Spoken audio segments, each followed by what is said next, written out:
Oh, here's... Oh. Finishing day 4. On my way to kick some asses on day 5. Wait.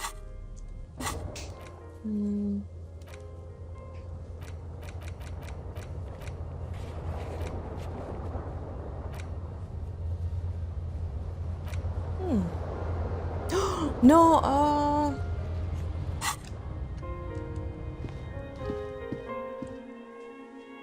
there are some minor tasks I want to accomplish. I forgot about the dice I ordered. It's kind of stupid. As for me, because I was interested in what she made me. Once I ordered some... Still cannot fast travel. What the fuck? Is it a bad weather to fast travel?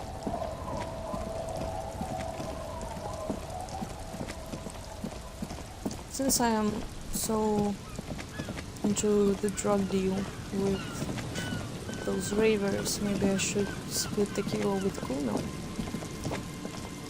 I'm just saying. No. I stopped the traps. I'm sure I did.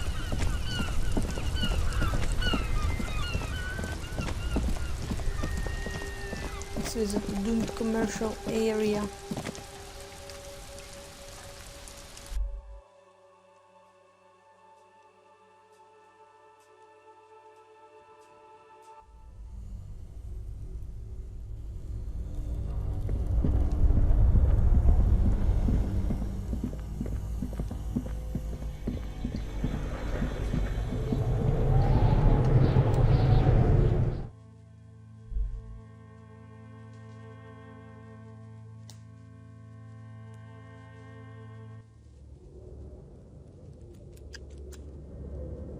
Oh, I thought I would see at least something, but I don't. Apparently I need this one. Okay. Hello! I forgot what her name was. The dice maker. Oh, it's you again. Are you looking for a die? Excellent. That will be 10 real for one set of magnetic dice. Magnetic dice. This was an especially fun set to make. Nice. Dazzling. It's like you have a pair of tiny disco balls in your hand. Wow. Wait, I want to see them. Items. Wow. This 100. I'm sorry. What? 100-sided dice are made of ivory and inlaid with magnetic lodestone. I'm sorry, I just can't see what is written. When rolled together, pips on the dice interact with each other by pulling and pushing, just like magnetic personalities. Note, look at the map tab in journal to see which white checks are reopened. Okay, so this one.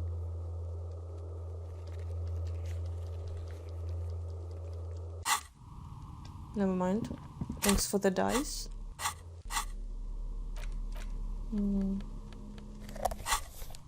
So fucking tired. We had this event today when, you... I don't know any similar words in English, but in Russian we call this subotnik. It's like when it's Saturday and, well, it's not necessarily Saturday, but when some people get together and do something good usually, and it's usually related to environment, like you clean the garden or you paint the sidewalk or literally anything else. So today we went to that. One sec. Should I talk to him? Fuck does Kuno care? Oh. Maybe I should buy the foam pants. Here, pig. We're fun now. Nice. Performance buddies. Kuno could already see you soaring through the air like a fucking eagle. Pig's in Nice. Kuno's debt now. Money debt. Wait, but I Kuno paid you. doesn't. I have paid you. What the fuck? Ooh. So you're looking ridiculous. Sweat like a pig. Oh, so that's how it should look like. Also foul. What about the shoes? Maybe I should. Oh. And I had the hat, maybe? It gave me 2 logic. Oh no, I don't have it in this playthrough, apparently. So what do I need to wear? Oh my fucking god. Okay, that's exactly. This hat is so soft, so warm. It wraps around your head, and your mind tingles with all manner of socio-economic theory. Kraz Mazov would have worn this, Yushenka. Yeah. Mazov knew where to cook those thoughts. Glory to the revolution, comrade. Whether you like it or not, wearing this hat has made you more communist. Oh, so it's +1 communist scope or whatever. That was nasty. Okay. We are going to break some style rules. So, we went to this place. It's, I don't even know. It's kind of abandoned. So, there is a lot of grass and trees grown there. And comparing to the surroundings of this area, it is very low. So, there's like water running there too, like a river, very very tiny small river. And well, what else? A lot of people have picnics there in such places if they're well managed and relatively clean. But this time we went there to clean that place. And the worst thing is that I'm so fucking tired.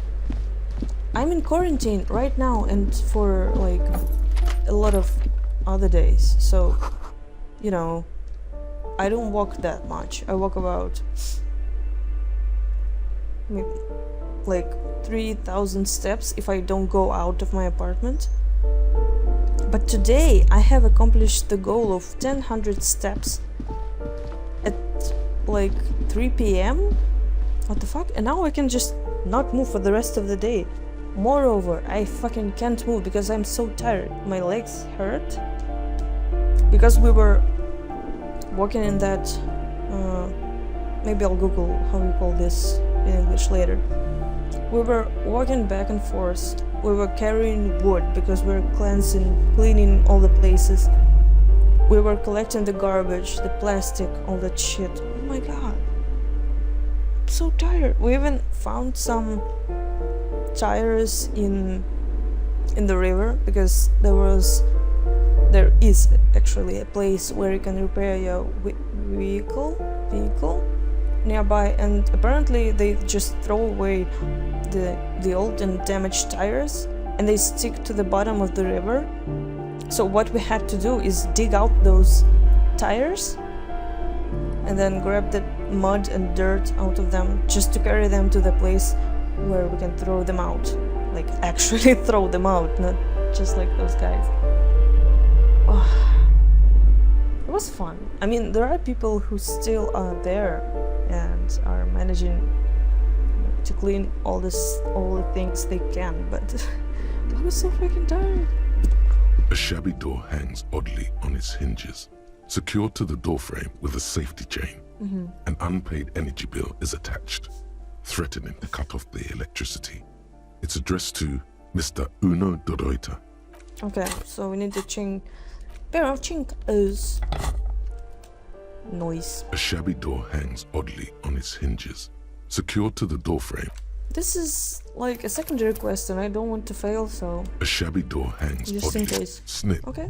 The cutter goes through them like dead leaves. The links fall to the ground on the other side of the door. Don't let the quiet fool you. The beast is in there somewhere, ready to rip you to shreds with a broken bottle. You can just go in now.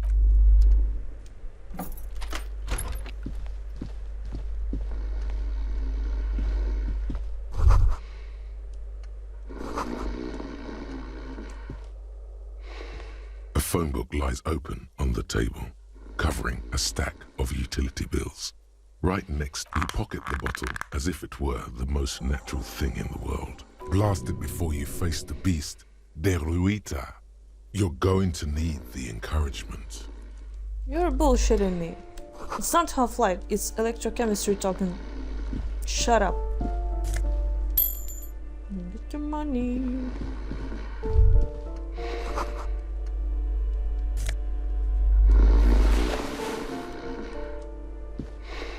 A bundle of clothes heaped on the bed. A stained parka, some towels and a duvet, some socks even. In the dark, it looks like a nest. Something underneath there is breathing. It doesn't give a shit that you're a cop. Stop your hand now, or you're gonna die. It's not too late. No one's going to blame you for backing out. You don't have to do this. Just get out. Your hand touches a greasy duvet covered in cigarette burns and ketchup stains. You hear a growl. There is something alive underneath it. It's deep, in suffering somehow. You see a 60-year-old, fat, red-headed man passed out from large amounts of alcohol and God knows what else. You don't have to take him down. He's already down. The pile of blankets grunts.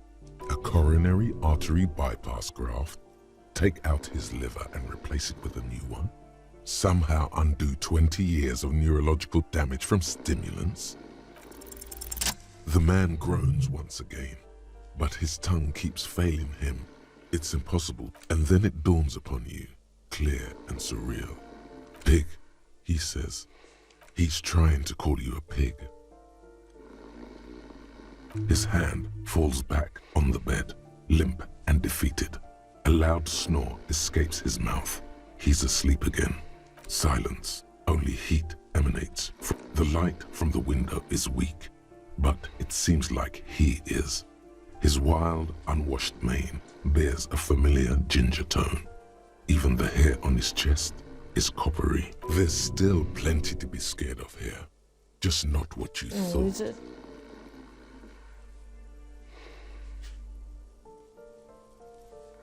No response. A pair of half-open bug eyes is staring back at you. His half-open eyes give him the look of a dead man. But he is in there. Fuck. A lump of flesh is sticking out from under the blanket. It seems to be twitching from time to time. And look, the other foot is camouflaged by a striped sock bearing the name Maxtor on the sole. 3 toes are poking out of a hole. A groan rises from the man's throat, dry like a death rattle. He's trying to say something in his sleep. The bear is trying to wake.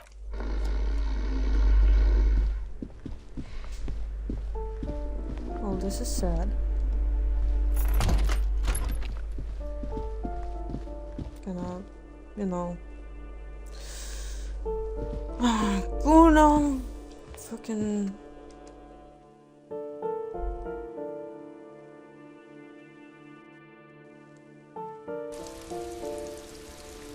I don't know. Well, maybe Kana just loves to mess with people. Should get back to him. I mean, what the fuck? Just an ordinary wall. Nothing to see here. Oh, really? So I need 19. And I have 3. Uh-huh. When did I raise the learning caps though?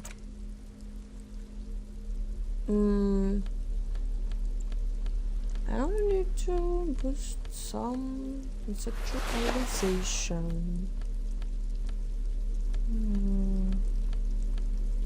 I better have something else. I had... Oh, I already wear that shirt. Okay. A normal day for a normal guy. Okay. Still Just an 3. ordinary 8. wall. Nothing to see here. Wow. Do I need to, like, you know, Just an press this check ordinary or... wall. Yeah. Of course. Why? It's a wall. Why does art inspire Oh, you here so it goes. much? Excellent question. Art is a diverse range of visual, literary, auditory, and performative creativity. It's an expression of imagination and technical skill. Additionally, it's history, criticism. In short, art is the highest form of human communication, representation, narrative, emotion, and agency intertwined. This is actually interesting because yesterday, I think, I watched the Ludonarcon talk from Elysium developers and developers. It was not like a team. It was Helen and some guy. I don't recall what his name is. Basically, they're narrative designers. Helen is lead narrative designer, and well, I don't remember anything about the second guy, but they were discussing the point of video games being art, and that it's quite often that... Have you looked in the mirror lately? Okay. You have the exact features of a savage art critic. Yes, you seek substance. Exactly. Okay. Go ahead. Okay. So they were discussing this thing about... What does it give me? I can't even look at this shit. Okay. Just an ordinary wall. Let's try again. Yeah. Are you serious? Are you serious? I just want to paint some shit on the wall, you know? Or maybe I won't. So I'll just fail this check and keep on moving. So they were discussing Just that... an ordinary wall. Yeah, okay. Yeah. As I said, I will just fail this check and keep on moving. They were discussing that often people are ashamed. I forgot to...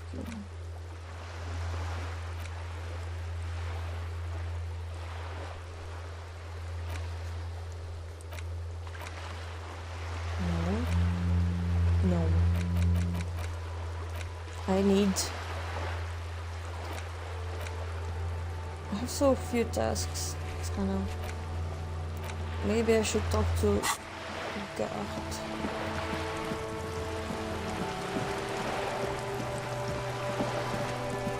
Video games can be art, actually. I mean, if writers, animators, actors participate, it's like an ultimate art, because there's so much other art aspects intertwined in one single game. Come on, what the hell?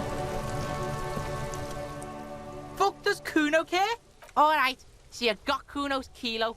Here is how we do it. First, you give Kuno Kuno's kilo, then Kuno gives you half back. That's how we split it. It's the best way, street way. Wow, that's heavy. There you go. More than half in there. Kuno's fucking honourable like that. Now tell me, how the fuck are you still alive, pig? The fuck do you know about Kuno's life? Kuno's got plans. Yeah, we got plans. 6 meters underground, below piping from before the war, Oh, the collapsed remains of the Martinez storm drain system. There are 2 stolen flashlights with piles of batteries next to them, beside 2 bedrolls, in the dark and opening into the lower tunnels. Yeah? How are you still standing, pig? You sneak past them. You got lucky. Kuno's dad was out getting more drink. Kuno knew that. That's why he sent you. Kuno cares about his pig. Doesn't want his pig to get hurt. Yeah, so fucking what? Fuck are you talking to Kuno about that kiddie shit? He's trying to fuck you again. No. Fuck out of here. Kuno knows it's fucking lame. Don't change your name into that, Kuno. Fuck right there were. Fucking 3 years or some shit. Yeah, that's right. Kuno's dad doesn't give a shit about that electricity and light shit. Just wants to pound on people and drink. Fuck that shit. Kuno's gonna move underground. Lead I am shit. Ancient shit. Kuno's gonna live in a fucking catacomb. Yeah, in a tomb, Kuno. Why is she so happy about that? Come on, like, Yeah, what? pig, this shit is done.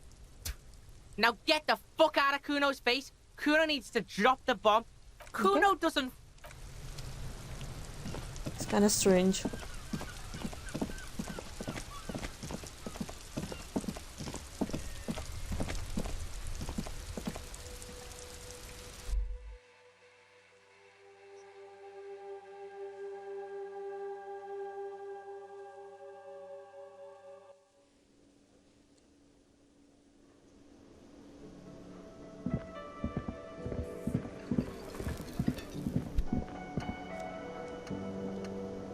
I'm kind of... Oh no, what happened? I'm kind of afraid that this is gonna mess up my perfect relationship. Never mind. Ah, smallest church in Saint-Saëns, right?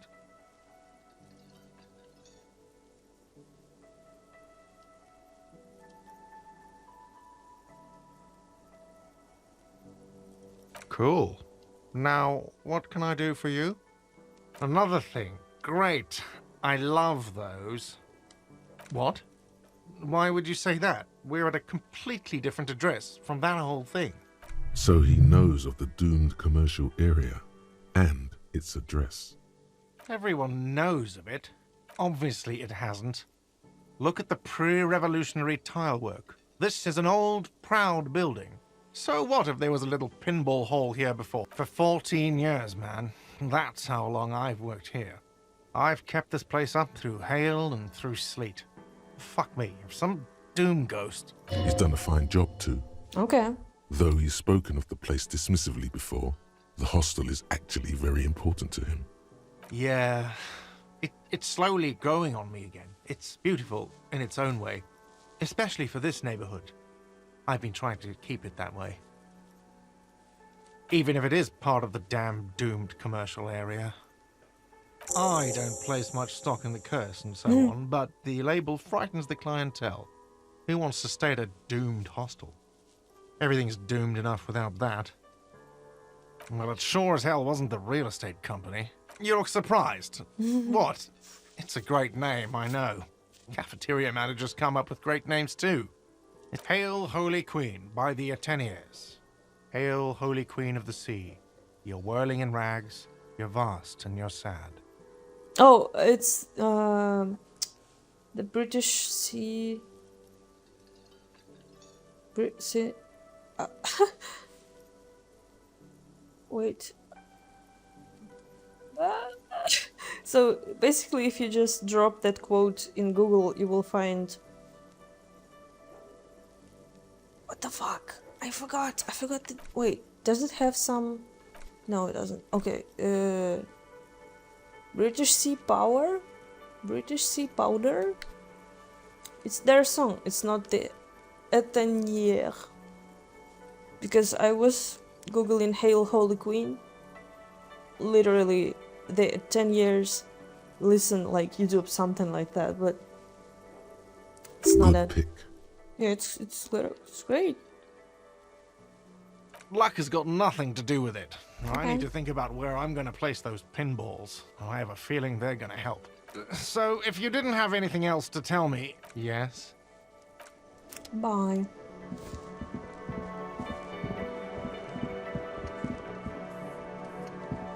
So that's a... I mean, judging by the tasks I have, it's kind of act.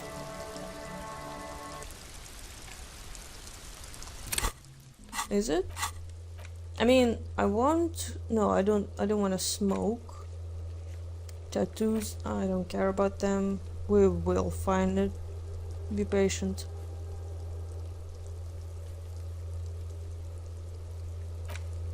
No. This will come to this. Yes. Okay.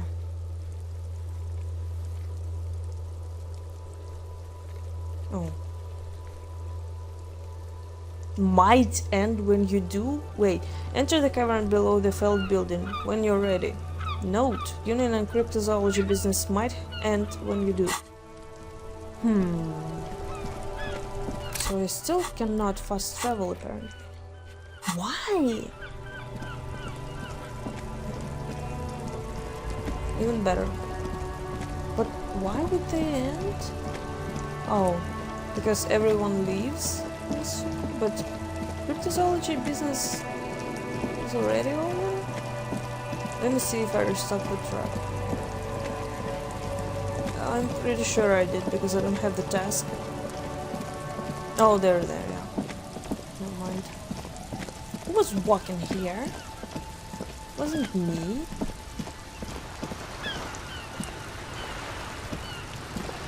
It's kind of interesting because I remember I did not see these footprints before, so they appeared later, after I investigated the place. So maybe that was our guy? No? The one who fucking made everything difficult. It's getting... Yeah. Time to sleep.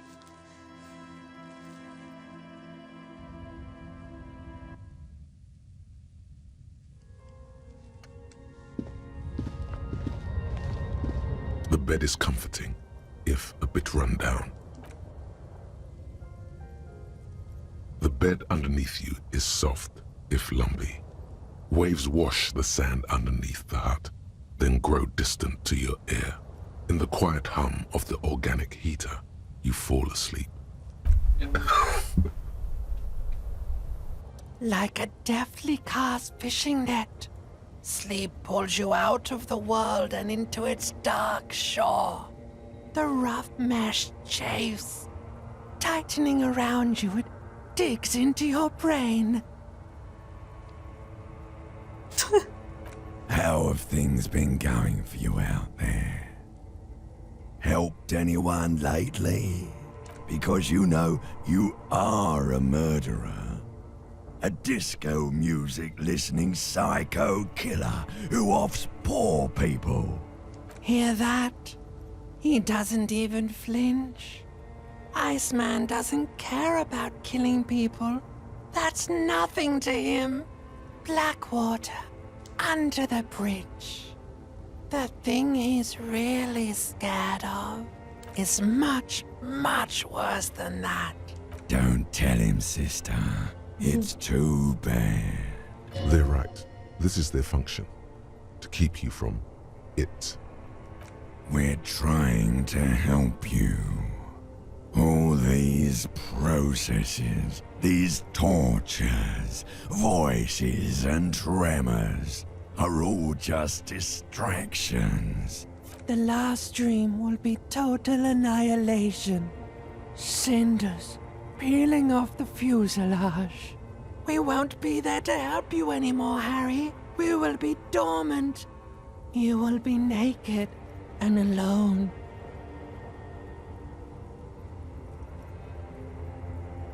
Of hell. An ancient sadness, brother.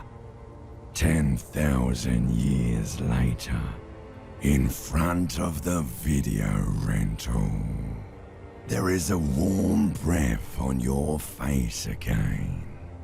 Everything is okay again. Everything is so okay. Your eyelids flutter open for a moment. When you close them again, you sense the light of the room around you. You're back. In 2 seconds, the alarm will ring. The last thought in your head before waking is, maybe you shouldn't have seen that stained glass window in the church. Why? Why the hell? What does the great innocence have to do with his ex? I don't get it. It's still a fucking puzzle for me. I mean, fucking men sexualize anything they want. Literally, anyone. Anyone they see, anyone they want to sexualize, they will. But what does Dolores Day has to do with his ex? At first playthrough, I thought, oh, maybe Dolores Day is Harry's ex, but that's not possible. Even though the world he lives in is not the same as we live in, so maybe there are like different laws. It's puzzling. Maybe she just reminded him of... Oh, wait. Yeah, that makes sense. Maybe she just... Hey, Kim! How are you? Hello. Good morning. Morning, sunshine. Yes? Okay, never mind. Wait, what? Yes? What about me? No. Your brain sends the signal to your lips, but they refuse the order. The eyebrow is exercising psionic control over you. It's like you're locked down. Something the matter, detective? This guy's got authority off the charts. With just the flick of his eyebrow, he's able to make you his thrall. Nothing. You better hope he doesn't abuse his authority. If the lieutenant were an evil man, fortunately, he is a committed officer of the RCM. The lieutenant relaxes his eyebrow. Good. That's Let's change. kind of funny. Okay. So, if I'm getting it right, first of all, maybe I should try to win her back. Okay. But if Dolores Day was the one that reminded Harry of his ex, this is even more fucked up.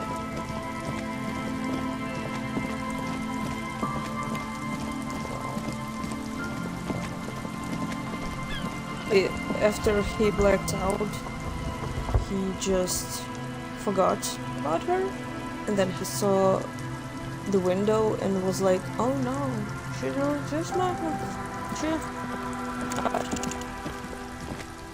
Oh no, she looks like my ex. Oh no, I'm fucked up again. Why am I so easy to break down, like, literally? People go through so much shit in their lifetime. You see rows of toy soldiers Oh, that's nice, guarding okay. the rest of the trinkets. Wait, interfacing. The only thing, the most powerful thing is this one, I guess? Okay. Very nice. Do I have... Oh no, I don't have a spot for the new... for one more skill point, so... I'll have You see to deal rows of with toy this. soldiers Oh, guarding. 83%. Why? What's this? A headless man riding a horse? A headless man wearing futuristic tracksuit trousers that say found. Oh, that's the Headless Phone Rider. The Headless Phone Rider. It's an urban legend about a man who rides the streets of Revachol sporting a fawn tracksuit. As you see, he's missing his head. 50 cents. Okay. Bargain priced. I'll throw in the tiny cap too. I think he's looking for it, or something. Did I mention that this figurine is supposed to be lucky? That was a very smooth salesman's grin that almost comes off as earnest. Okay. Now we can win her back? Top of the morning to you. How may I be of service?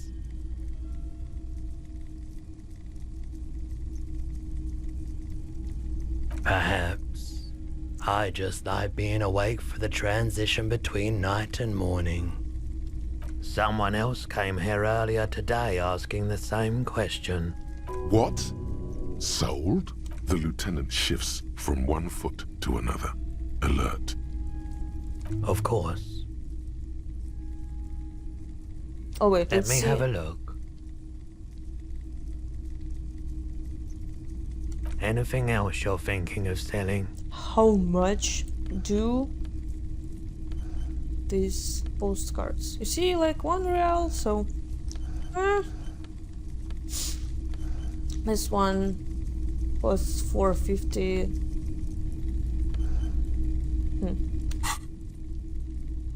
Never Another mind. time, perhaps. Let's fail this check.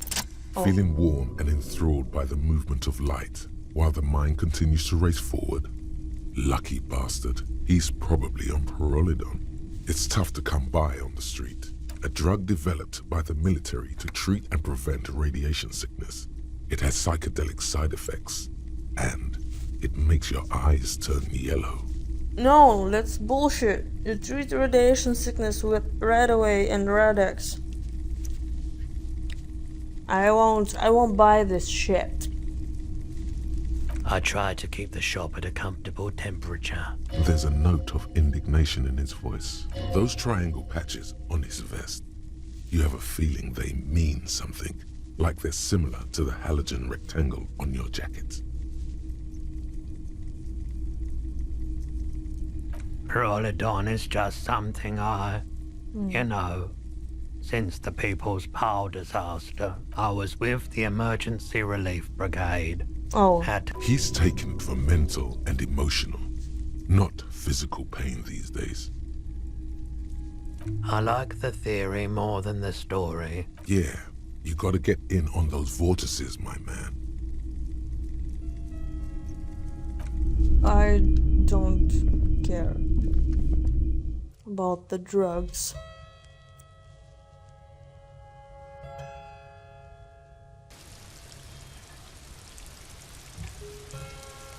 I do care about some beer though. Maybe I should take a break and have some beer. Good!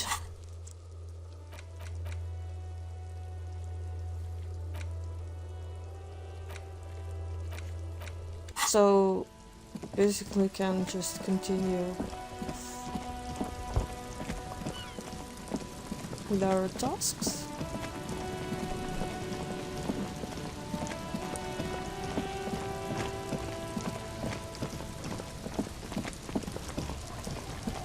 Well, I have a moral dilemma, as one does when playing Disco Elysium.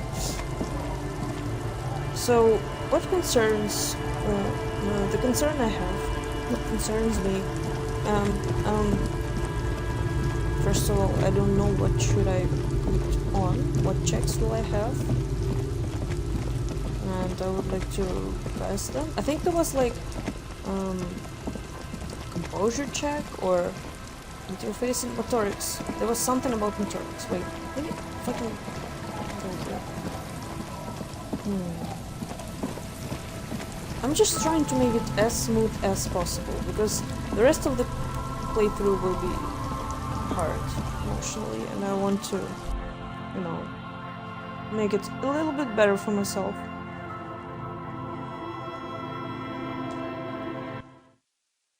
And by make it a little better, I mean save scam and have like the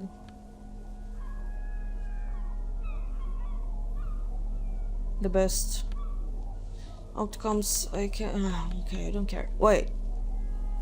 What skills do I have? Hand-eye coordination, perception, reaction speed, sneaking. The quickest to react. Maybe it was reaction speed though. I wish I remembered. No, it's not that. Aim and fire. Maybe this one too. Okay, do I have anything for hand-eye coordination? I think I do. Maybe I think there were Interfacing, perception. No, it's not that. Of course, I'm gonna. Empathy is also useful in this one. Okay.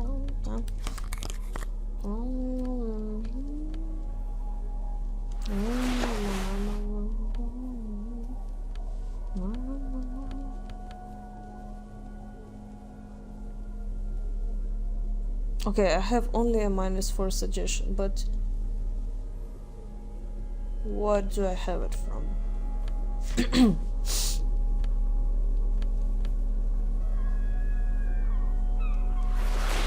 I'm not sure if... what the hell is Polo? This is looking weird, but it's gonna work. So the moral dilemma is...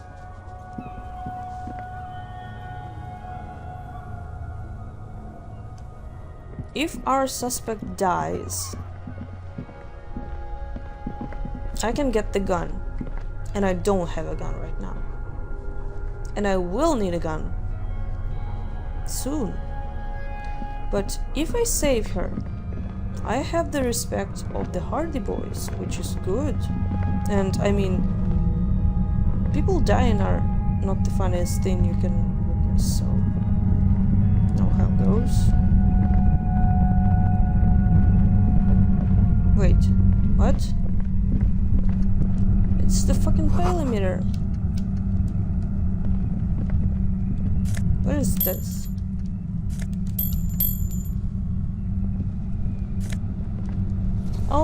Oh, that's where the anorak was. Okay. Gift from La Revacholière. Ooh. Yes. Suddenly, your entire body is paralyzed. Aggressive white noise fills your skull. A strange pain, like you've never felt before. Through the static, you hear a woman's voice. It's like 1,000 radio stations are being blasted into your head all at once.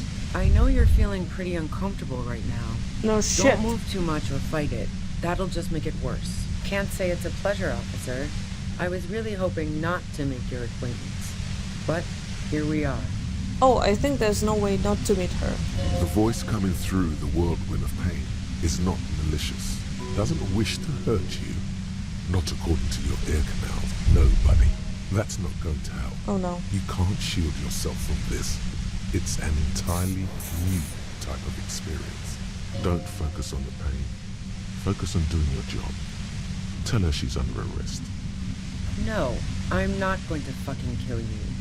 If that had been my plan, you'd be dead already. I'm using a pale latitude compressor. You and your partner have been caught in its field. Blasted from that pale emitter that Angus mentioned. Saw my equations? You've been sniffing through my lorry, right? You should probably check on Kim. Right behind you, officer. Oh my god. A pale latitude compressor is used to sort of make the pale more manageable. With a lot of these, you can force a radio signal grid on the pale. Signals are relayed across a series of repeater stations fixed to buoys. Not a fun job manning those stations. All alone out there in the pale, people lose their minds in just a few years. So, what we are experiencing is Precisely. This is an industrial strength paraboloid. Okay. It's meant for forcing Very dimensions on interesting. something that doesn't have. Ruby, but let's get down Needless to to say, business. The frequency at the upper limit is the large prime number generator station. It's used specifically for pale latitude compression. That's why you may be hearing some numbers. She's been holed up in here for a while with no one to talk to. Keep her talking, and you just might get an opportunity to break you loose. No. Once I shut down the compressor, the pain will end. It may take a few minutes for you to steady yourself. I built it myself. Cool. And she's proud of it too. I mean, As she ought to that be. is This is actually way is really cool. That's illegal. I'm guessing it's patented. But we are beyond that, aren't we? Oh yeah. Way beyond. Yeah, I stuck my head in there before using it on you. It seemed like the ethical thing to do. Can't say that I enjoyed it. The field was weaker, but I can imagine what you're going through. Yeah, let's not talk about that shit. You were hunting me and fell into my trap instead. If you've got something really important to say, you can do it through the white noise. Turn this. God damn it. Fine. If you really want to talk, I can dial it down. I've also got a gun, by the way. Okay. The gun she's carrying is a 2-barreled front loader, not like the murder weapon. Well, it doesn't feel much better, but you can form sentences now. Just keep her talking, and you'll get through this. I heard you in the passages, and I've been preparing for quite a while. So you found my shack, huh? Her tone is bitter. She thinks she's been betrayed. So nice. That's one knife I didn't want to find in my back. I was, before I caught you in the pale latitude compressor. It was dark in the shed. The waves outside had calmed down. No, I didn't do it. I only helped stage the lynching. Yeah. Though I doubt that makes much of a difference to you. Who ratted me out, by the way? Was it Titus? No, he wouldn't have broken first. What? Jim the traitor. Oh, well, I guess I always knew she was a survivor, but she couldn't have known I was on the coast. How did you find me?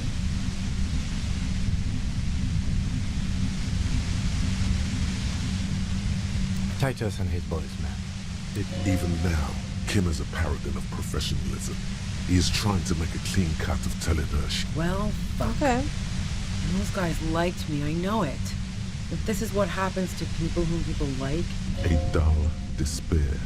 how the fuck do the rest of you get by?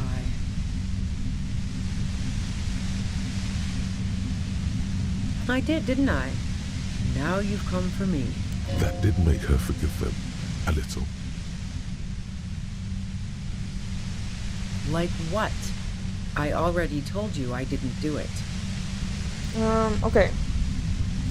This does not relate a lot to... No.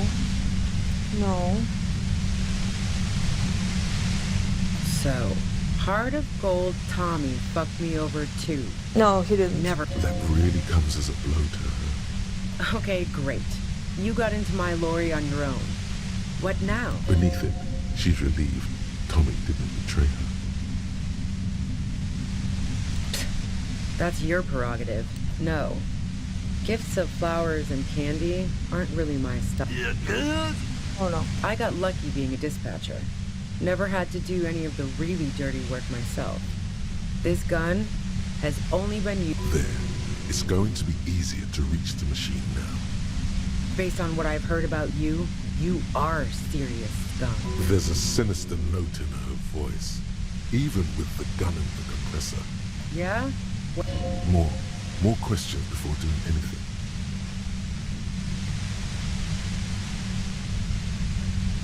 How should I know?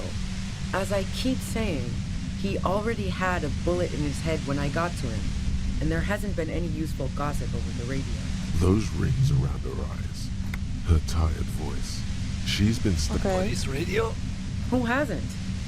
You know, I can still see him there, in Clausia's room. He was still warm, but the bluish light coming through the broken window made him look as though he'd been dead for a good long while. She eyes you warily. It's okay. We just want to... All right, don't kill yourself over it. Oh I my was god. shooting the shit with Birdie and the boys over a few beers, like always.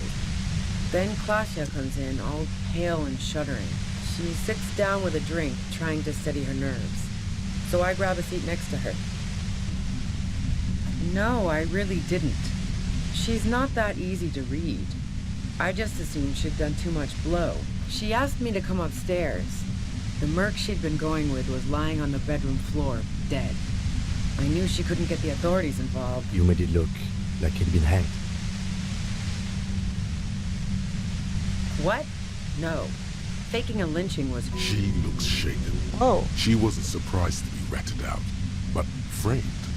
Yeah, in cold blood. It really surprised me how quickly she was able to get a hold of herself once we got up there.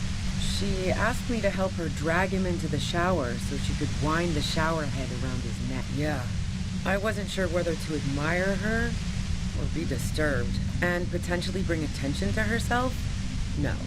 Besides, the shot was made from a different... Oh, She's right. that's good. No one mentioned hearing shot. We should have factored this in. Damn it. Well, we did. But even if this is true, weren't you worried? War? The thought crossed my mind, but the mercenary's death was going to have repercussions either way. Fuck it. I'm not responsible for these...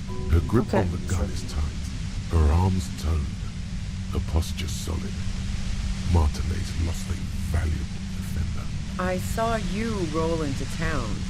I wasn't about to stick around for questioning by a goddamn La Puta Madre agent. What? That strange, distant fear is getting close now. Yes, you. Everyone says you're his peon. Oh, fucking me.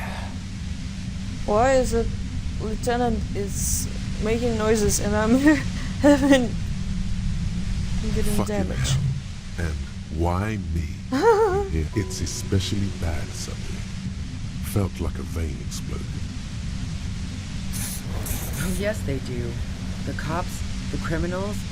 Why do you think I'm holed up in here with a goddamn death ray waiting for you? Nah. That I'm not planning to shoot you is the extent of the courtesy I can extend to La Puta. A man in a white suit walks through a garden coaxed from soil that had once been covered in rows and rows of poppies, most of which have lost their pink bloom, flank his steps. The man looks around, then taking out a knife, he crouches at the end of one flower bed. He scores a seapod, very gently. Milky sap begins to ooze out. The pain comes over you again. You've been to my lorry. You think the biggest player in Jamrock appreciates competition? She's not going to change her mind that easily. She's... What bunker? Don't know anything about it. Keep calm. Breathe in. After the pain recedes, it's a little clearer.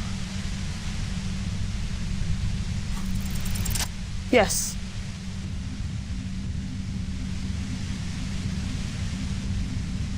Well, this is the moment we need to, like, buckle up for. Yes, finally. You did it. The compressor lies broken on its side. It's quiet in your head. She looks at the machine, assessing the damage. Oh, fuck it. No!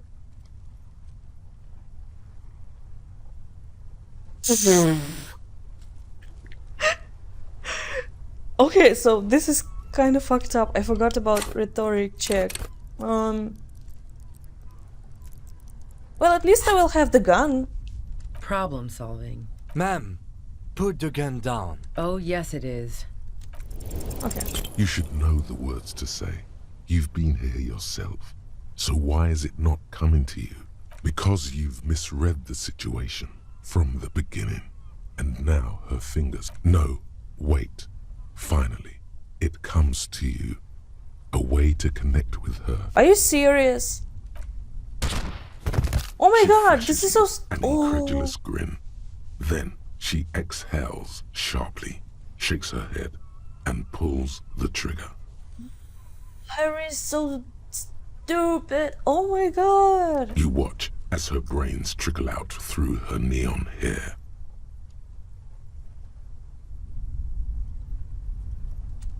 Fuck. Our job. It went really bad. And now we need to clean it up. She died. How can he be so cold? Lieutenant Yefreitor Dubois, control your emotions. We did our job. This won't be the worst thing that happens on this case. There is no coming back from this one. It will stay with you in nightmares.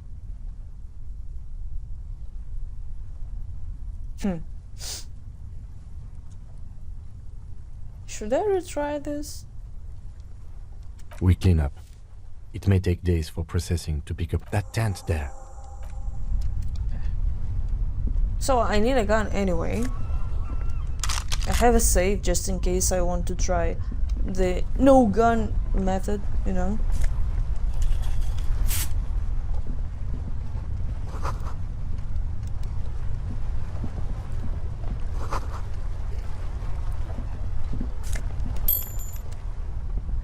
The plain red tent stands by dispassionately. It was pitched by practiced hands. You see, a rolled-up sleeping bag. We should put her in the sleeping bag, so the rats don't get to her. The lieutenant nods.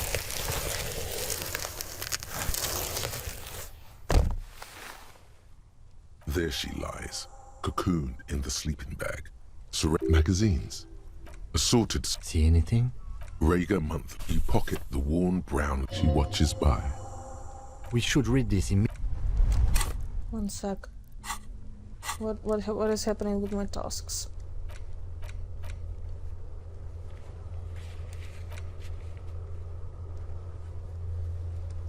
This is so fucked up. Okay. Ruby's journal. A thick journal. It's made of. This was important to her. The journal falls open. About 2/3 of it's the large cursive of someone who writes quickly and confidently, perhaps too confidently. It's a mix of logistical notes. We could learn a lot from this. Hard to tell exactly. There could be useful information about local operation. Professionalism is his coping mechanism. Esoteric radio technology. Short, wry observations of people and places. Staff issues. Always tough on the leadership. The first entry is from August 2nd of last year. It reads simply, I know my position is precarious. All I can do is make myself as you. Nothing on March 4th. March 5th, though, well, that's bound to come back and bite me in the ass. I'm bad at this. Loyal to a fault. But that's You have no idea what she means. These are personal notes.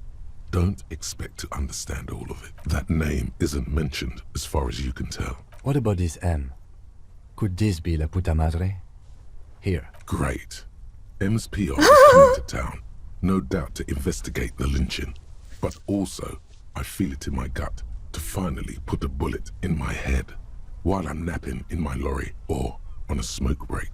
Well, I won't stick around just to twist my own neck by constantly looking over my shoulder. She has a very high opinion of herself. Like, a very, very high. Then again, isn't that what I've been doing ever since I got the call? Things played out just as she had feared. Except you didn't shoot her. Yeah. It's in you to do something like this. Kill her. Physically, at least. You could pull the trigger if you had to. Is it? Can you be sure? What if you are secretly being manipulated by La Puta Madre, being holed up here for 3 days now? I'm used to being alone and all, but I don't know when I'll be able to leave, or if I'll be ratted out. They will rat me out, of course. I've made it. Did M feel truly betrayed by me? I was feeling threatened. He'd have to know if he threatened people, they'd take measures to protect themselves. Even I know that. Economic measures first of all. Gotta make a living, right? I can still hear his voice in the receiver. The entry ends abruptly. Okay. The most recent entry is from today. Even when I leave here, if I leave here alive, what's my next move? Staging a lynching is a crime, even if I'm not accused of murder on top of that. Forever on the run. Not really my idea of the open road. I don't think she killed the mercenary. It looks like she might have been... This whole thing was a detour, and a fatal one. Yeah. Don't get emotional.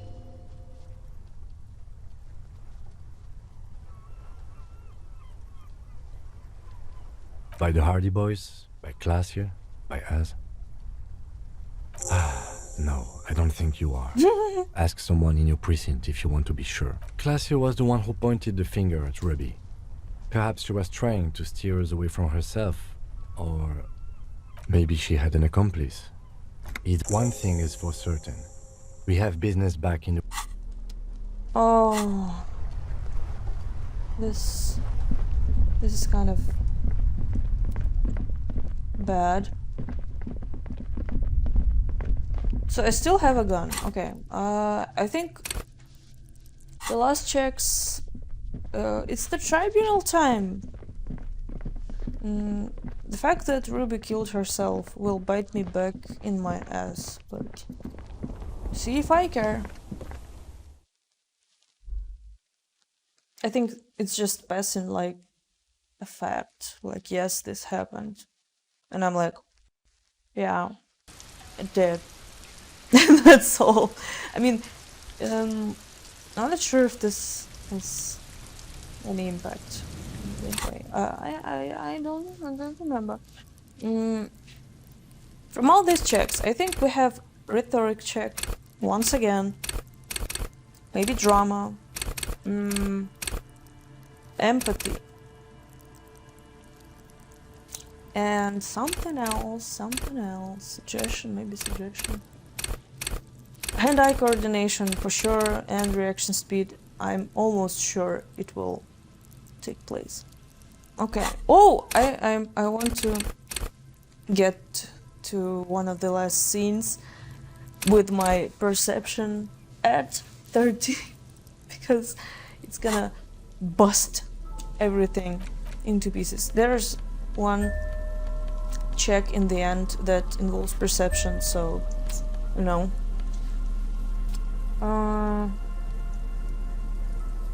What? This goes. Encyclopedia does not matter. Empathy, yes. Hand-eye coordination, yes. Physical instrument, also yes. What else do we have here? We can put a hat. Put on a hat.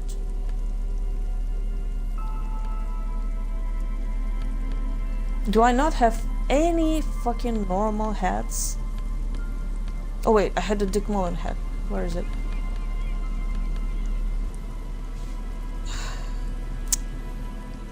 That does not help, you know? Well, okay. What about pants? Composure? That's a good one. Oh, I have found pants right now, yeah?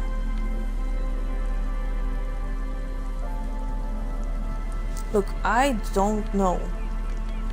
I don't remember what checks are waiting for me. Why are all the glasses having like minus something? Tools, well, how many bullets do I have? How many bullets do? Is it 2?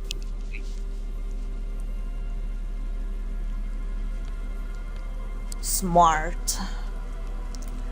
Okay, that is kind of nice. Let's go.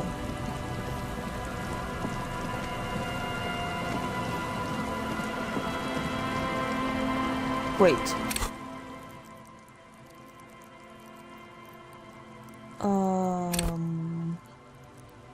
I'm trying to remember that one check that actually bothers me. Is it authority? Most likely. Bonus from items +2. Total 7. Well, maybe there is something else I can use. What does this one have? Hand-eye coordination. Yeah, I'll leave it like that. Friendly neighborhood communal. Dude. I don't have any hats that boost authority. These ones, no. Okay. Never mind then. I just hope everything goes as planned, you know? As I planned.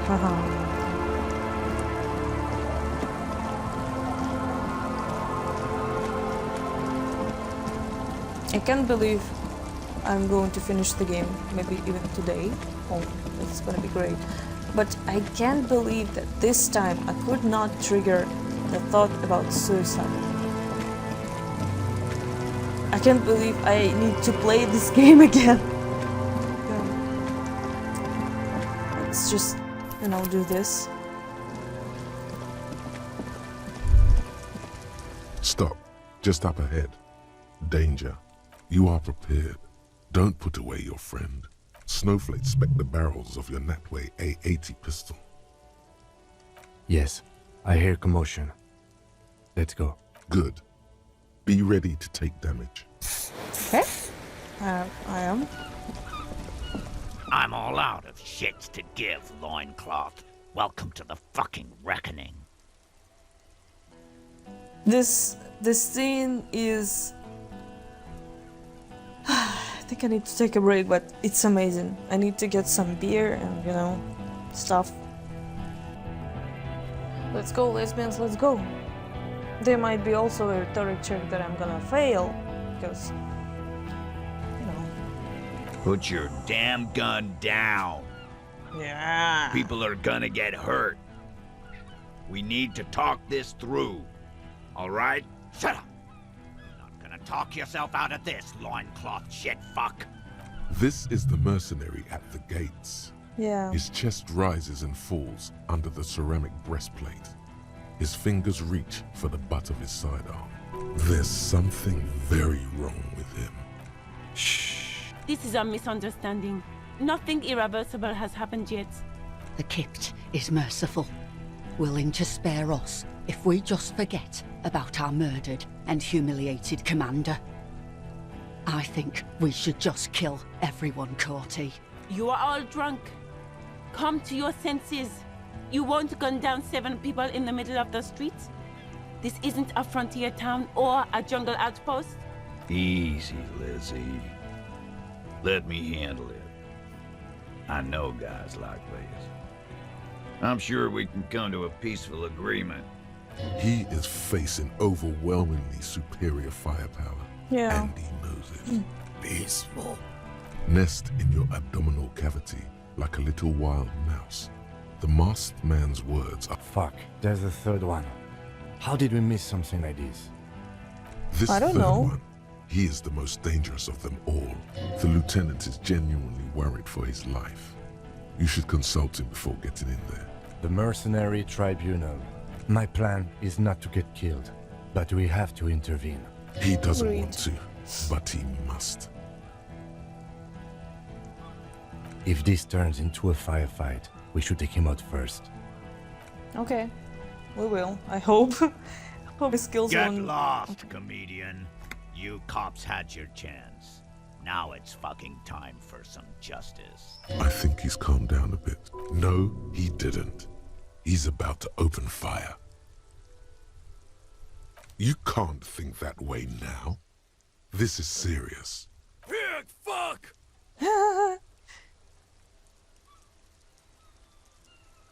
Ah, yeah. Welcome to the fucking party. You're probably gonna get killed too. I don't give a shit if you're cops. No one is going to kill anyone. Let's just put the guns down. With a wordless gurgle, the killer loads his long rifle. I love his image. The leader gives a small nod to the helmeted man. Suddenly, your fingers holding the grip of a gun that has just taken a life tingle. Go for it, it seems to say. Shoot him in the mouth. Shoot him before he shoots you. Even if it comes to a fight, it's always a good idea to drag it out first. Peace. Always peace. It has worked thus far. Start with the first idea you have. Then... Who the fuck is that? Glacia, the woman upstairs, where is she? She left! What am I doing? My fucking establishment is under fire! You know how much windows cost? She left! Her room's cleaned out! Right before these assholes showed up! We should have arrested her. Yeah, You maybe. can feel how upset he is with himself. Just for a second. Hey, Bushman! Your little cunt isn't gonna help you out of this. She's gone. Forget about it. Okay. For God's sake, tell him the Hardys didn't do it. Present a case.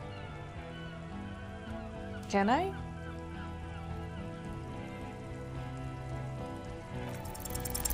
Dangerous. Ask about him first. You don't want personal facts about his dead friend coming out of your mouth. Yeah, I don't fucking act so well. Laylee had a hard-on for making faces for you natives. Fucking food aid shit. Sergeant Major Raoul Cortiner, reporting in to burn this fucking mud hut to the ground. As he moves, the interlock... For killing, maiming, and humiliating our commanding officer. You're all sentenced to death by lead. Baby blue, yeah. Like someone fucked up and put a baby's eyes on a grown man. It was creepy, but bitches like that shit, I guess. Or, fuck do you mean? We've heard testimony. People say he was charismatic, a nice guy to be around. Yeah. He liked to chat up the natives. Yeah. Share leaflets. Squeeze a bit of kit tass. If Laylee was here, he would spare the lot of you. Maybe shoot one for show. But me, I'm not a big fan of public affairs. Ready to open fire, Major. Find his killer. Cop. His killer stands right there. I know what this tactic is, Silo Sam. You're gonna die for them. This did nothing. You think you were onto something? You just wasted... Rude. Rude is the killer. Rude, the killer. Who and... All of you cunts inside out. The gunner. What do you think he does? There, on the rim of Owen Clerven's helmet, you count little stick figures. 19, 20, 21. Smart loincloth. Easy. Easy now. Yeah? Who did then? How fucking convenient. You think I'm fucking stupid, cop? How about the kit? Tell me. It's a magic fucking sniper. What? Listen, please. This cop and this drumhead cop marshal won't decide who... He's gonna do it. He's gonna shoot her. Well, let's try. The Hardy Boys confessed to hanging him. All together. Titus said we took him out back and hanged him. He said it loud. In a... You're lying. You heard wrong. Your friend wasn't hanged. He was shot. Fucking liars. The shot rings in your ear. The young woman stands and looks behind her. The shot... I missed. Yeah. I know what I heard, Corty. They said they killed him. That's bad. You need to stop arguing now. Yes. So what? Nah. I'm clear as day. Enough already! What is this? Interrupt me again and I will execute you on the spot. Now, you got them both off-piste. He's foaming mad at her. Okay. You think I care what that company cunt thinks? She's gone, you stupid fuck! As you look to the bay, you see a small... Stay cool! Don't do anything stupid! The company bitch is gone. Laylee's cunt is gone. Laylee's gone. Fuck! Guys, I just get in the way. Hold your ground! Any more of you run, I'll shoot you myself. They're afraid. Of All course them. they are. I mean... Trembling reeds in the... No, the rest will stay. They would hold their ground, even if it means dying here. Okay, with you. rhetoric and hand-eye coordination. We can boost this one and just you know... this is embarrassing. Alright, here we go. This is an illegal tribunal.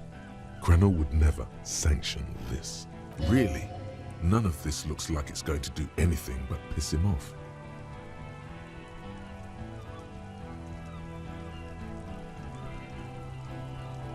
Me? I fucking told you. I'm a Crenell Major with 15 years. Nah, I just have the biggest gun. Technically, the other man has the biggest gun. But we're beyond that now. King Reaper. You're right. But you see... Okay, it's not much. But he's thinking about something else. Now fire. Fuck them up. Do it. The muscles on your back tense up. Yes! Nice. A plume of smoke and fire erupts from the gun, and your hand goes numb from the explosion. The smoke drifts west with the wind. You hear the plaza erupt in violence, slow, like a waterfall in reverse. Amazing. I love this scene. Ah! His lips, moving, swollen with fear, are trying to say, A fucking shoot him, masterpiece. shoot him, but he can't. Look at what's happening. Oh my god. To your right, the killer raises his rifle and takes aim at you. From the corner of your eye, you see the lieutenant raise his pistol and aim it at Rude. You stare down the barrel of the gun. You see Rude's mask behind it, his eyes in the slit of the helmet. 0.4 seconds remain. There are 6 little black dots in the tip of the barrel, like a honeycomb. This is a knock cannon. Wow. It shoots 6 rounds in one pull of the trigger. Is there anything we could use to protect this frail body? That guy will tear us to pieces. Just dodge the first shot, and the second will be easier. Drunks are quick to anger and make mistakes. True.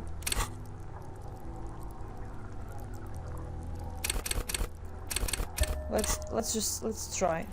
No! The low shot rings. You feel Okay. a tapping like rain on your chest plate. Heavy drops of rain. Then the sound of dice rolling as the cuirass distributes the shot evenly from plate to plate. It's good. You got hit. The armor took most of it. God, please. 2 shots ring at once. One Good. from the lieutenant's It's pistol, just and the other from the blood gushes from the helmet's eye sockets as Rude staggers back, disoriented. The sounds coming from his helmet are not human. An unbelievable shot from the lieutenant. true. Glenn, dying in No. a puddle of blood behind you. Well, His mangled torso has 2 gunshot wounds. Blood gushes out of them like red geysers. Oh God, watch out! You see 2 crazed eyes stare at you through all the smoke and the panic. With blood gushing from his face, the look of vengeance, framed in blood, lips shaking. This is the last. Here it comes. Death. 20. I have 3. Well, okay. At least I heal my health. Okay. The first time I cried was this exact moment. You can't. There is no time. This Something inside your pelvis. this game is fucked up. Your entire lower body is on fire and your legs can't support you. You fall down like a rag doll. The pain is too immense to scream. It pushes the air out of your lungs. Everything goes dark. A distant blur as you recede into it. Nothing. A persisting darkness. This is Dancing beautiful. lights of pain. Distant shadows cast by them. Like a hellish play. I see Kim. You're bleeding out.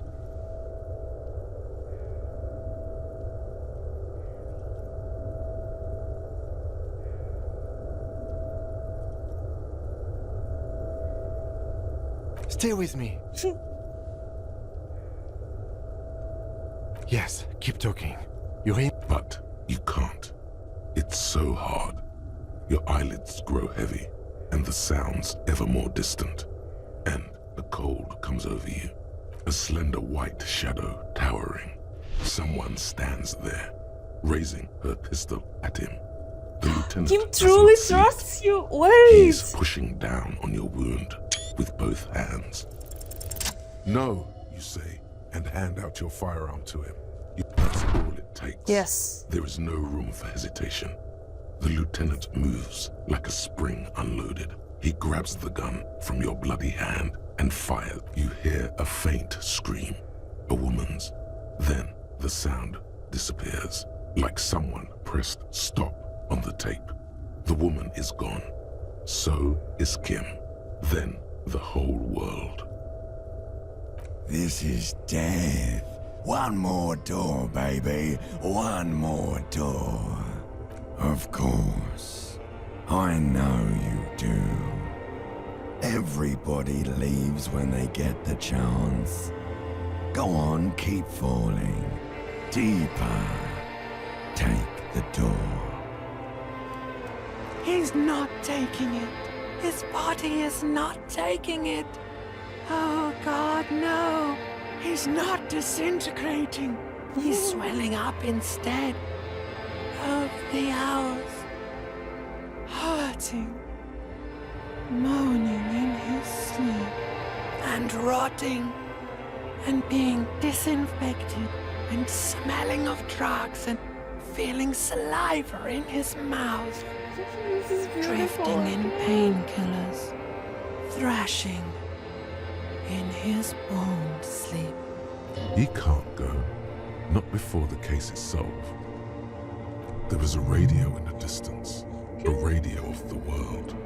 Playing sounds. Good morning, Elysium. Soon you will return to the world. Hours turn to days. Soon we will get up again and go through it again. Finally, we know what the infernal engine was outside. The clarion call. It was him. He is the infernal engine. He never stops. He only gets wild. That's my whole plan. Come on. Oh my god. The Tribunal is... It's so beautifully and accurately written. I just can't. It's so good. And this little scene You see where... the lieutenant's familiar shape in the orange jacket. It turns double, then triple, from the pain. Sunrise, Parabellum.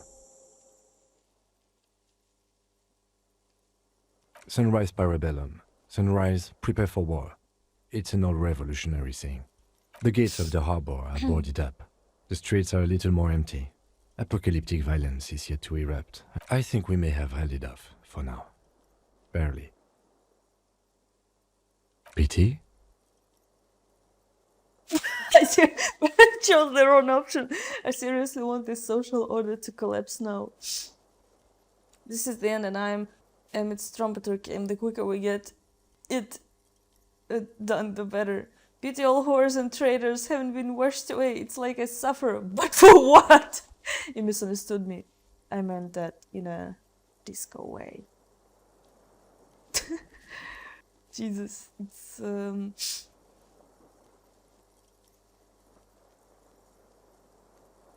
Cool. cool. Mr. Gart cleaned it. It took him an entire day. 2 days, in and out. You've been up enough to take Dramamine and curse. And drink water. It's not ouch time yet. You just got the Dramamine pill an hour ago. Wait until it wears off. What happened? You shot the major in the face. A firefight ensued. Yes. Yes. A blood-stained killer. As retaliation, the rifleman tried shooting you. He hit the cuirass. I heard it go off. I was looking for a clear line of sight to him. He sounds a tiny bit sorry he did not find it before you got hit. Oh, it's okay. I'm fine. I shot and wounded him, while Glenn took a bullet in the spine. It was meant for me. This is not the first person to die in his place. Titus, Fat Angus, and Theo charged. Angus and Theo did not make it. They both died before they made it to intensive care. Titus survives. Okay. So do Alain and the musician. I forget his name. Yes. You were bleeding out by then. I think you say that no one wants to party with you. And you warned me. I was able to disarm one of them, the Pole, before she got the jump on me. Thank you. I killed her. And that's what happened.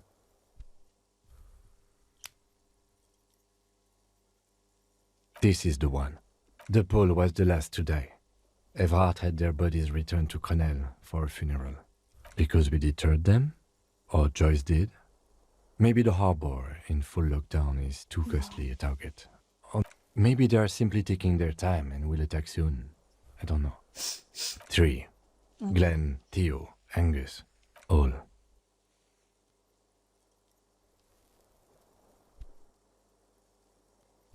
Yes, officer. 6 people are dead. +1. Ruby. Oh, But yeah. what's done is done. Forgot The about violence that. is cordoned At off. least I got a The gun. Hornet did not get into the beehive. The worst scenario has not materialized yet. And we are still alive. Both of us. Oh, you're so happy about His it. smoking, his hunched back. You have it worse, but he took a real beating. That cigarette has medicinal purposes. Reasonably bad. You were shot in the left quadriceps. That's your thigh. It appears no major arteries were nicked. The bullet was removed and a bacterial infection treated with mercurochrome. The bruising in your shoulder is negligible. The armor took the brunt of the fire. Nice. We will see. If it's possible, then by pure willpower alone, you are going to have to become a psycho-locomotor. What the fuck? Good. You'll need to be. Whatever that is. No. A man and a woman sit in the front seat of an armored motor carriage. The woman is driving. The man lights a cigarette. Jean Vicmer is his name. The asphalt vanishes under the wheels of the machine. Ahead, back to that shithole, he says. I called your station after the fight. The injury was logged in. I'm sure they are worried about you. I did. No need. Not very. I have a concussion from that woman beating me with the butt of her gun. Things would be worse if you didn't warn me. Thank you.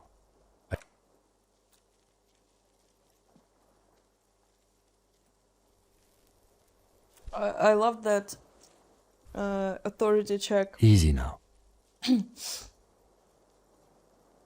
that had +1 from Kim trusting me, and the second one +2 because of Kim really trusts me. How are you?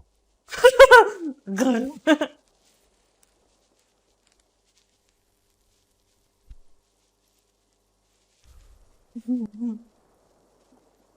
The lieutenant looks at you, teetering on your feet. He thinks you should sit back down. Back straight now. You're not sitting anywhere. Exactly. I honestly don't know. Do you? Because we can't talk to Everhart. Yes, she left yesterday morning. To meet the board of Wild Pines. Or maybe it's her. Maybe she kept her hand. Either way, Ruby's gone. And Claudia too. We really should have arrested her, you know? Guard confirmed she left 20 minutes prior to the tribunal showing up. This also is quite fucked up because I feel like she knew something was coming, but she knows too much, you know? Maybe she was listening to some frequencies that discussed the tribunal and all that. I don't know. I think the theory you presented, it's someone else, outside our circle of suspects, was... Honestly, I think our investigation has not produced a single credible suspect. Wow.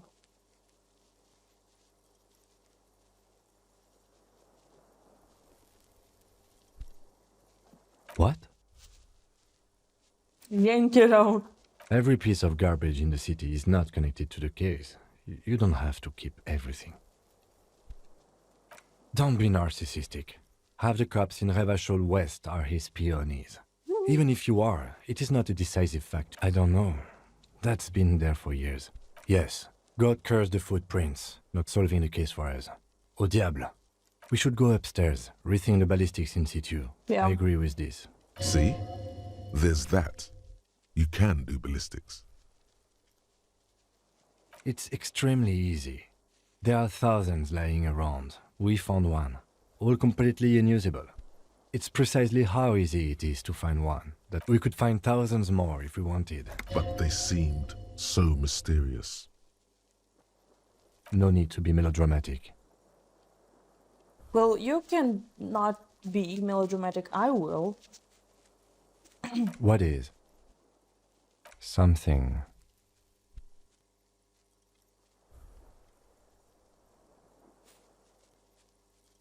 The miracle hasn't happened yet. It's not over yet. He does not know what to reply. It's morning outside, you think. I'm afraid we may not be able to locate communism, detective, I have on so many account of options. it being dead.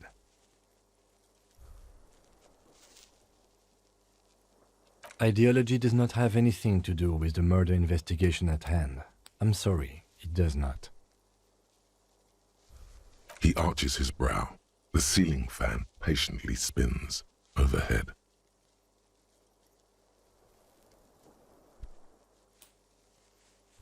It can feel that way sometimes, yes. A fucking reassuring cinnamon bun. That concussion must be making him dizzy. No. Are you ready to limp? Good. Where do you want to limp to? A gust of wind blows in from the bay.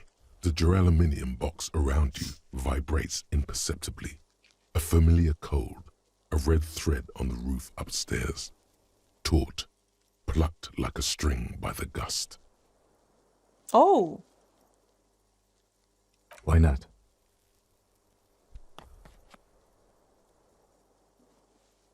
Another look at the window, perhaps? The one he was shot through. I don't know. Let's check out what do we have.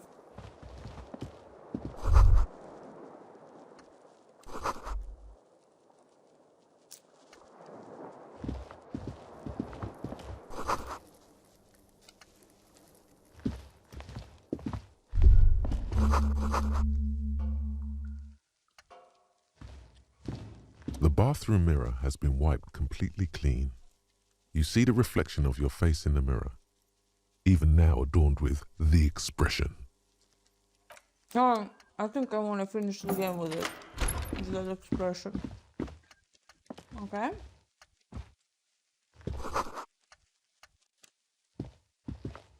These papers bear the stamp of the RCM. They appear to be fragments of the lieutenant's paperwork, half finished. You make out notes on this and other recent cases. I had Garth open the door to your room. You were running a low bacterial fever the first night.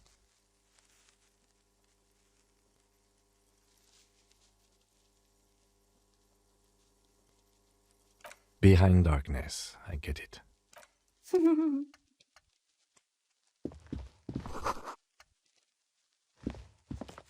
I am sure neither of us feels solid enough to keep loitering in this room. Why? You're fucking boring. I wanna see what you have. What the fuck?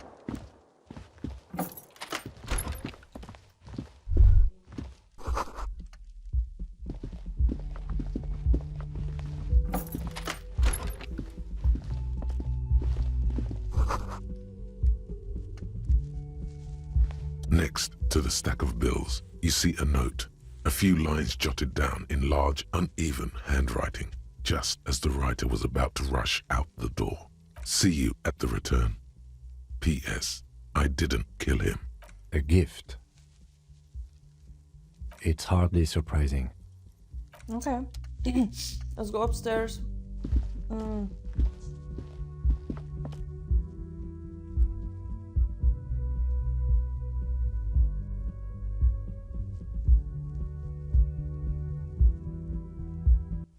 Plus, she drives me crazy because, oh, that's nice.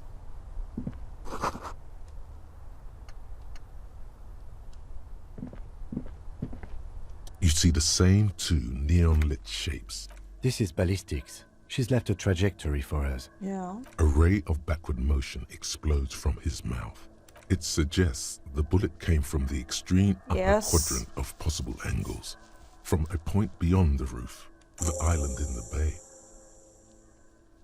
Unless she thinks the perpetrator was standing on the ring antenna. That is where the thread seems to point. Very funny, Kim. She was there that night. She would have known precisely where the bullet hole was in the glass. It also looks like there may be more to her skill set than we know. The question is, should we trust her? I find that hard to believe, but at this, so it is. For a second he seems tired.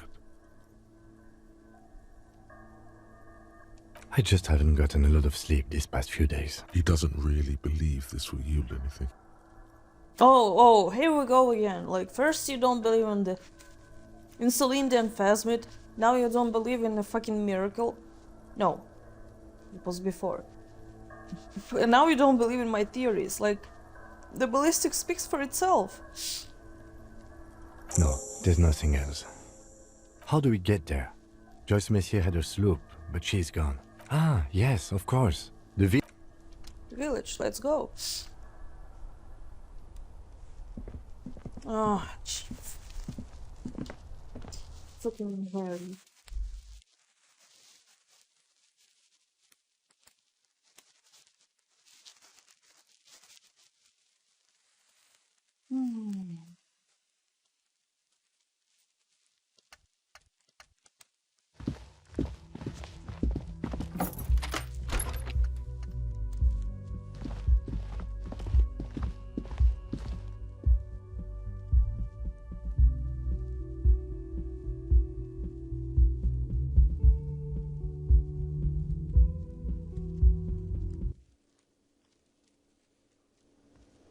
I'm so happy I can visit the islet with Kim. Oh, you're up. It's good to see you back on your feet. Did you like your room? You're welcome. I thought it would be nice for you to wake up in a clean place after you, let's be fair, defended this establishment and its clientele from gunfire. I give credit where credit is due, and that, was a nice shot. I was watching until you hit him. Crawled inside then. Bullets started flying. He really wants you to realize that he was also on the balcony looking by, in the danger zone, so to say. I wish you a quick recovery. Also, you and your partner are staying here free now. This establishment supports cops. The stay is free, the drinks are not. It just felt I needed to specify that. Oh, you know, people don't tend to stick around after shootouts. Turns out they're not good for business. I don't remember everyone who comes here, and many people wear sunglasses inside lately. Must be a fad. That's Jean Viquemar, his partner, I guess, a satellite officer. Yeah, I was, yes. That's because I'm a badass. It really took courage. Don't pick at him. This is fucking masterpiece. Look at this. Just look at this. He nods back at you, even more stoically. Look at, okay. Just two badass men Yes. nodding And, stoically. and, Make that three. The lieutenant is nodding too, hands crossed. fucking hilarious. No problem. They'll come back. They always do. Okay.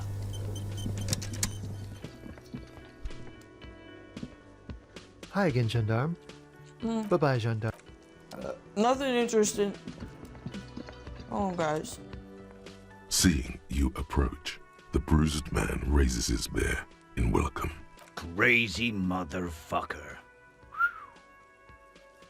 Didn't think you had that fury in you. But I guess I've misjudged a lot of people lately. That was one hell of a shot. Hell of a shot. The fucks did not expect that. But I guess what I'm trying to say here is, thank you for intervening, fellas. That was mighty brave of you. I told you! I will be on your side, idiot.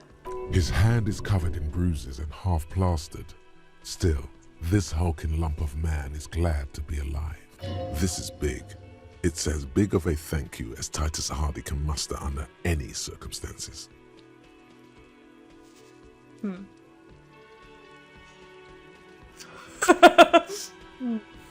Glowing. Now, how can I help you? Theo was old. I think he'd be pretty happy with the way he went. But Angus, he was just a stupid kid. Here it comes. The last one is the worst one. Yeah. He only deals with it by drinking copious amounts of 8% beer. 8% beer, that's hard. I mean, you can get a stronger drink, but I think it's hard to drink an 8% beer. An honest tactic. And Glenn was my friend. Best I've ever had. Dennis, you saw him run. He's a mean little shit, and Titus makes no attempt to hide his disgust. Grief-stricken anger boils in him.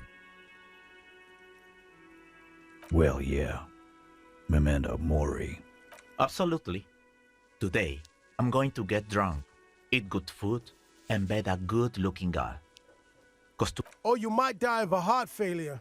Or syphilis. Hey, fuck you for ruining a beautiful idea. First, I'm going to find Dennis. I'm going to find him, and then I'm going to kill him. The lieutenant shakes his head. Go ahead then. Maybe they'll only break his legs. We're hunting that rat down. Let it be known what happens. I guess I'll take a closer look at it. Might even ask Tibbs if he's... Don't know. Don't. Even after all that hell, he's still bitter about her? Well? Nope. He did. He nods and takes another sip of whiskey. So, he's not drinking beer. Judging by the sight of you, I'd suggest crawling into bed with a bottle of whiskey in one hand and a big tit in the other. Yeah, go pay Monica visiting Janrock. She's got a knack for making men for... Hell, you both look like you could use some feminine company right now. Thank you for your advice, Eugene. And you too, Alain. I do always appreciate a good use of the expression milkers. You're welcome, Bina Claude. You're all right in my book. Take care, coppers. You two look after yourselves now. Death passed on you today, but men don't get that lucky twice. Oh my god, I mean... Copo Loco. And normal cop, I guess. Good luck in Shamrock. Thanks for getting involved, guys. And if you ever feel like the uniform is holding you back... And Titus Hardy himself would make a good officer. I will, Capo. That's a promise. Take it easy on the drink. The danger has not passed. Good point, Bino Claude. We'll keep the vol under 12% tonight.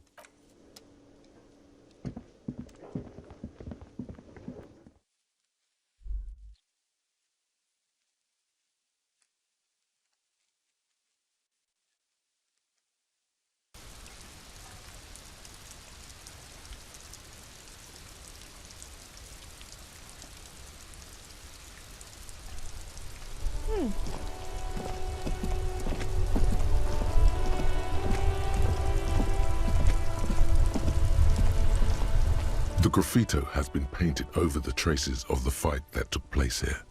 This was Cindy the Skull. The lieutenant crouches. Looks like it. Yes. This is still fresh. It wasn't. The return. Could be. In Revachol West, someone somewhere is always whispering about Le Retour. It's an aerograffito, meant for coalition aerostatics in the lower troposphere. The return to her side. And blood. Some of it is even yours. Oh, I can see it. Heavy fuel oil. Isn't that flammable? You could buy some smokes, light up a ciggy and throw it in there. Okay. That's literally what I'm gonna do after talking to Tommy. My man, you're alive. Yeah. Almost. Kind of. Man, what a day. I missed out on most of the action, but I heard it was quite... So what's next? You guys heading back to Jamrock now? Talk is local union muscle were behind it all.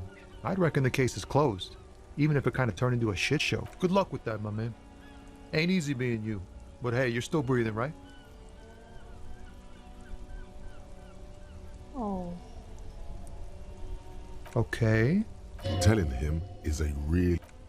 The lieutenant, what are you doing? That's probably for the best. Yeah, I don't think I should tell him. I mean, I'm interested in his reaction, but it's not something he has to know. Oh, the rest is gone. Nice.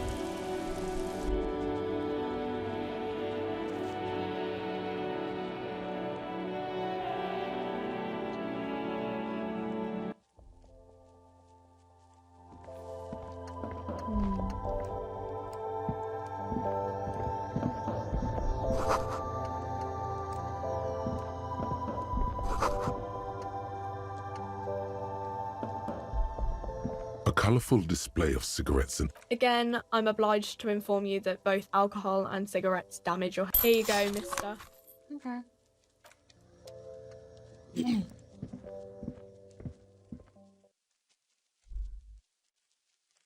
Here you go, mister.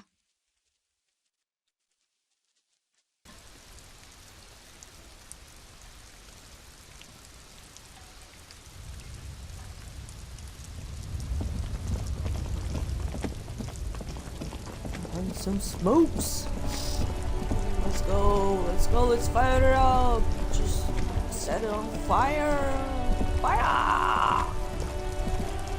The graffito has been painted over the traces. This was Cindy the Sky. The fuel oil catches fire immediately. Beautiful. With an ominous hiss. A bright orange flash across the surface of the letters. Black smoke rises from the burning message. What if the words are not directed at the people of Martinez, or even the coalition aerostatics above the city? They're meant for something above even those. The lieutenant has taken a small step back. He looks at your face illuminated by the flames and nods silently. Then, the flames warmed him too. Not at all in a bad way.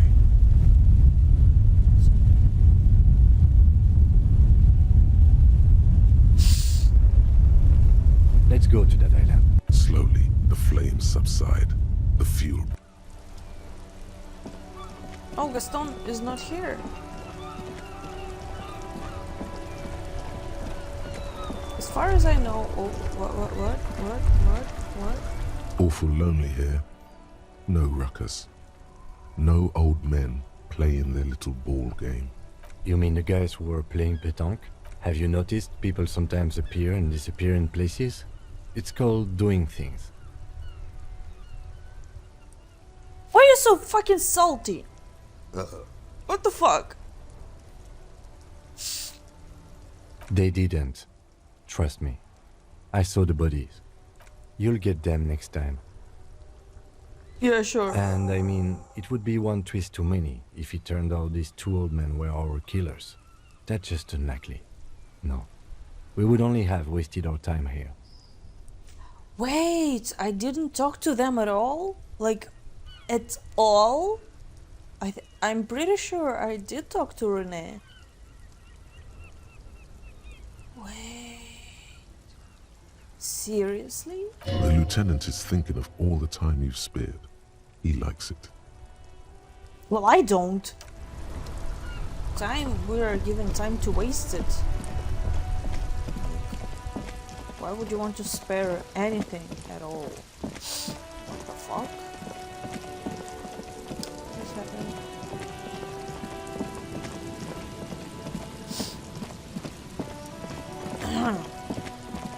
What are these footprints? Are they here? They're here, but they're less visible. At night they were more prominent.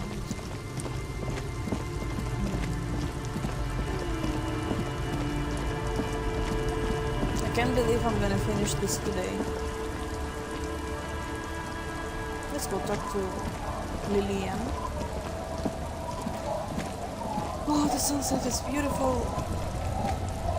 Officer, what happened? You're limping. Why are you limping? You look terrible. She sounds almost disappointed with you, reprimanding you for falling and hurting your knee. Look at you, you can barely walk.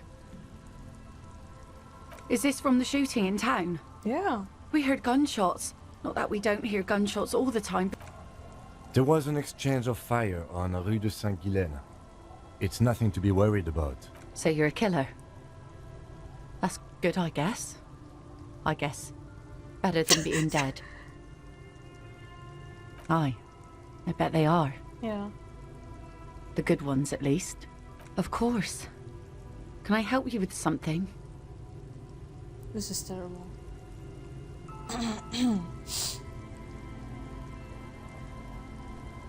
That won't be a problem. It's wind still and the tar just dried.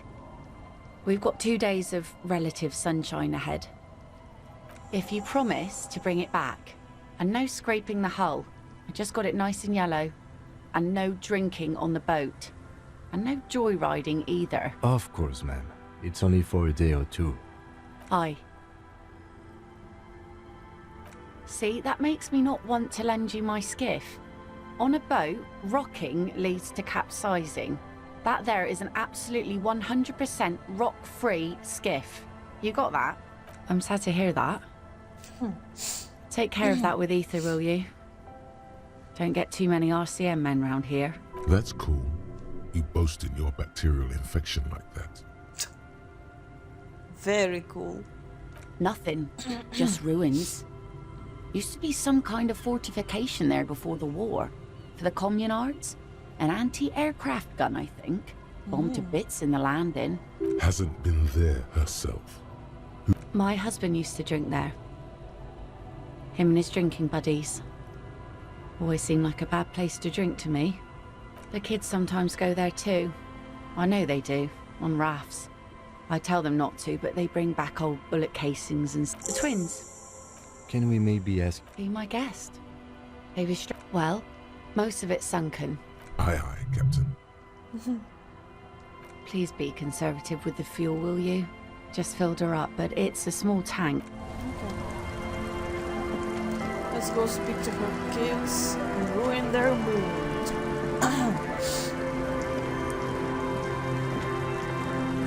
The scruffy-haired little boy kicks a stone.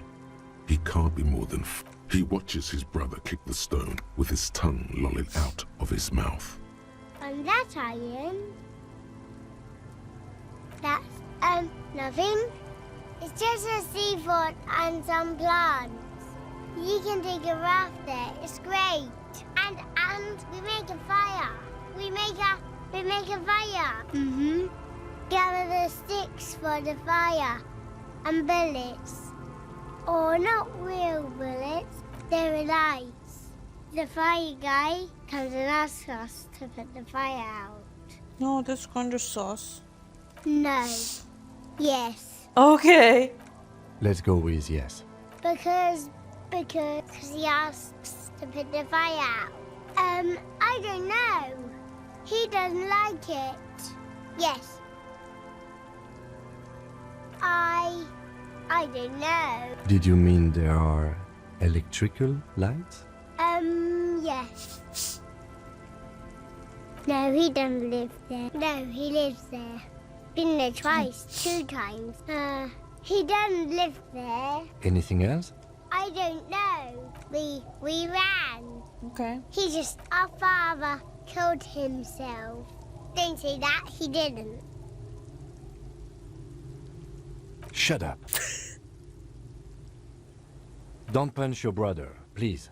Don't start crying. I'm not gonna start crying. Oh. Doesn't even have anything to do with this, you. Father isn't the fire guy. There's Lights, fire guy. We should check up on that island. Okay. No more. Maybe she has something to tell me? Our tenant, the policeman. I hope the waves don't... Even I can see that. I told you not to bring your trouble with... Though I suppose you took the worst of it. Turns out you were your own ill omen. I'm not sure those were the last of the men with guns either. There are always more coming for your kind, officer. Then we'll be ready for them. Of course. Wait. Is it possible to... Yes, I just want to check some, like, you know, the dialogues with other people that I hear. Oh my god, the sunset is beautiful. Freaking amazing, you know? Everyone says you started crying in the middle of a firefight and then bled like a pig. I guess that was cool. People, they say you'd kind of died for a moment, that you let your shit out already, but then came back. So I guess that's what's cool now. Just don't think because you got half your dick shot off and you're an invalid now. Kuno doesn't reward weakness. It's business as usual with Kuno. Feels good for some reason. Okay. Watch out, pig. It's a dangerous world out there. But Kuno's got his eyes on you. Who knows? Okay. Speed train, Kuno, leaving station. This kid is so funny. So maybe we can talk to Plaisance and her daughter. Wow. I mean, the sky is in white stripes. Jesus, what's the spelling? Wide stripes. Yes, there's like horizontal stripes, and the first one, the lowest one, is a huge blue stripe. Then it's pink, then it's blue, then it's pink, then it's blue, then I think it's also pink. Very nice, very good looking. Oh my god! Things have gotten out of hand! I thought the psychic stuff was bad, but the crime, it's even worse! I haven't been able to come to work for 3 days. The shop has been locked. No sales, gangbangers running around, shooting everyone. I know I shouldn't have bought a shop in this ghetto. Oh my god! Even the police can't take care of all this. Just look at that limp. Yeah. Someone should do something about this. Maybe I should close the bookstore and open a psychic studio. Yes. It makes sense. I could teach people to protect themselves against bad energies and to fight crime. Yes, what Martinez really needs is more vigilantes roaming the streets. Exactly. It's a brilliant idea. In the meantime, do buy the books. I don't think I will. Annette is just a sweetheart. She's nice. Hi, Ace Detective. Are you here for more books? Oh, okay. I thought she would... Well, she's a kid, so maybe... Yeah, wow. Okay.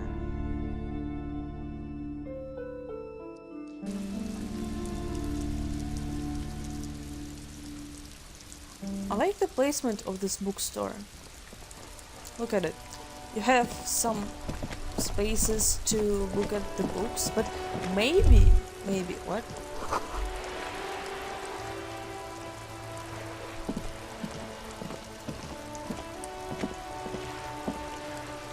Maybe if it was a cafe, it would be more pretty, because you can put the tables in here, and also there, and then you can make a kitchen.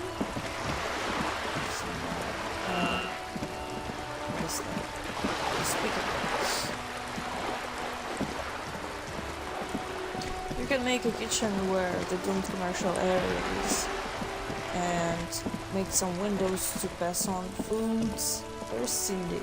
She's gone. Oh no, let's take a look at this one. Just an ordinary wall. Nothing.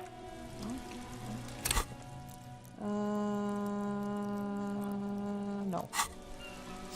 I don't care. You're limping. Let's just go to the point where we can fast travel and get in the boat.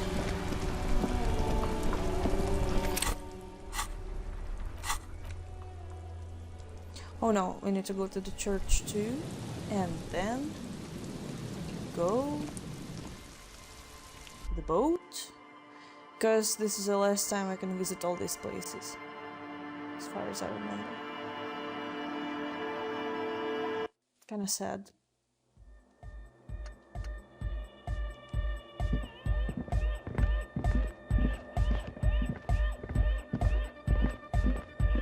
Oh, hey man, it's good to see you. Oh, it's locked, okay. It's to express my individuality. Is that a bald spot? It's hard to tell for sure. Maybe it was a bad idea. Goodbye, off. What do these people have to say? Yo, man. What's your... Yeah, never mind. She's whistling a melody. Hey there. I've been recording some new audio from all these beams and rafters. The sounds travelling through the wood are pretty cool. Creaks and stuff. But that's not really what I wanted to talk about. I wanted to thank you instead for getting me and my friends in here. And we even found some new associates, such as they are. Good, I think. Noid is getting a read on the place. I think he finds the carpentry very impressive. Andre's been setting up the compressor and dancing. Egghead's been keeping the party up. He's got the stage under control. Okay. Sorna, the programmer, she's doing whatever she does behind that radio computer of hers. She doesn't talk to us much. And the crabman hasn't shown himself, thank God. Ouch. I did notice you limping, but I thought maybe it was your thing. When I was 16, I used to date this guy who had a limp, but it only showed when he was sober. So I guess it wasn't real or something. Anyway, shot in the leg. I'm sorry. Man, that must suck. Yeah, it sucks. Good morning! Yeah! Hardcore!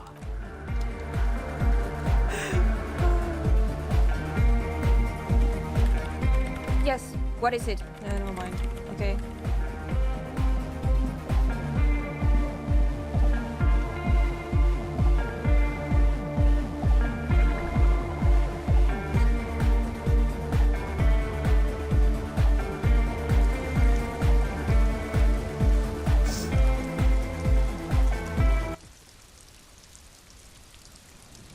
I love the tips that tell you how do you pronounce things. Glacier and all those interesting little words, you know.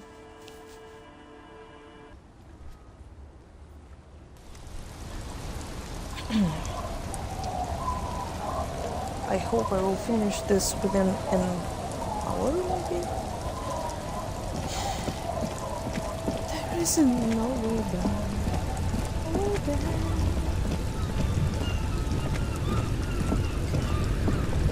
A skiff with a small steering engine in the back floats on the calm mirror of the sea. Its 2 seats are empty. The boat's belly is a shiny yellow color, industrial paint over fresh tar. You see it reflect off the water, along with the factory number, A72. Once you get in, that's it. Yeah. One pull of the starter handle, and you're off into the bay. I know. A strange trepidation comes over you. Have you made all the necessary preparations? Remember what the net picker said. It's a small tank. You won't be going back and forth. What? Fine. Let's blast Sad FM then.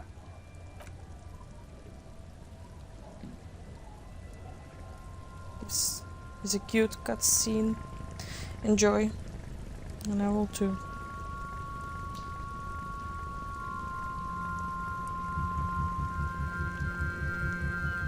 Want to be free.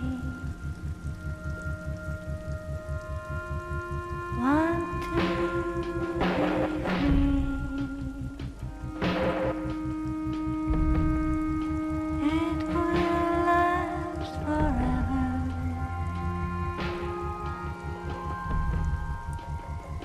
Eternally.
boat comes to a slow stop. The lieutenant turns the engine off. Then there's silence. Well, it's fucking sad. In the silence, Sad a FM. sputter of wings. There is very little wind here today. The ghost... Let's go. Let's go.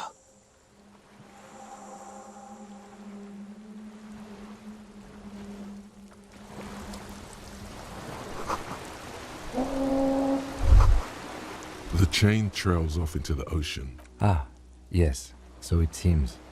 For bringing munitions to the island, maybe? And supplies? You could also lock the bay when you raise the chain. From enemies. Enemies of the commune of Revachol. Oh. This sea fort was... Okay. What? What is it?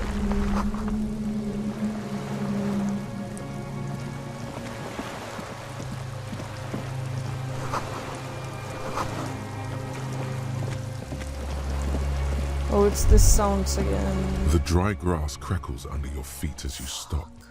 Far away, birds' wings touch the still surface of the sea. The flock of quail departs, now more than 100 meters away, 102, 105. On the islet, there is almost no wind, just the light movement of air through the reeds. Bulrushes swaying on the waterline. The great ghost of the air is holding its breath. A silent hiss. Sea air moving through the needles of a pine tree. The faraway roar of the city, distant like today's dream. Before it, the sound of sand. The low tide filtered through its grains. A bird tending to its feathers. A low hum. The air slowly moves through a concrete box, through its ancient slits and cracks, resonating, hollow. A big building. Air flows out of a pillbox window. There is very little there. The air cossets flowers on a meadow. Absolute silence. Reeds motionless. Bulrushes motionless. Col de Mamadakwa. No! We are way out now. Way out in the west. Yes?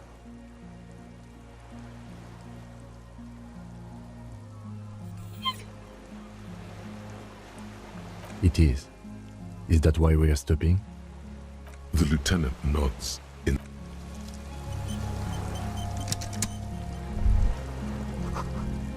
It's a fucking cryptozoologist island. What? But maybe it's a good place for them to stay because well, nobody's here. No one comes here.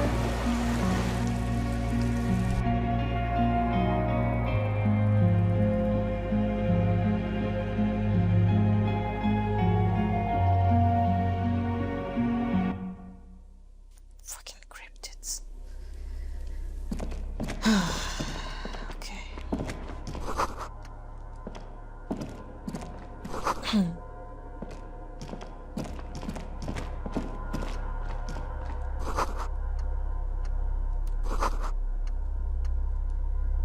Oh, this bed. Books and magazines lie scattered on the floor and on a makeshift cupboard.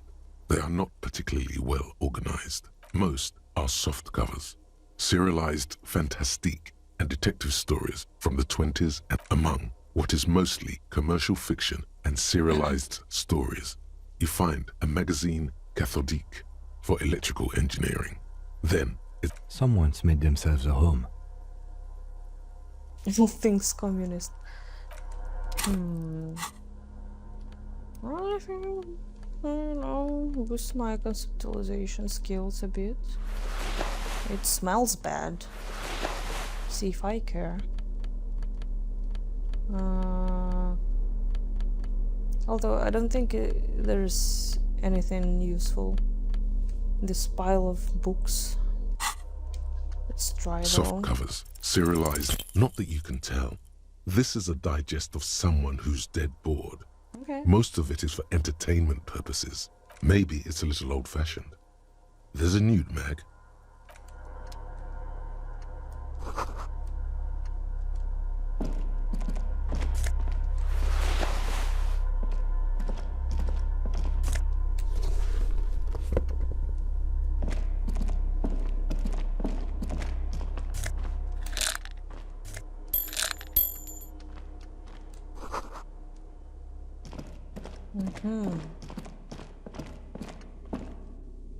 Green paint flicks off the monoblock aluminium cabinet. The keys rattle like teeth. The console of an antique computation device. Urgence, ouvert, allumé, radio diffusé. Sounds like this device was used to control the electronics here. Maybe it still does. This device was used to control the electronics in the room. Okay, so we need to get some fuel. And I think I know where to get them. Why are there still money and magnesium here? It's the end of the game. It's not like I'm gonna need those anymore.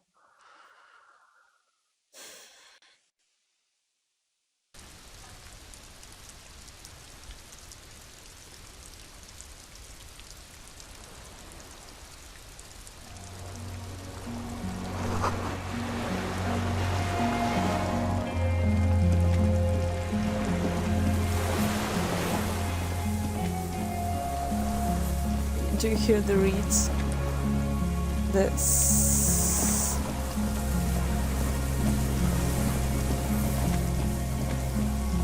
You know who it is? It's your boy! You will see it later.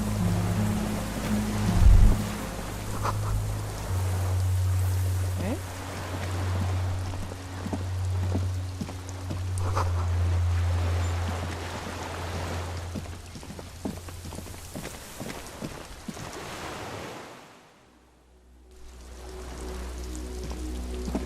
Here's the canister that we need to take.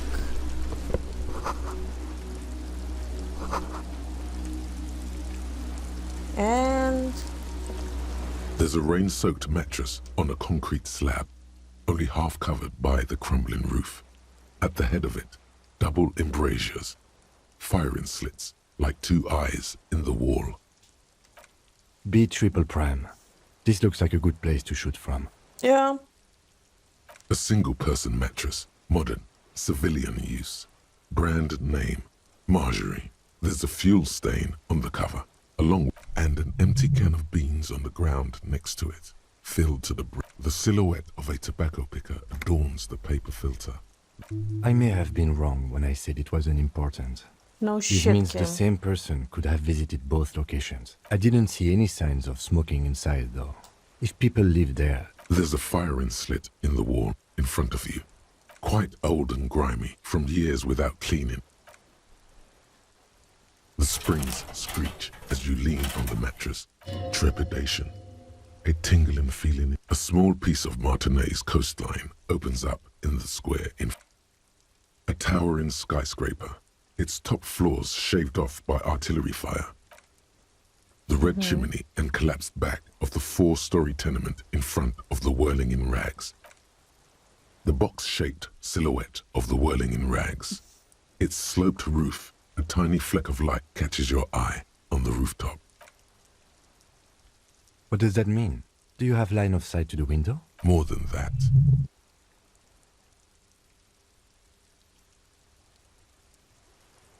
A pair of binoculars? Or a scope of a rifle? You'd be prone, lying on a mattress, barrel resting on the embrasure. Cheek against the cheek rest, hand on the hair trigger, on a calm day like this. Good. I think we have it, Detective. The origin of the shot. This is the sniper's nest. It's only moderately effective cop work until we have the weapon. Okay, yeah, it will true. not be, how do you say it, booyah? Until we have that. Okay. Where? You think so? We would see them if they were here. Oh my god. Perhaps it's a... No, officer. It's not an invisible shooter. But this island, on the other hand, or she, we should move. Oh, this is nice. That's nice. That's nice. Yeah, we should move and blast open the door.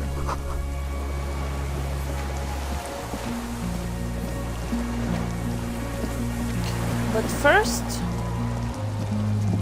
no, you know, we should take a rest, you know?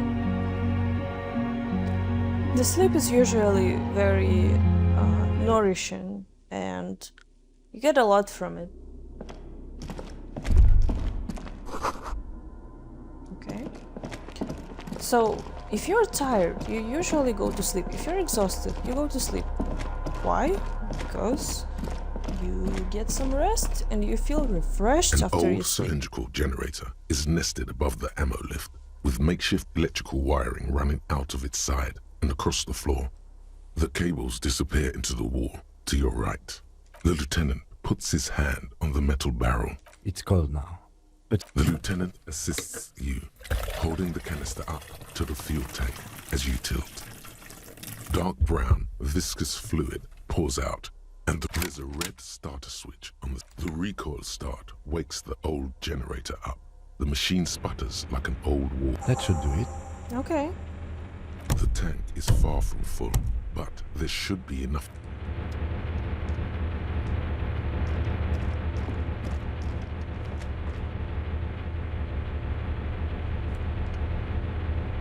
So, get in sleep? There's a greasy old spring mattress in the corner, resting on piles of soft cover books. White linen and a pillow are visible under a worn-out caracol blanket. Someone has been squatting here. The linen is fresh, recently washed. You force the rest of the sentence out through pain, thick as molasses, no longer able to hear yourself speak. You know, officer, you can rest here if you are feeling tired. I will keep watch. You could use some rest for what's ahead. You face the concrete wall. There's less light there, in the dark corner. Like a dog, you lie there. I have seen a very interesting artwork recently about this part. You didn't realize how tired you were. Your body is still nowhere near healed. I love that my senses are just stocking me up like, yeah, you need to take a rest, like, yes. And, you know, it's all about endurance and pain threshold. Threshold? That's how you say it, yeah? So, it's only the physical traits? The blanket feels cold. The entire room does. Concrete and cold. Minutes pass. Half an hour maybe. The sounds of the sea beyond grow distant. Your eyelids close until you feel yourself standing up in the darkness, right next to the mattress. Slowly, the world begins to hatch from the blackness. It's evening.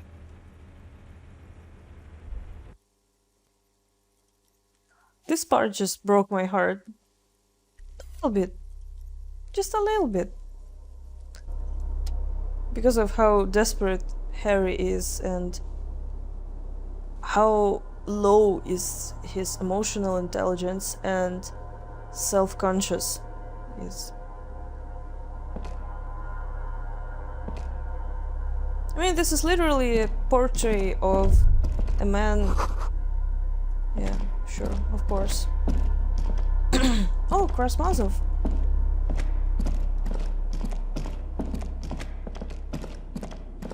At first I thought that the game was lagging because nothing lights up. I'm pressing a key that usually lights up the items I can interact with, but only this lights up. So, you know, strange. Because I legit thought it was the evening and that the lieutenant was outside. Well...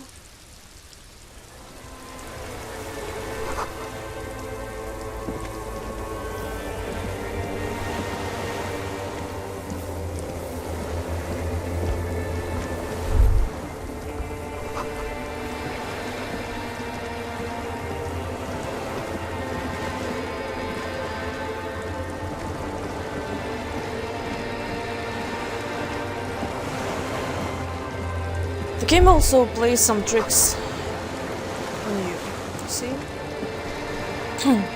Harry is dreaming, basically. And in the first 2 days? No, 1 day you had a dream like this, where you can walk and where you can like interact with what happens in your dream, but then it stopped. Dolores Day, the innocence of humanism, internationalism, and the welfare state turns around to face you. She has an airship airbag in her hand. She seems to be in a hurry. And now it's the end of the game, and you got used to your senses talking to you while you're asleep. So you don't expect anything like that to happen anymore. The first interaction that you had with kind of an interactive dream was on day 1. Yeah? Yeah, I think it was on day 1. When you saw yourself with a disco ball floating like on the place of a hanged man. So you relax because, oh, nothing bad's gonna happen. Nothing bad ever happens to the Kennedys. What? And then... Okay, don't say you need to talk right away. Melt the ice first. This way you're already talking. But you don't even want to talk to her. She would only be cold and mean. Let her go. Wait, can I leave? Is what you want to say. No! But you don't. Hammers clang in the distance. Children laugh. The light from the video rental casts shadows on the ground. She turns her face and it's illuminated by it. Red and cyan. I can't help you. I'm totally useless. Everything I've said is lies. I want the exact same bad things you want. To stand here like a pillar of salt, saying, Hey.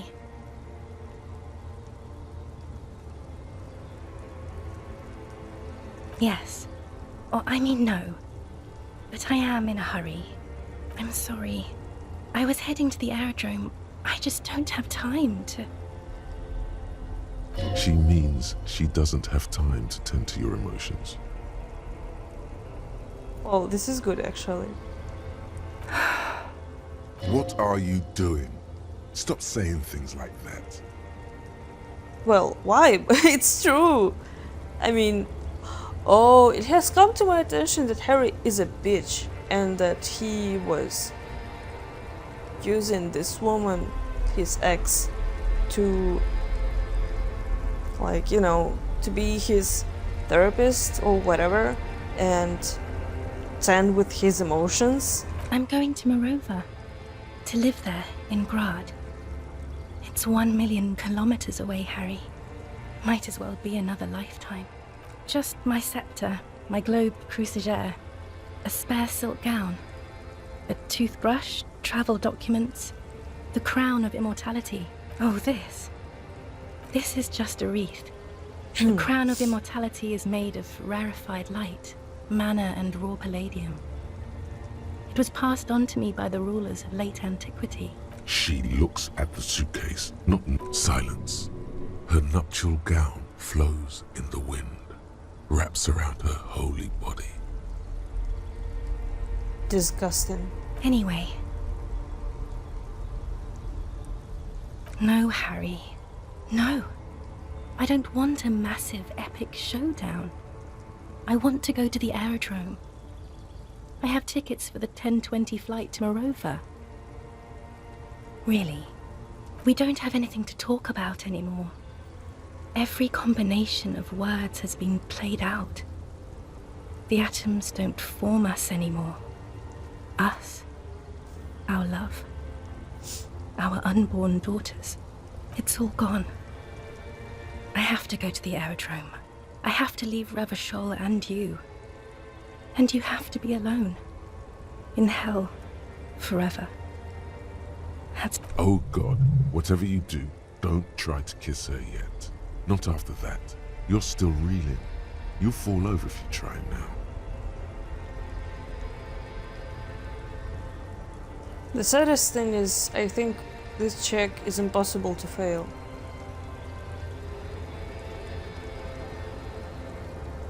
It's not. But... I don't know why I said but. That's it, yes. We've talked about it 1,000,000 times. You will get over it. Just like I did. People do. See? It just takes some time. For you, it will take something like 20 years, maybe? It was hard for me, too. I used to think I couldn't live without you. But I can. It's not. It's just not possible. It's like eating rocks. You just can't do it.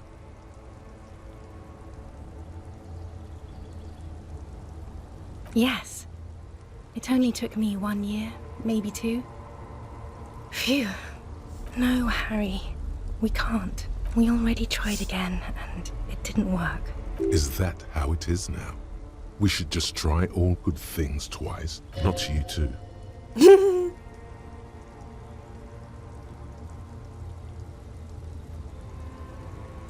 She does not seem relieved at all. I don't know what you mean. Dolores Day.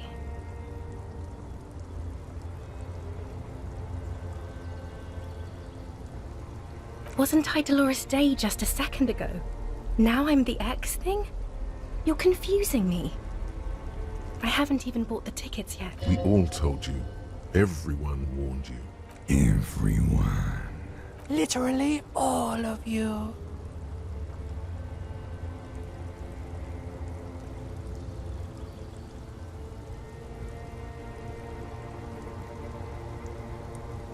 Great. It's the abyss of the void. Soon it will be the gloaming. It will be the world ending. My friends are waiting for me on the platform, Harry. It's impolite to... What?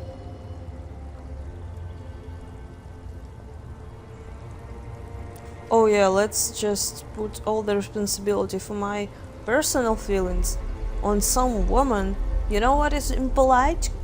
Consigning a lieutenant detective of the Revachol Satan's militia to eternal damnation. It is. Useless. 1,000 times you beat an animal. 1,000 times you've raised that fabric. What is underneath has always calmed you, centered you, made you sane. This is disgusting. In your mind, you could still climb inside her bed. Still the only man. The morning? I don't understand. Oh my god, Harry, stop. I don't want to hear anything about the morning. I can't do that anymore. I'm not 80 years old, I'm 32. People my age are not supposed to mourn. Yes, Harry, I am. Things have gotten much better for me, now that I am the ruler of the known world. A tiny golden watch with red straps around her bony little wrists. I mean, this is what Harry would do. I remember I passed this check at least once. Then the second time I don't want it. It looks expensive. I don't want it. Oh, here's where you get the achievement in Steam. That's not what figurines do, Harry. She looks at the headless Found Rider between your fingers and doesn't know what to say. Harry, I don't want things. I want to go to the aerodrome. Oh my god, he's a terrible man. I mean, he's just... Even though it's in his dream, he still manages to choke her down like a fucking snake and just offer her stuff. I didn't realize this on my first playthrough because I did not understand what was going on. But it's literally like some man. I dated this man. I dated men like this. And I don't think it was one person. At least one guy that I've dated was behaving like this. Like, maybe you want this, maybe you want that. And I said, no, I want the third thing. And he was like, oh, maybe you want the fourth thing or fifth? And I said, no, the third one. Like, I didn't ask for things. It's too late to give me anything. We both said a lot of things. We were very young. It was her. I can feel it. I can see it in her tender long fingers, in her wrists. We will always have what was. I will always be influenced by it. But it is over. Now only total, unrelenting hell remains. Just for the hell of this playthrough, I won't, like... Okay. This is pointless. This step is absolutely pointless. It will leave you crying, fucking regretting it afterwards. Look at this. Pathetic. With your feet trembling from the steps you took, tepid and fearful, you stand against her, her body close to you, radiating warmth. With your eyes closed, you move your lips on her mouth. Throughout the game, you have been taught that red checks are the checks that you can pass only once, and that they are important. And fucking in this moment, you realize that they're not. It's not like because of the fact that this conversation goes on the same way that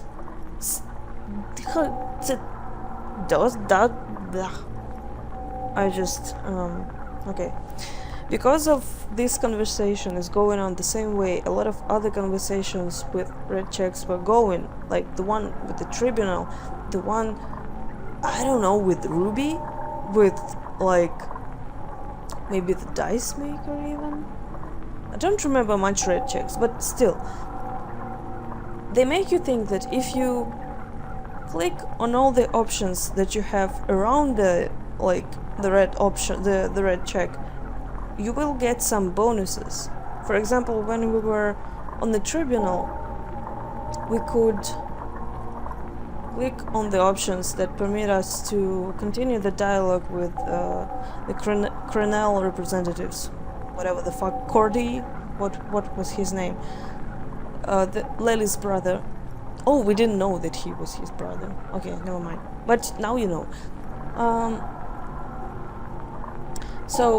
And then after we were speaking to these people, we got some bonuses, or on the contrary, like with Ruby we had -1 for some reason, because we told her because I told her that I was La puta madre agent? Okay, never mind. So it has some influence on what is going on. So naturally, when you were going through all these like dialogues here with Dolores Day, you have a red option pop up and you're like, oh, I'm just gonna do the same thing that I've done over and over again. The same thing with any other interactions that had a red check. So you just click all the options, you develop those dialogues, and you look at this option. Maybe it will like improve, but a very suspicious thing. It was already 97%, and as far as I know, it's the highest in this game. You never have 80, 98 or 99 or 100%. So, and you think, well, yeah, maybe it will make sense, but the funniest thing is that while you're clicking through all the other options in the dialogue with Dolores Day, I don't know, like, maybe you need to press, click them over and not actually read them. But if you read them like I did, you get the feeling that maybe kissing her is not a good idea. But even though I know that it's a bad idea to do this, I see 97% of a chance that I will eventually succeed on this check. And now we're fucking here in this useless check and developing a dialogue, okay? She is not kissing you back. But I succeeded!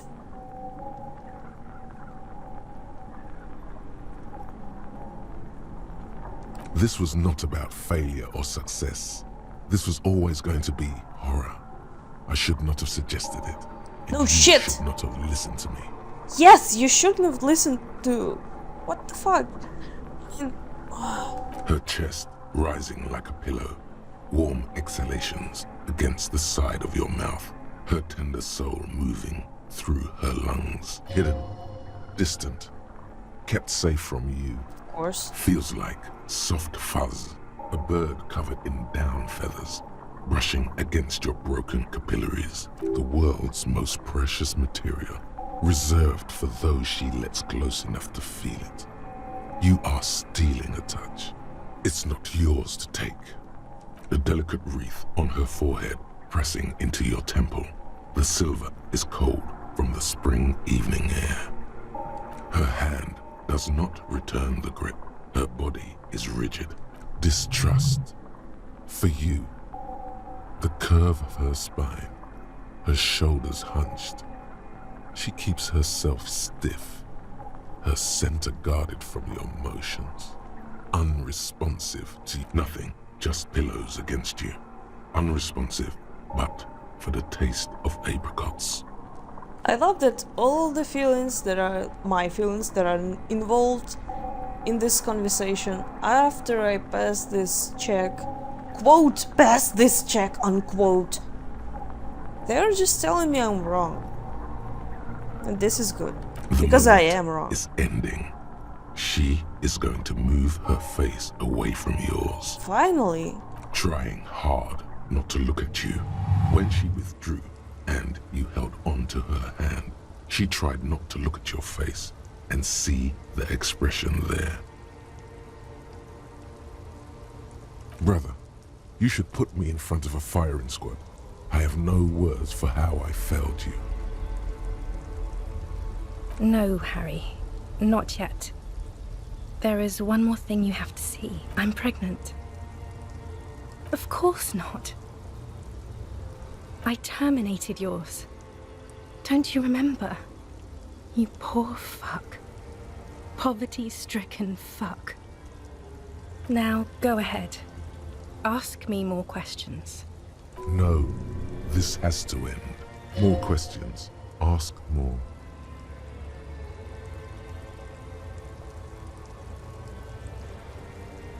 I'm happy that Harry is punished for doing what he did because he fucking deserved it. I have to, Harry. Really, I've already missed the 8:30. I'm gonna... I was wrong. You don't have power over her anymore. You shouldn't have said that. I am wrong about everything. You should go on without me.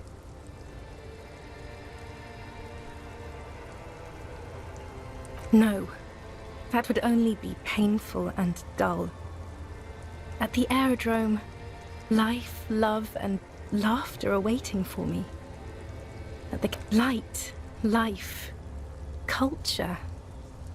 It's so much better than here. Everything here reminds me of you and the horrible times we had. The nights we stayed up fighting for our dying love. I have to wipe it all off me and be clean again. I want to be a good person again. Not this. That was someone else. I betrayed her, overwrote her, and I'm happier for it. And I'm really going now.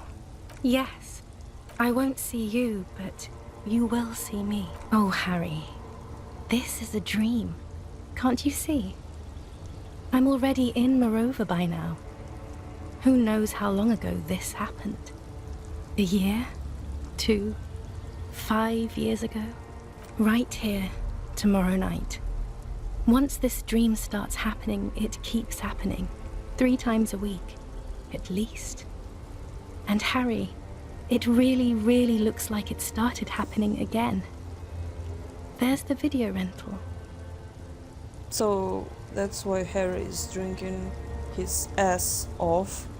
I'm suffocatingly beautiful and young, and I smell of tutti frutti chewing gum, like I did that time when I asked you for forgiveness, after leaving you the first time, so long ago. Oh yes, this is real darkness. It's not death or war or child molestation. Real darkness has love for a face. The first death is in the heart, Harry. See you tomorrow.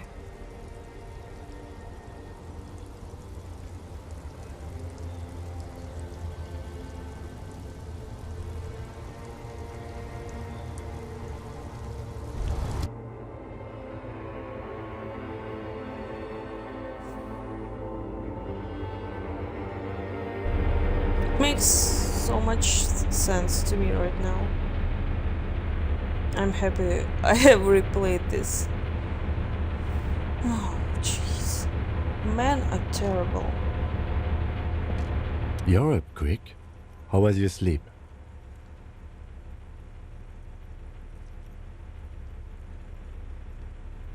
Okay.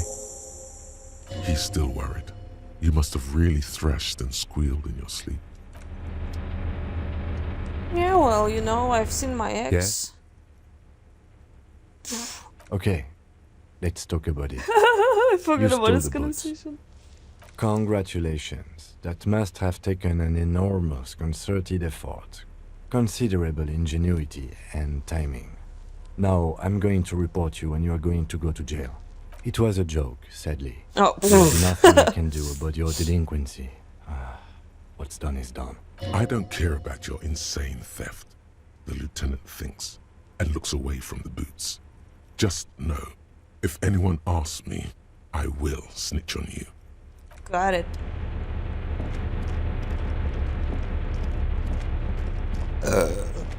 Oh, that was loud. I'm sorry. A dim golden glow animates the console. Faint, like a ghost light. It's on. Turn emergency open. Automatic boot. The lighting in the room turns on with a sizzle. The blast door opens with a series of clicks. A shaft of light appears, then widens as the light shines in.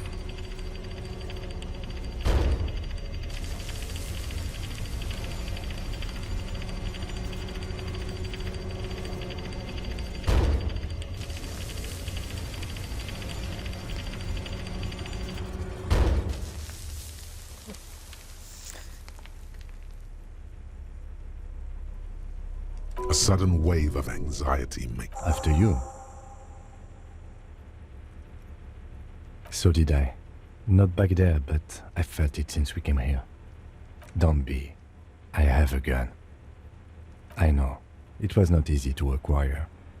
Oh, true. I don't know. But does that relate to Ruby killing herself? A thin wisp of smoke rises from a charred black fire pit.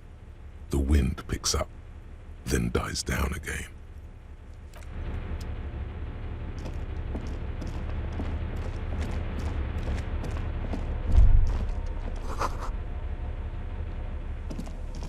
That's not dangerous.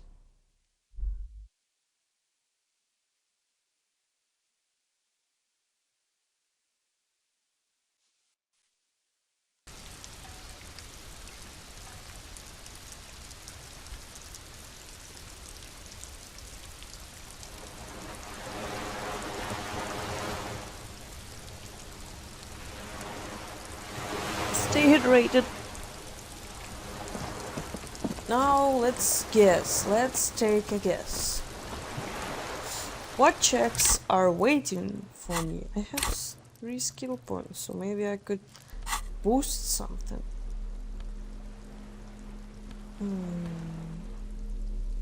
What if I... Wait, am I really going to talk to the killer wearing the exact same things that I wore? Really? I don't think so. Maybe I could, spice it up a little.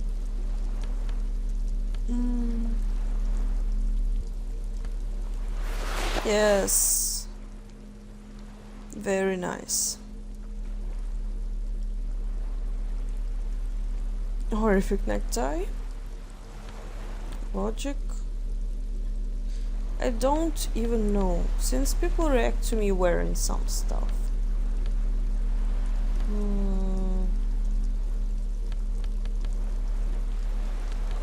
don't know. Oh, this is kind of funny.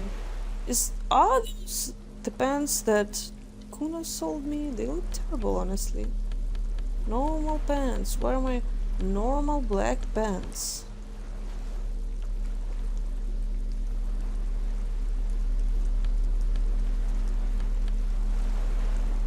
Normal day for a normal guy.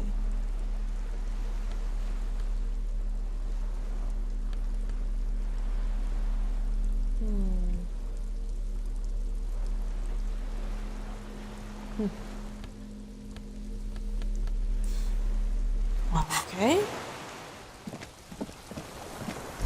Hay bells. And the sounds of the reeds. Do you hear this?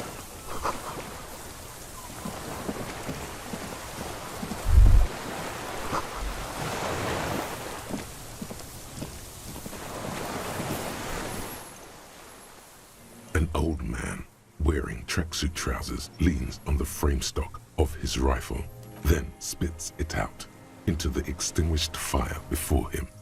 He raises his black eyes, unclouded by cataracts. His eyesight is sharp. He's practically tearing up from spite. Hatred got the best of him a long time ago. This man hates everything.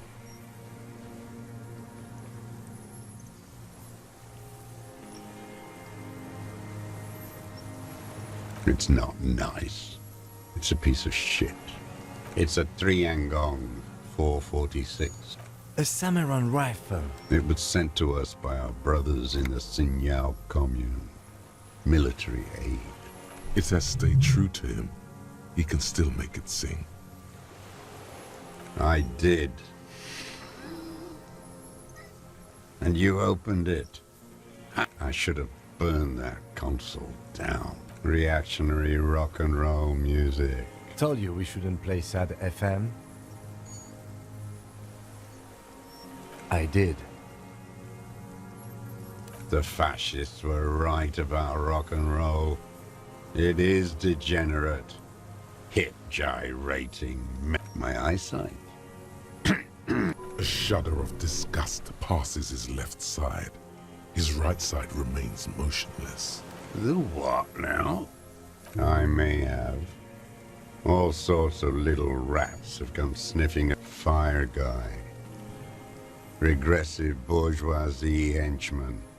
Can't even talk like a grown-up. You heard me. It's good now. Like chalk, white from the ball. The lieutenant pulls his pistol from the... You are a glorified night watchman. This is a service rifle. I can only lay it down before an enemy commander of corresponding rank. It's a good line, but your voice slips on, Commander, producing a little squeak. Sounds like you're afraid. A big-time operator of the pederast army. How about I keep it, huh? And the lieutenant aims his pistol square at... Put it down now, sir. Or you're gonna blow my brains out before you question me. It's out of bullets. Like an amputated limb in the sand. I feel bad about spending so much skill points. I'm sorry. This is terrible. I may need them later because we will have some important talk with some creatures, you know? At least I understand that I need something to boost my authority. And that could be the boots. Yes. Let's go then.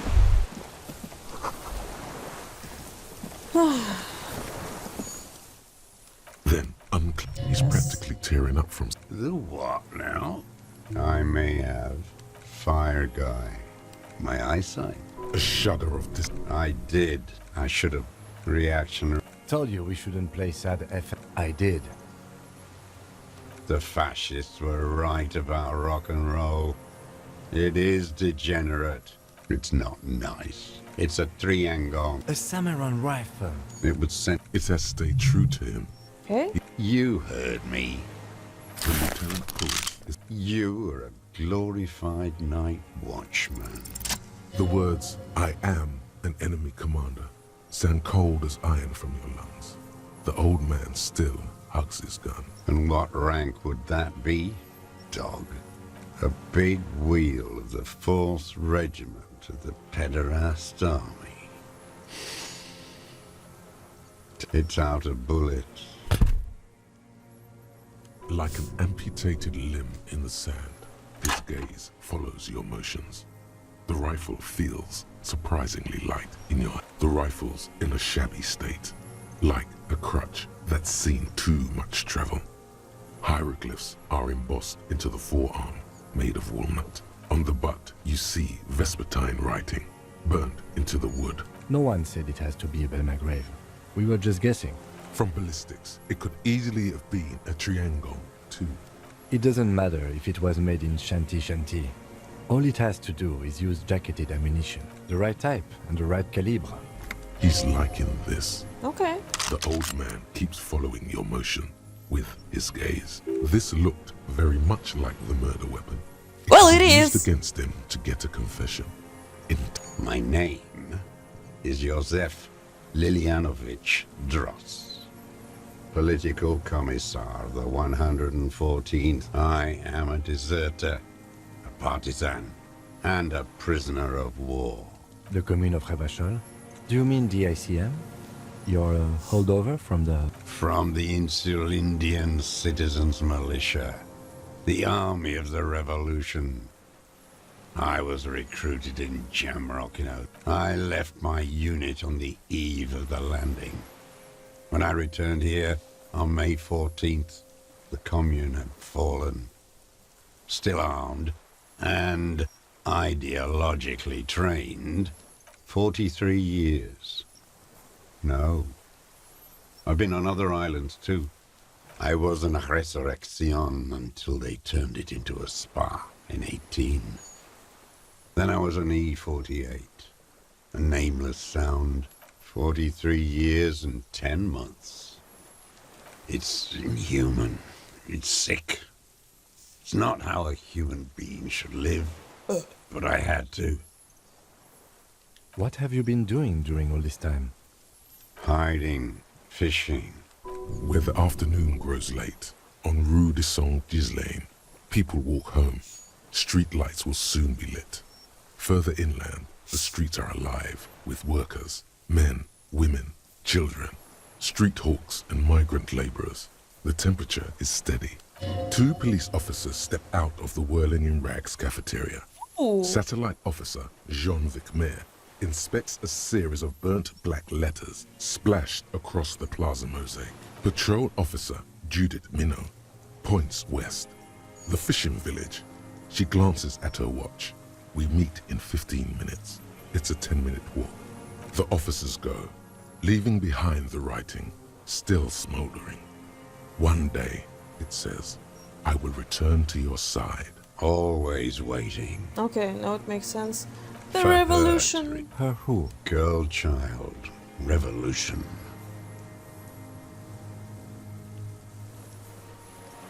A waste.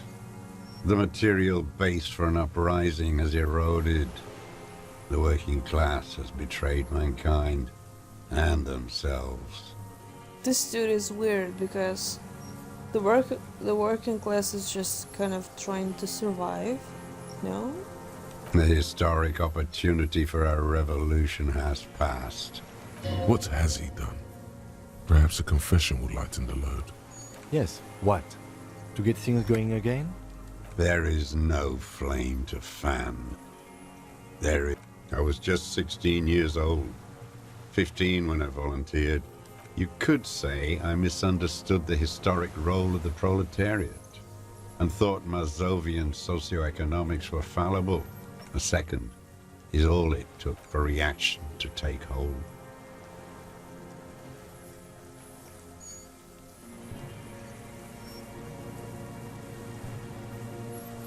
It's the same thing.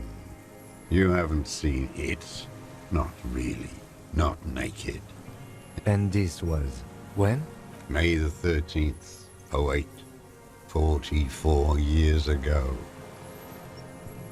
The combined might of international capital. All at once. All the greed and terror in the world tore into Revachol. Huddled on the floor. Okay. The artillery was 80 kilometers away in Ozon. But I knew the commune would fall. We would all be turned into ash. A terrible shame, still within him. the lobes of his... No. I climbed the chain link across the water and hid inland, in the bunkers there, like the weakest of the weak. A mouse, frightened at the ordnance all night, and the sound of the rotors in the morning, whirring. Airships. I climbed out into hell. The landing was complete. The chain was submerged.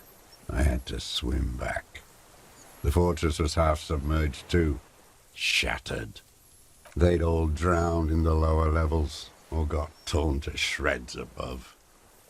The anti-aircraft gun had malfunctioned. So had I. I left them without ideological direction.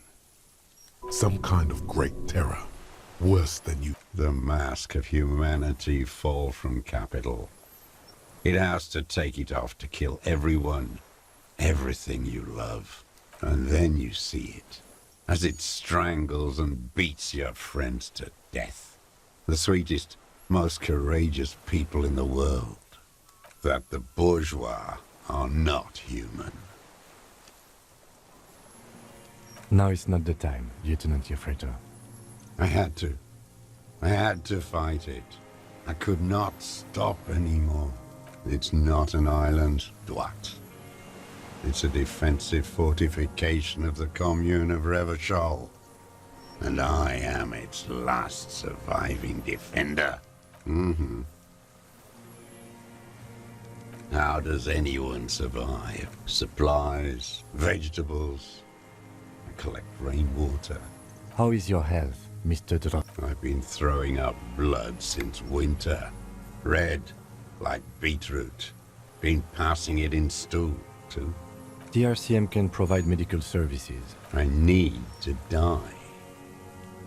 You don't have medical facilities? You also have Druamine. I have been running out of that stuff.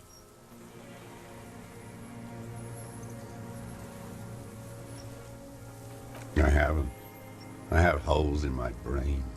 Years missing. I don't even know what. Inferno? I would imagine it gets tremendously difficult, mentally, to live in isolation. Traitors. It's better alone. I watch the people of this city turn the lights back on, more and more each year. It's disgusting. Are they not heartbroken? How could they have moved on? Oh! Oh no! Does that apply to me as well? I mean Harry. Are they not heartbroken? How could they have moved on? It was hard in the Thames. I didn't have partisan training. There were posters, campaigns. We communards still hoped, and they needed to snuff that hope out. The East capitulated. Martinez and Coal City were turned to dust. But Jamrock, Forburg, even Coron, and Boogie Street, of course. Those fucking kips had Marsov, Corsids, and others too. Some cordons of Revachol was still fighting. There were cells. I tried to contact them.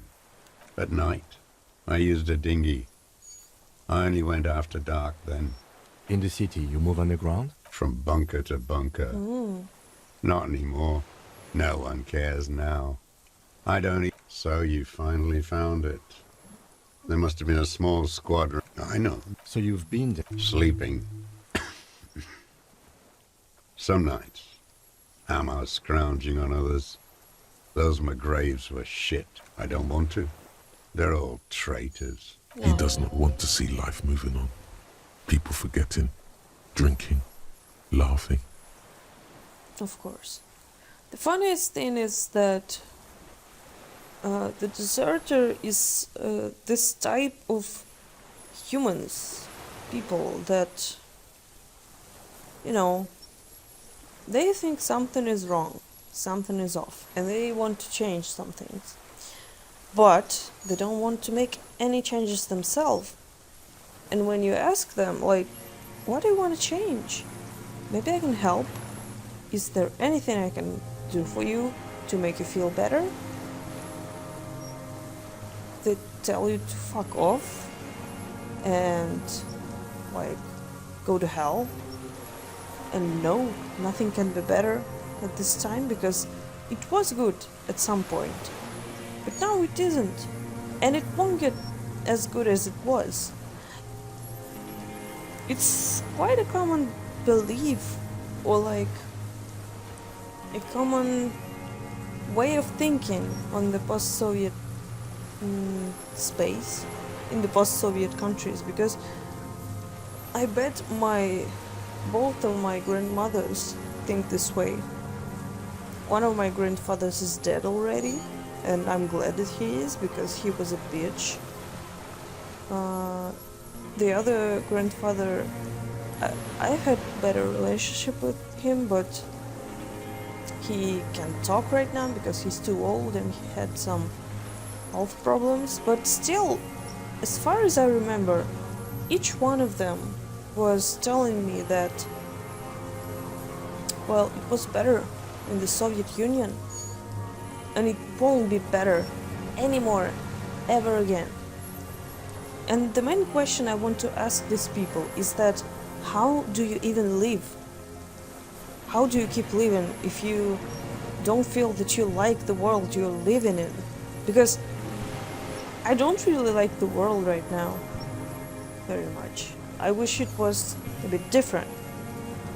And I think about death a lot, but did they do the same? Did they have the same pattern of thinking?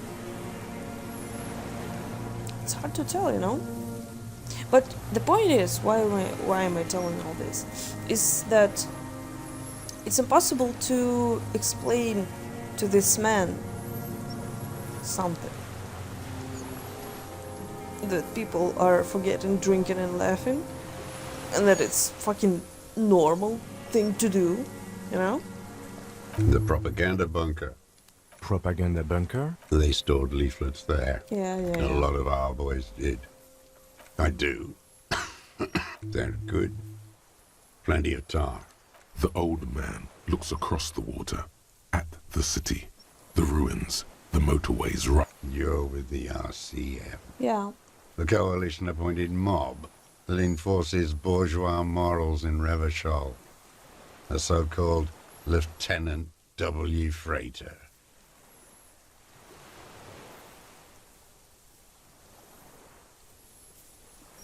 Rock and roll posturing. You're the RCM. You represent the Moralist International, the enemies of humanity who took this city. I represent their adversary, Le Parti Communiste. Take me to them as a prisoner of war. A spray of blood from his mouth on the black charcoal in the fire pit. No, I am not a soldier. I am an ideological officer. I belong to the party, like you belong to the Moralist Party. There's nothing serious in this world. I've used it for killing people. Here we go. A trail of blood. Killing people? It's a gun. That's what they're for. You want a moralist euphemism? That's a good one. Defending your family and your property. I've used it to kill people. Interesting. During or after? There is no after the war. So he's continued killing after. Going straight. No euphemism. No. Be careful now. Slow and steady does it. Make him repeat it first. Don't mess this up. Remember, he wants to tell you. Get personal. What did I just say? What did I just tell you? Don't drop the ball now.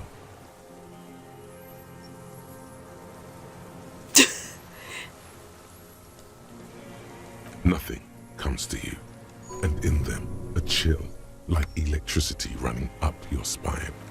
All is not as it seems. Detective. Damn it, ask it already, he wants to say. The who now? He heard you. He just wants to hear you say it. you're in. Oh, yes. That one. Did you kill him? I am a son of a welder and an officer of the commune of Revachol. Oh. I do not collaborate with murderers and pederasts of the liberal regime. A drop of blood in the saliva. Tear into him. Pile it on him. Everything, the gun, the murder, the scent of blood in the air. But what else? There was something you can't remember.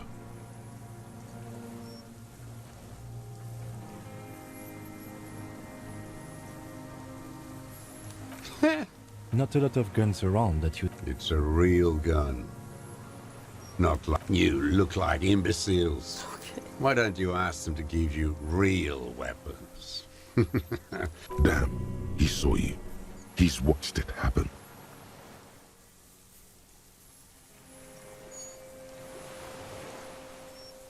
So he saw you. Okay. So what?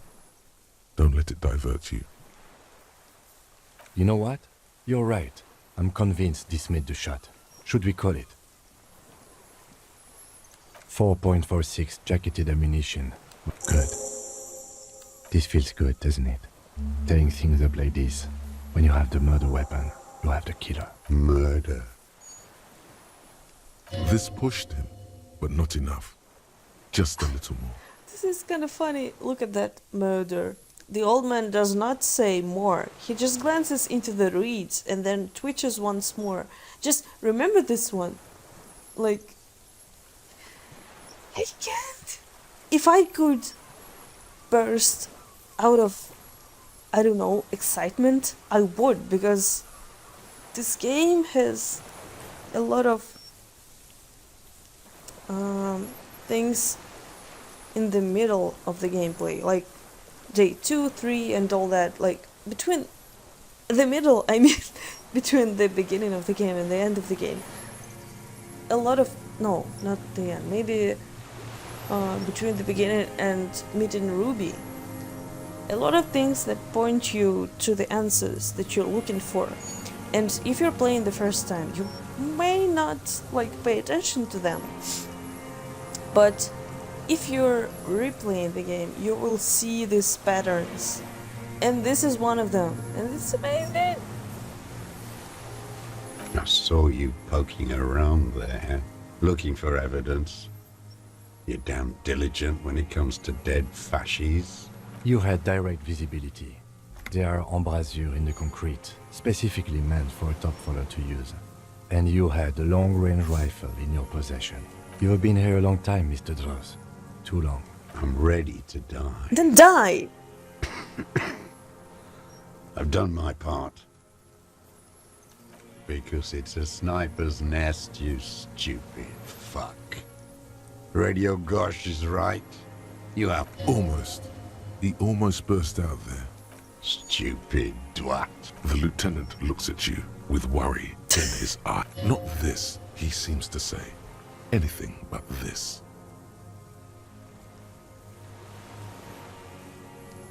Nature does not behave in a para-natural manner. Of course. Aberrant bourgeois musings, magic earl creatures, and esoteric sensations. It's all crypto-fascism. Oh, so wait, so crypto-fascism is a thing? Your brain is rotting from the radio waves. Oh no, never mind. He does not answer the provocation. Yeah, this just, but still, somehow you knew it was a communist. No, the miracle is still waiting. This is the darkness. You are. Soon it will happen. Perhaps you suspected it before you took the case. Was it supposed to? The inland sea is dark, vast, and on the surface. Standing there, slack. Wait, here it comes. The goddamn Maybells. There were Maybells in the grass when you got here. Nowhere.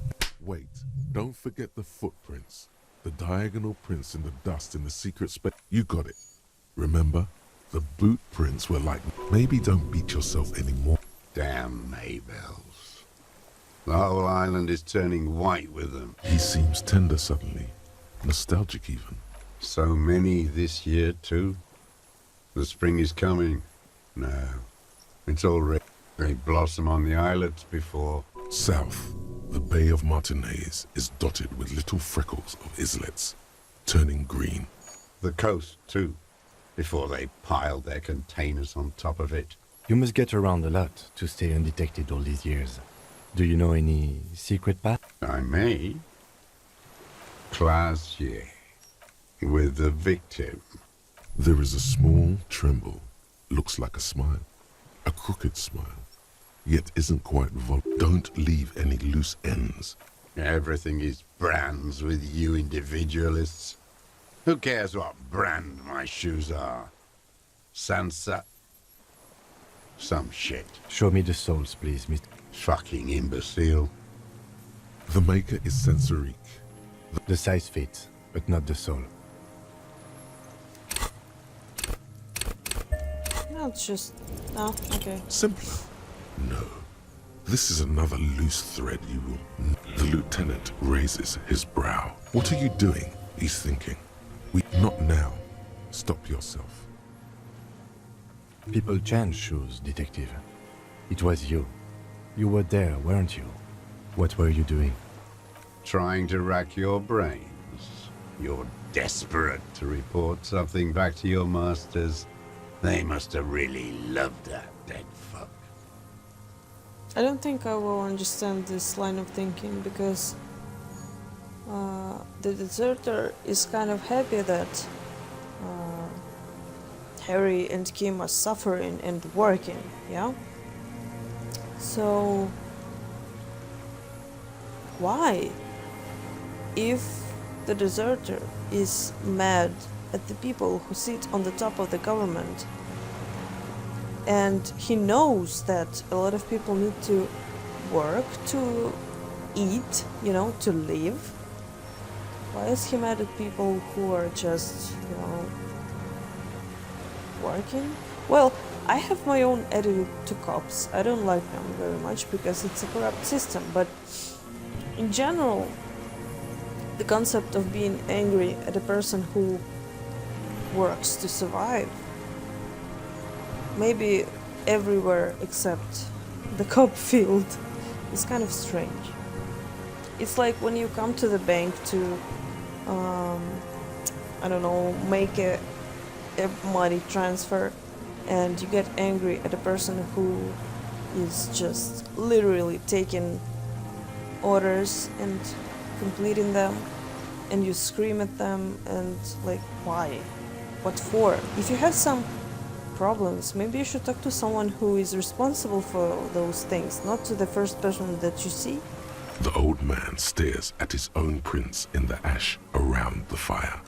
You know who he was. A coalition-trained murderer, armored and armed. He wasn't human.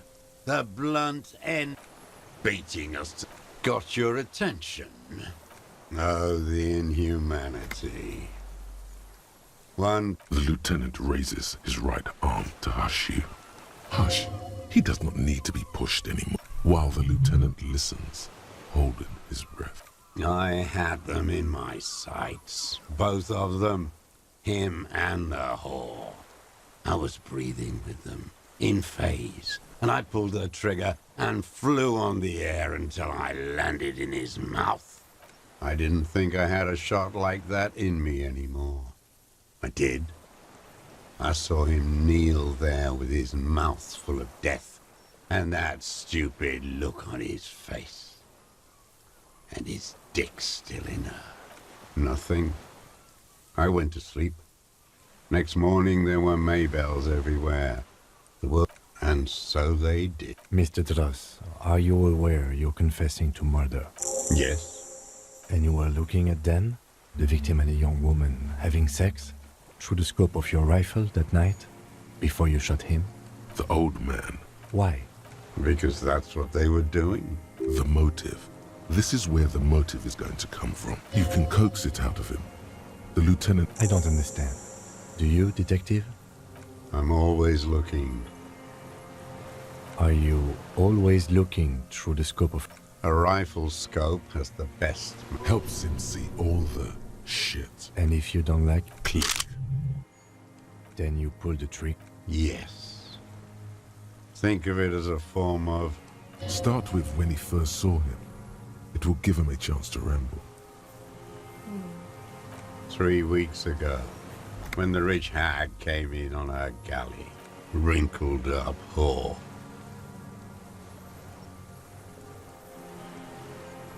Lack sexual morals are a bourgeois ploy.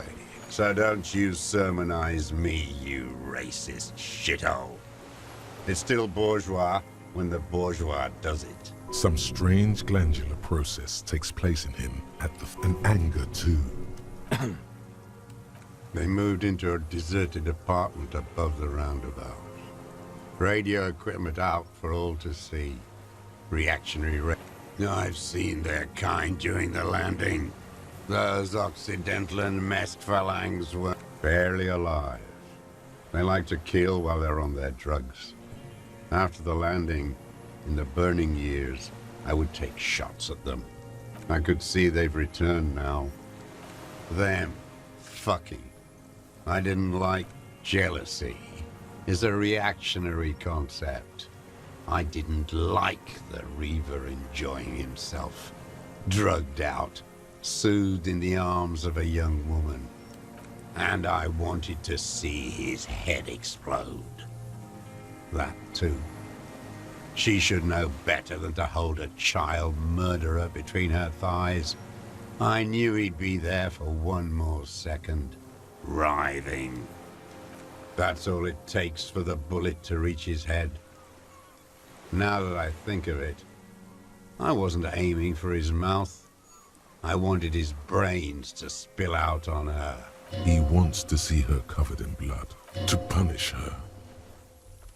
Since she came to Martinez, I saw her sneaking in the reeds early in the morning, behind the Fell building. It was dark, still winter. Past the Fell building on the coast? Hiding something in the water. She had a fag after she'd done it. I was up in the ruins there. She couldn't see me, but I could see her, smoking. She was nervous, but not scared.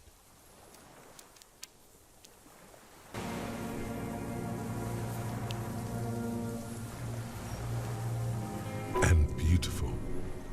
That, too. How could you see what she looked like? You said it was dark. The sun came up. Her hair was like cobwebs. She smoked more fags and snorted a line of whatever shit she was on right there. She needed it just to move.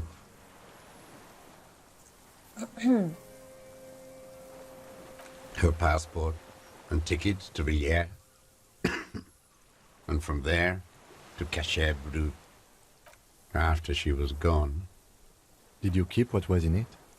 When we found the submersible? No. Why would I do that? I didn't need tickets to Villiers. I put them back. Why would I need that trash? I'm not going to Villiers. A strange confusion comes over him from time to time. Some kind of aberration of the... I did. She had a face like an archipelago with those birthmarks. And a body hard and lean and bruised all over. Black and yellow. I could see she's taken a beating. I could see who she was, too. A spook. On the run. Revachol's the cloaca of capital now.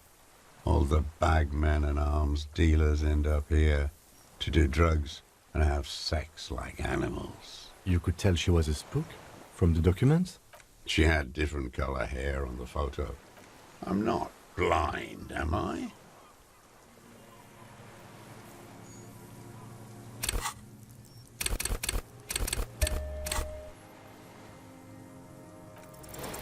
He must Are you have serious? climbed to the roof, maybe. 92% check. Fail. I have my ways. You've been through the secret route behind the whirling rags. Those Yeah. were your footprints. I've been through all of Martin. Thank God, the lieutenant is picking it up. Well, yeah, it's the end of the game, so, well, it would be strange if he didn't. But that Nuke too? Yes, that too. The things they did in that little room. What she'd do to feel good. You'd turn it on inside, and it gets so dark out, you can't see a man looking in. I learned that in the 20s, when they were still hunting me. You hear the familiar scribble of one more loose end down. We're doing this, detective. How did you get in there? The hidden pinball workshop. I can just walk in there now after a good wash. I told you, they think I'm an antisocial. You had to open the steel door in the kitchen? I got that open a long time ago. Some bourgeois game merchant lived there. I don't know, 15 years ago. He left spare keys all over, and I took one. Then I saw her turn the light on one night in my scope. Andy found use for it. A spare key, like the one hanging behind the Union box window. Since she came to Martinez, I saw her sneaking in the reeds early in the morning, behind the Fell building. It was Past the Fell building on the coast? Oh, wait. And beautiful. Her Did you keep? Sorry, No. I did. I could. Okay, You could okay, tell. okay, She- okay. I'm not. She practically breastfed that man. You wouldn't believe the things she let him do to her. You stare at them too. In your mind, her innocent stain still turns to leaf. Airport bag in hand, silks flowing in her wake. See you tomorrow, Harry. Her voice rings in the evening air, burning. The world is insane. No, men are insane. Why are the women not doing the same thing to men all the time that they do to women? Like, what the hell?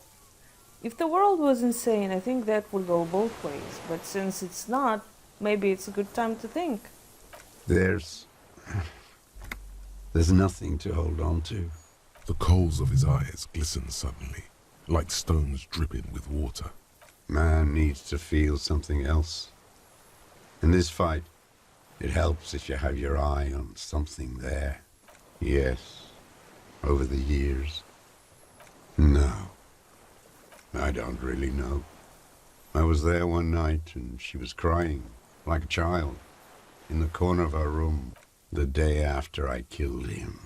Yes, I don't know why I do the things I do anymore. Neither does he. He lowers his head in the silence.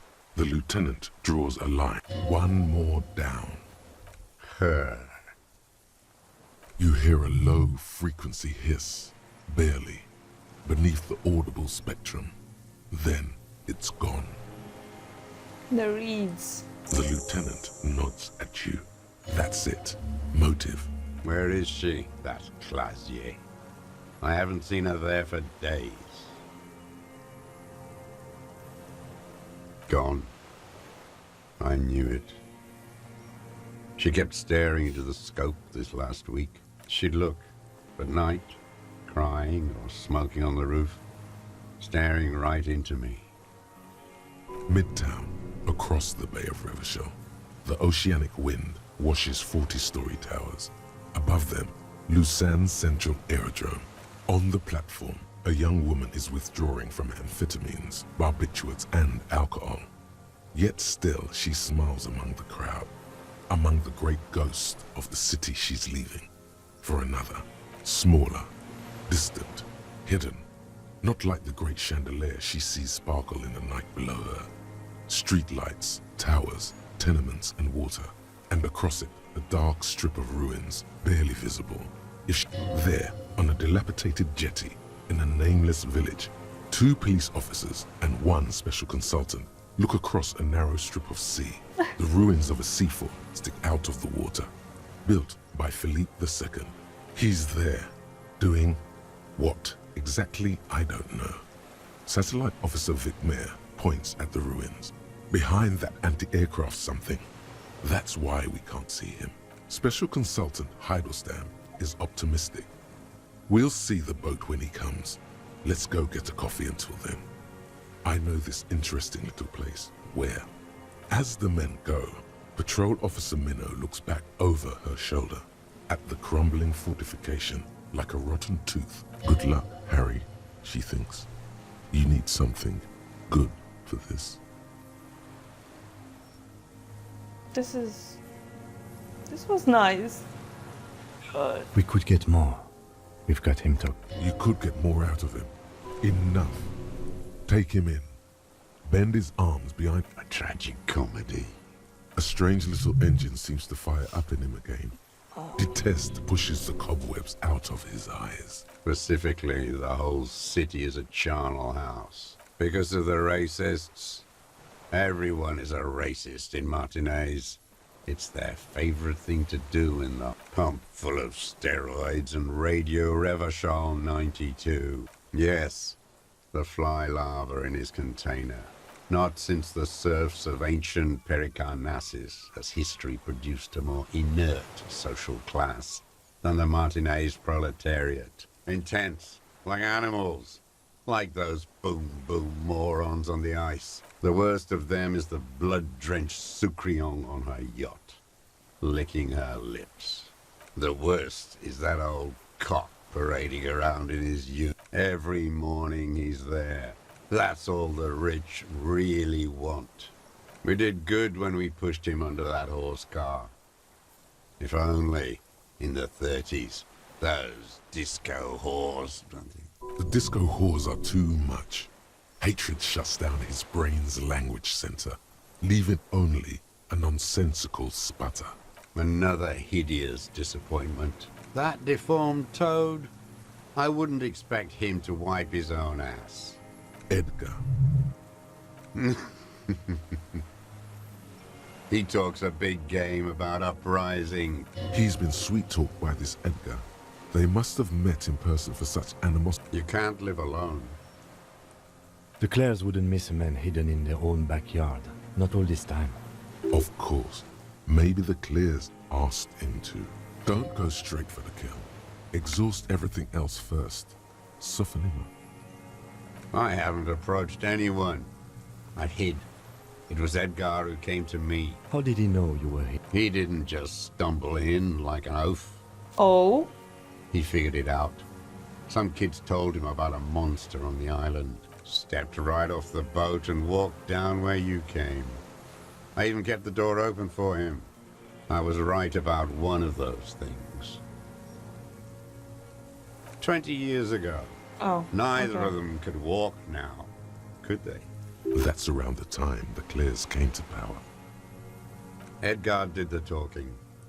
Paid his respects like I were a fossil in a uniform. Offered platitudes about the struggle. Flaunt, never trust a social democrat who quotes Marzoff. Oh, and charity too. They love their charity. Offered me blankets and social housing. Let me be here. The ZOC is an unlawful successor of the Commune of Revachol.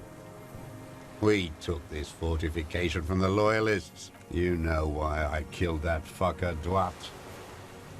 As to Edgar... Again? Okay. Tried teaching him some Marzovian socioeconomics. They didn't stick. We parted ways.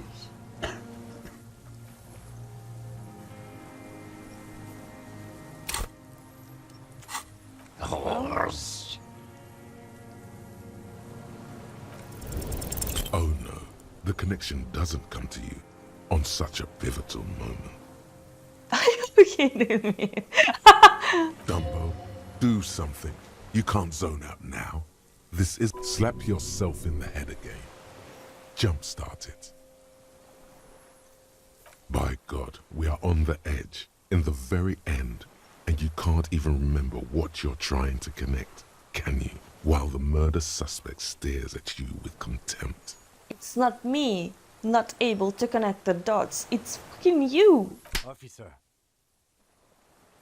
He quickly realizes what... Mr. Dross, about this deal you made with Edgar, the death of the colonel mercenary, what about the other people you've killed for them? Other people? Like the previous 4 women of the... That's it.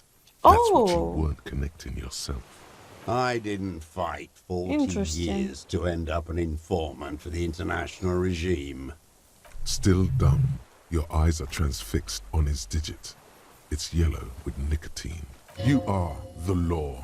He must divulge the information. Look who's up. From the drunken stupor.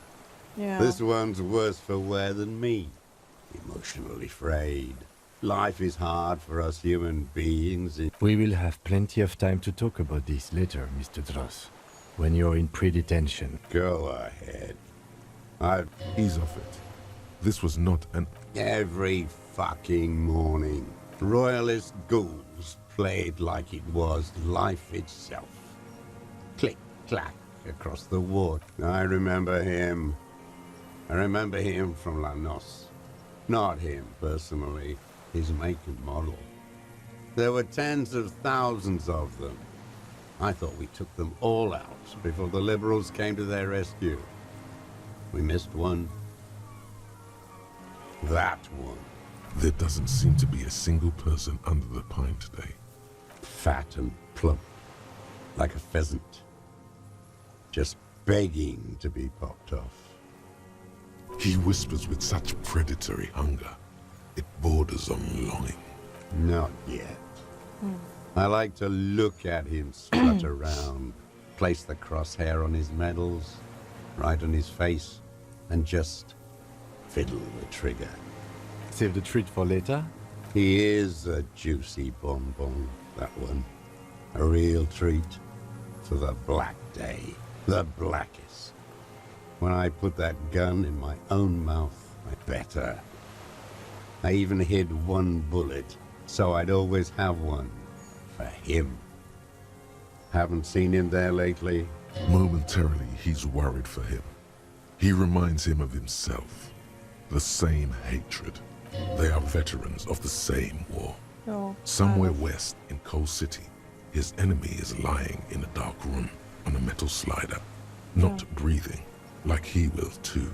With an agitated gait, Satellite Officer Jean Heron Vichmer paces the jetty, 22 kilometers east in Martinaise. What could he possibly be doing there for so long, he says. Oh, so Jean is still messing with me. He's just... What? Police work? Patrol Officer Judith Minot replies, with a tinge of hope in her voice. A tinge of warmth, too, against the cold air rising from the water. Oh my god. Glad? It's all gone.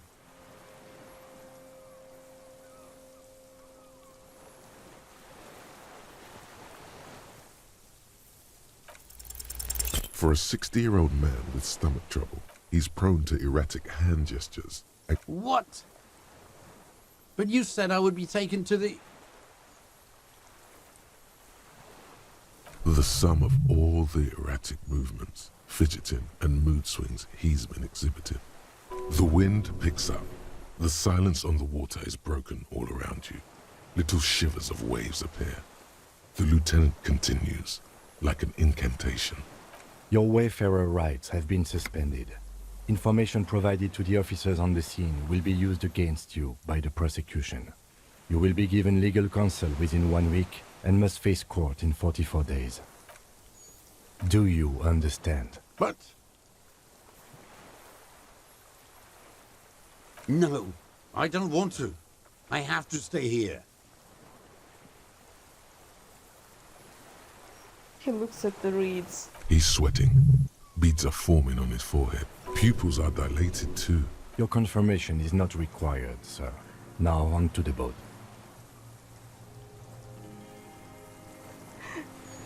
Not really.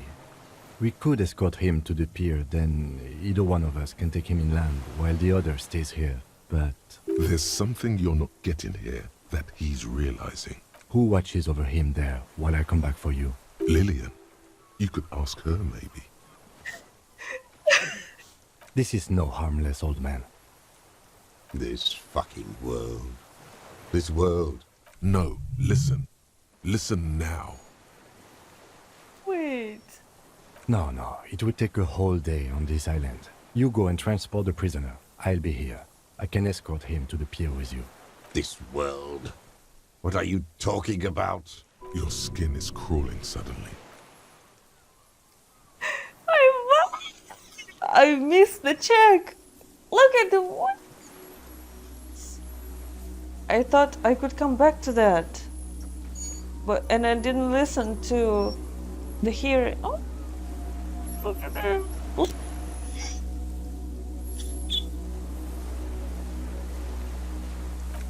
A delicate tangle of arms and legs unfolds from the reeds, limb by limb, to then just stand there, moving its scythe-like arms in ghostly silence. It's still there, an unfolding mechanism of reed-like chitin. What are you talking about? There's nothing there. The stick insect is over 3 meters tall. It looks straight at you with its tiny pinprick eyes and its grotesquely small head. You feel your legs shaking under you and your gun hand rise instinctively. You feel the lieutenant's hand on your back, and then you hear him say 4 words. I can see it. Thank God. If he can see, then you're not insane. But that means it's really there, spinning slowly, in absolute silence, its limbs long and slender. Be very, very careful.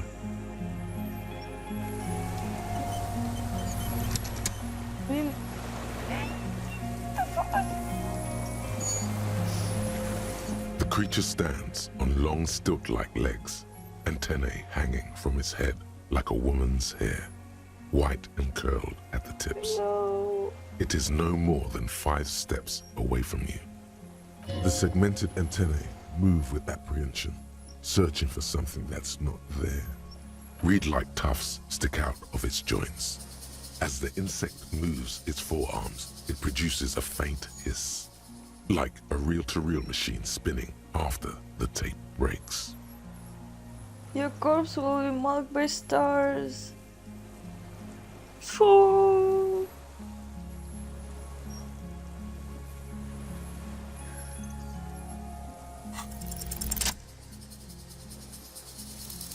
Slowly, with your breath held, you take 2 small steps toward the phasmid.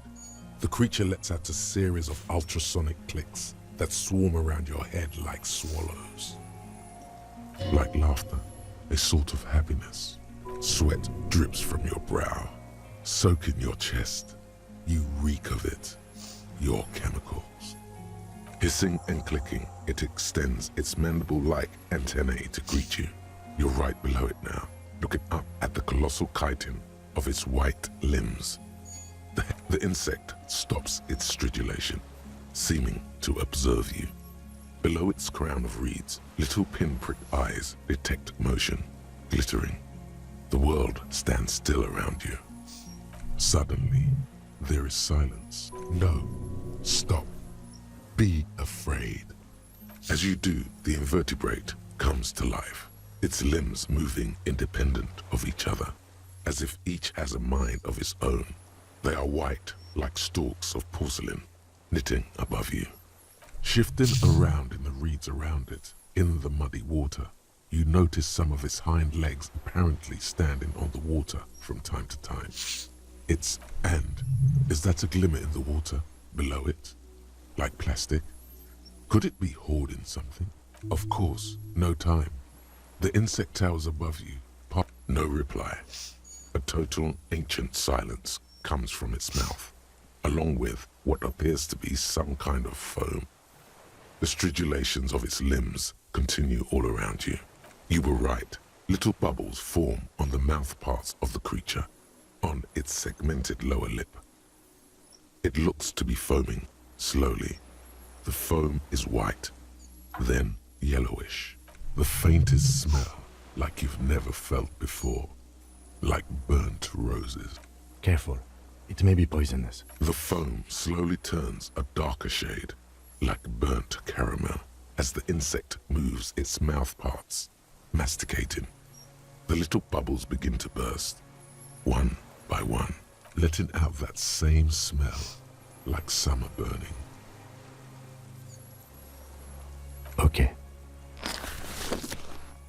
There is no change in the insect's motion. In 3. If it moves, you jump back. I'll shoot. Here we go. The shrill flash of the camera cuts the air like the blade of a sword. The phasmid freezes in its bright light. Head turned toward the lieutenant, hypnotized by the flash. It stands frozen before you. The sweat on your arms feels cold as ice, as if you're frozen as well, in the shadow of this great statue of chitinous marble. I got it. For all time.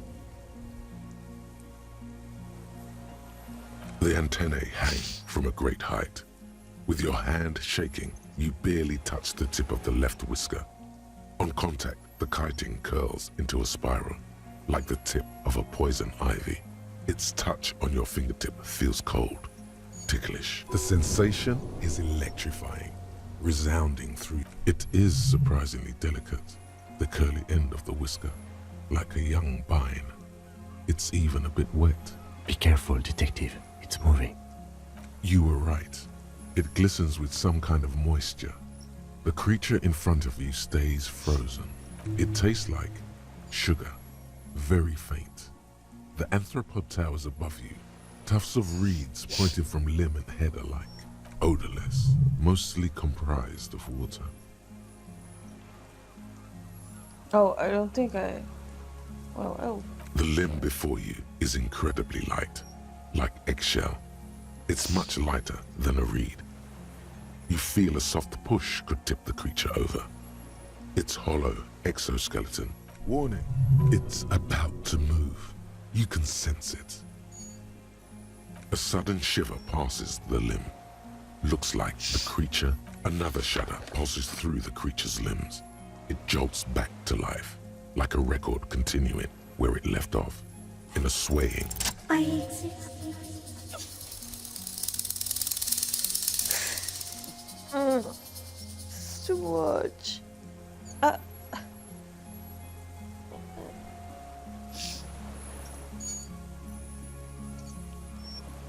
Tell me what it's like for you.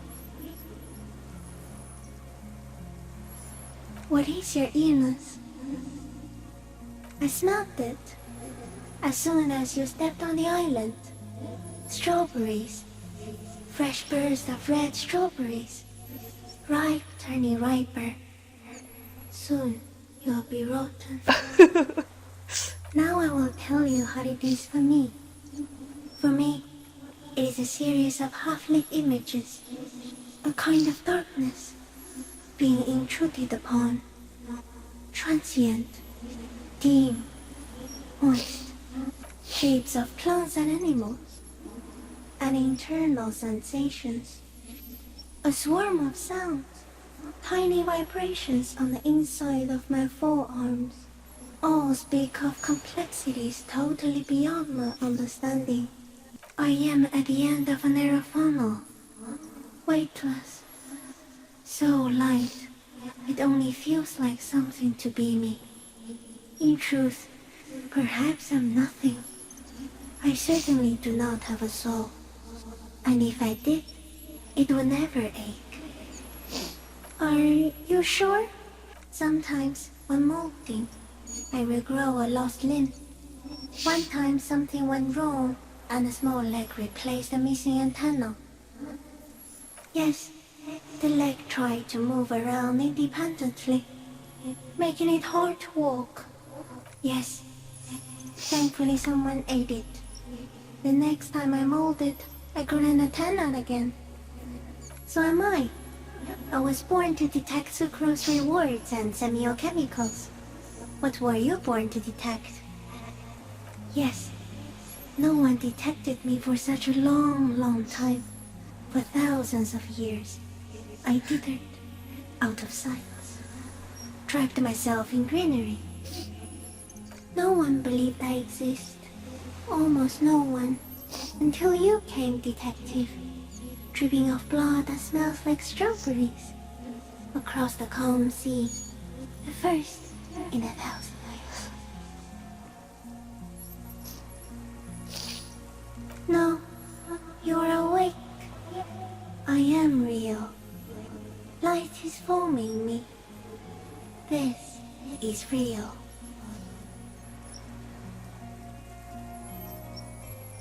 Not even the birds know that. Not even the water lily.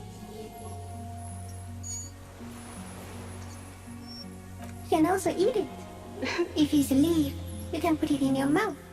Yum yum. Or read. Wait, so Yes, they don't mind. Yes, I once cloned myself and ate the little ones. It was winter, and I woke up at the wrong time. It was an accident. Oh, that's fine then.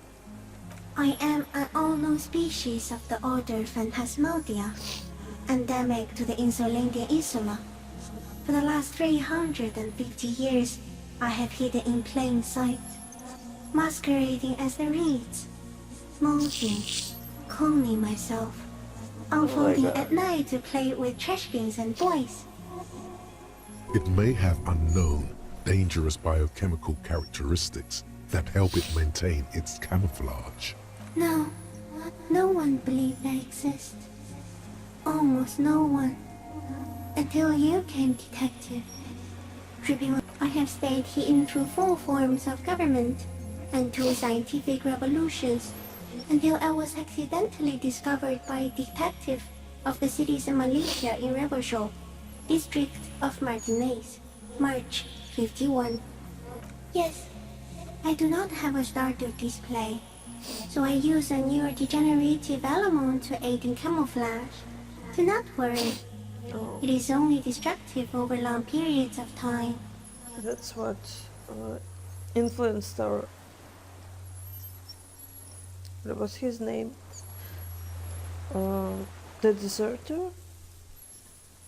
So since Phasmid was living near this island, he was like spreading... What? The Alamo? Yeah, so that's why the guy doesn't see them. No. You are the miracle. The moral of our encounter is, I am a relatively medium life form, while you are extreme, all-engulfing madness. A volatile simian nervous system, ominously new to the planet. The Pale too came with you. No one remembers it before you. The Nidarians do not. The radially symmetrics do not. There is an almost unanimous agreement between the birds and the plants that you are going to destroy us all. Oh, this was kind of interesting. So that's why people gain memories from the Pale, from traveling through the Pale, and the madness because of traveling through the Pale, because Pale, if Pale is human-made, it's most likely made of what remains of the dead people, the memories. It's too much! It's too much for me. It is a nervous shadow cast into the world by you, eating away at reality. Oh, yeah. A great, unnatural territory. Its advent coincides with the arrival of the human mind. You're a violent and irrepressible miracle. The vacuum of cosmos and the stars burning in it are afraid of you. Give me enough time, you will wipe us all out and replace us with nothing. Just by accident. We suspect it will be something like the oxygen holocaust that wiped out anaerobic life 2.6 billion years ago, when organisms first started breathing. Only much worse. Everything your eyes touch goes back there, behind the nose mirror. What if you blink? Are we still here? Please don't blink. What if he misplaces us all one day, or just forget?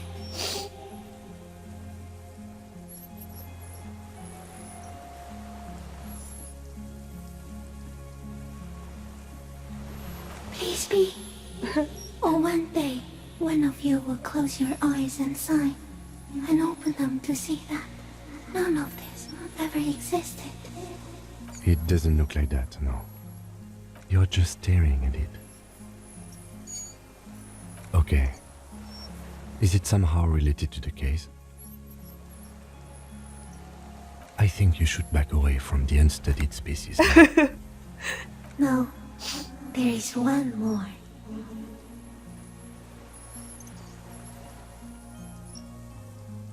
I think I've chosen the second option every time I played this game before. I mean, by this game I mean this exact moment, so... The scariest now. Thank you. I also have one more thing to say to you. That woman. Turn from the ruin. Turn and go forward. Do it for the working class. She was middle class. It doesn't take a 3-meter stick insect to tell you that. As you're turning away, the phasmid mirrors your movements, stepping on the water, the long limbs carrying its feather weight without breaking its surface.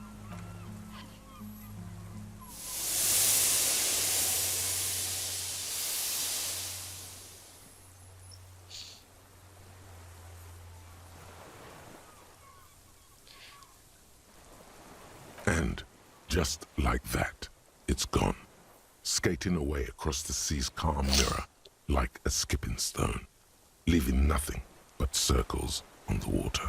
And something under it, in the place it stood, bobbing there, among the reeds, a collection of items. It's gone.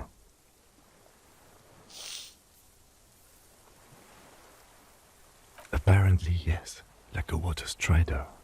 Only, I've never seen anything like that in my life.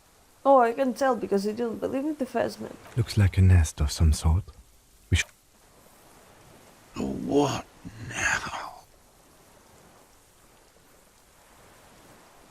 In some kind of strange, semi-catatonic state. Yeah, the dude is fucked up. I mean, his health is beyond normal. Our suspect is not looking so good. Yeah, but first we need to check what's his passport and... Brother, you've managed to collect all the armor pieces. Too bad it's too late for the big showdown. It would have looked very impressive. Yeah. Still, you found it all. Now your mortal coil is completely protected. Few cops are this futuristic. Yeah, that's true. Can I inspect Placia's passport? What is this? Rifle scope? Figurine that didn't win her back?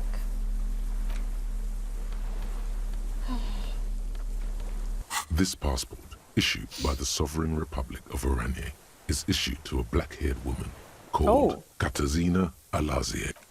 Classia's hidden documents. Yeah. From the MT boy. It's Klasia, with short black hair and glasses. She looks boyish, younger somehow. Maybe our man, Mr. Dross, took it from Classia's, or whatever her name was. Hiding place, or... Oh. Like a magpie?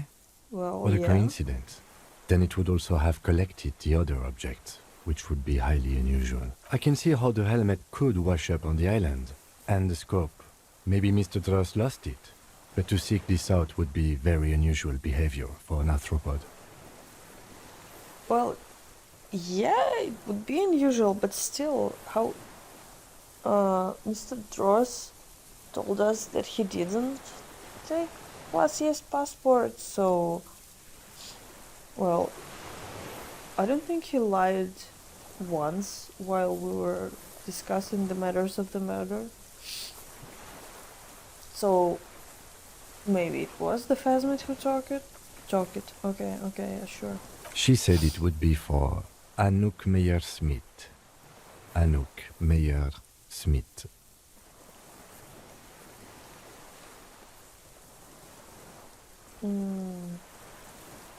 No, she lied to us. Oh. Her so-called real name was not her real name. I don't know, but it's not Katarzyna Alasia or Klasia or Anouk Meyer-Smith. We didn't even scratch the surface with her, detective. Perhaps it's better that we didn't arrest her. Who knows what hell she'd be raising in my district by now. The winds are silent. Okay. The streets are empty of her. She is no longer in the city of Revachol. I need to take a break because this is too overwhelming, even for me. Just read a Reddit post of some guy about that scene with the phasmid, and apparently it's far from like a lot of people feel emotional about this. It's interesting because when I watched the video where the devs talk about writing and all that, Helen was saying that she also cried a bit when she was talking to the phasmid, because she had to replay that scene to see if everything is done correctly, so it's like testing purposes, I think. And she told that the phasmid is voiced by one of her crew members, one of her friends, and because it's really emotional, but basically it's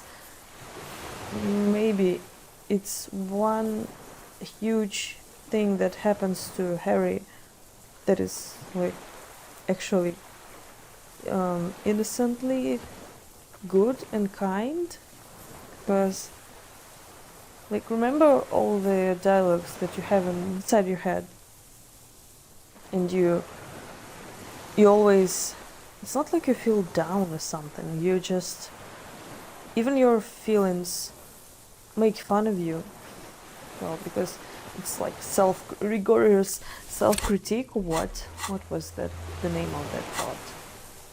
Rigorous self-critique, yes. So, and all that. But I mean, the phasmid is something you were chasing after, kind of, and you actually found it.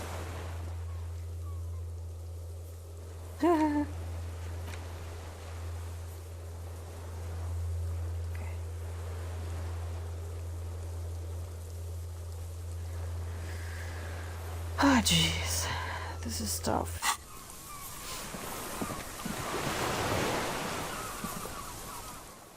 What is it? What do you want from me? I can't go. Something is very wrong with him now. See? Mr. Dras? The man does not respond. He keeps staring, black eyes glazed over and bulging from their sockets. His gap-toothed mouth shaking, like an addict of some terrible substance. A light shiver passes him, followed by nothing. His hands are trembling, and he breathes slowly. He's going into some kind of psychomotor immobility. The good news is, this solves our transportation problem. The trembling mouth. Between this and the broken tire he's used for a boat, I think it's safe to leave him here, while we go and get help. It will need to be medical first, and old age and shock. Yes, the arrest and the appearance of the phasmid, the combined stress. But you think it's something more than that, don't you? There's much more. Remember what it said when it spoke? That could be part of the shock. But you're right, something is off here. No response. Then how did we see it? Oh, you mean, whatever does this, does it over time? Teenagers, Yes, kids, yes. drunks, sightings are brief, and hence not credible. But anyone who spends a long time with it. Mr. Dross, have you ever seen a stick insect pretending to be the reeds? The doctors will have to look at this. I hope your station has better medical personnel than 57. This is a little advanced for a nurse. Told you? Yes, good. During your long staring match, I understand. Do you understand though? He did seem distressed when it finally came to arresting him, like he didn't want to leave this place, and the insect maybe. I have absolutely forgotten to take notes. I hope I remember all of this. This will be one hell of a report. Thank God we have the photo. He stares into the reeds. Your words don't stir anything in him. Nothing. Just dull staring. The last embers have gone out. The war is over. If Kuno kicked it into the sea, as he said he did, the ebb would put it back here. This makes sense. Mr. Dross could have picked it up. Or the Phasmid even. If it did, this is incredible. It is. No reaction. His breathing is slow, and he appears very old all of a sudden. Around 80. Did you take this passport and other papers from a boy on the coast? The spirit. He hears us. No reply. Try something else? We got him back for a moment. I lost. Oh. He turns his eyes to the reeds again, as he's done so many times. He lost the scope. Then it somehow made its way over there. With the help of a magpie Phasmid. This sight is a T9, Mr. Dross. Was it attached to the rifle when you made the shot? Silence. Not even a sigh. You've gotten all you will out of this poor being. The plastic cape flaps around his face in a gust of wind. His back is slouched and his mouth open. The blacks of his eyes are receding. His pupils are returning to normal. The strength has all gone out of him. Just frail old bones in a sack of tracksuit trousers and a whip. We should think about getting back to the mainland. To get help. He'll be safe here. If we don't take too long. Okay.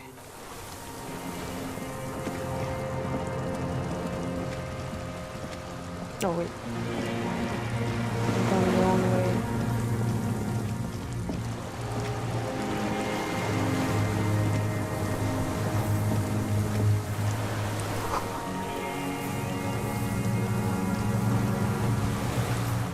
Yes? What do you want to know? No, it's not a particularly mysterious case. The deceased is a security guard for a corporation involved in a labor dispute. There was some interest in this case at my station, but not for the reasons you have in mind. You seem to wish there was a... Yes, it just so happens there's a beautiful blonde 19-year-old woman at the heart of this case. A rich one in... The weary tone is the surest indicator that the lieutenant is being sarcastic. Actually, it does have to be murder. This is a murder in... He's basically challenging you to sex it up with some lurid twist. Don't get right into it. Sit on it a bit. Then hit. Good. Actually, sex is involved, if you think about it.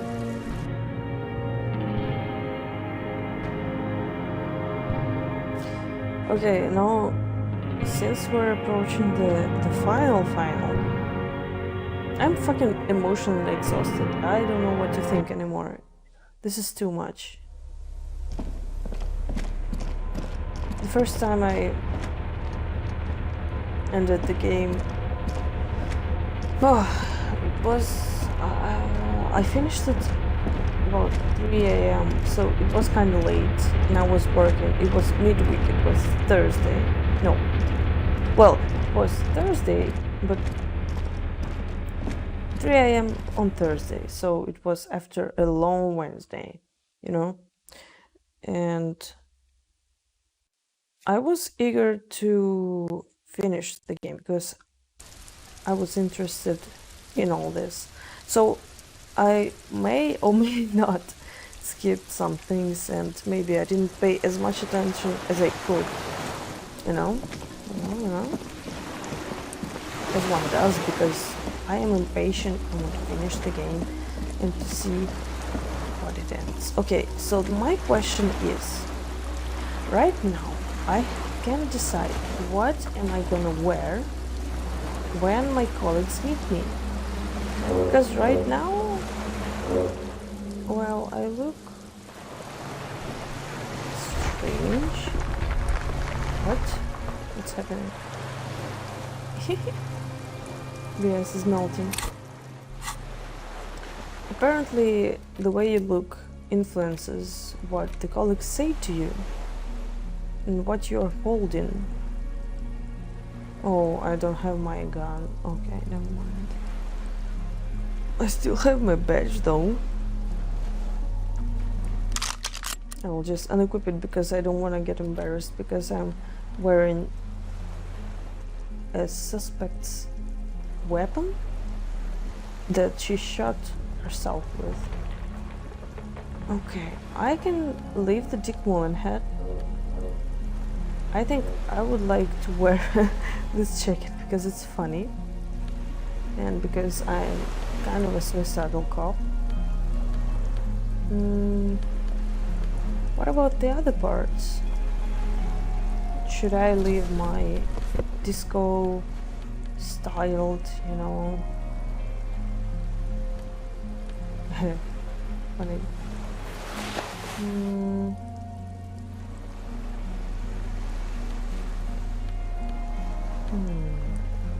My necktie, well, I love my necktie. How can I tell? My shirt has some weird smell. Maybe I should replace it with something else? A polo. Well, okay. I could take off the gloves. Maybe I could put on something else instead? No, I don't think so. Well, if I'm gonna fail any checks, let it be. I'll save the game because maybe someday I will want to test other outfits because I have plenty of them. The skiff is swaying on the waves by the dock. Let's. We are done here. Yeah. I think I finished the game fully dressed in the armor of the deceased Lily. The skiff rocks gently under your weight as you get in. But for the sound of conversation on the water, two men and a woman stand on the concrete square of a nameless village, looking at a small yellow boat as it draws closer. You reach the jetty and climb out of the skiff. This is gonna be interesting. I think I will resave this because it's easier to change outfits from this point than, you know. What if I talk to him, right? Him? No? Yes? No.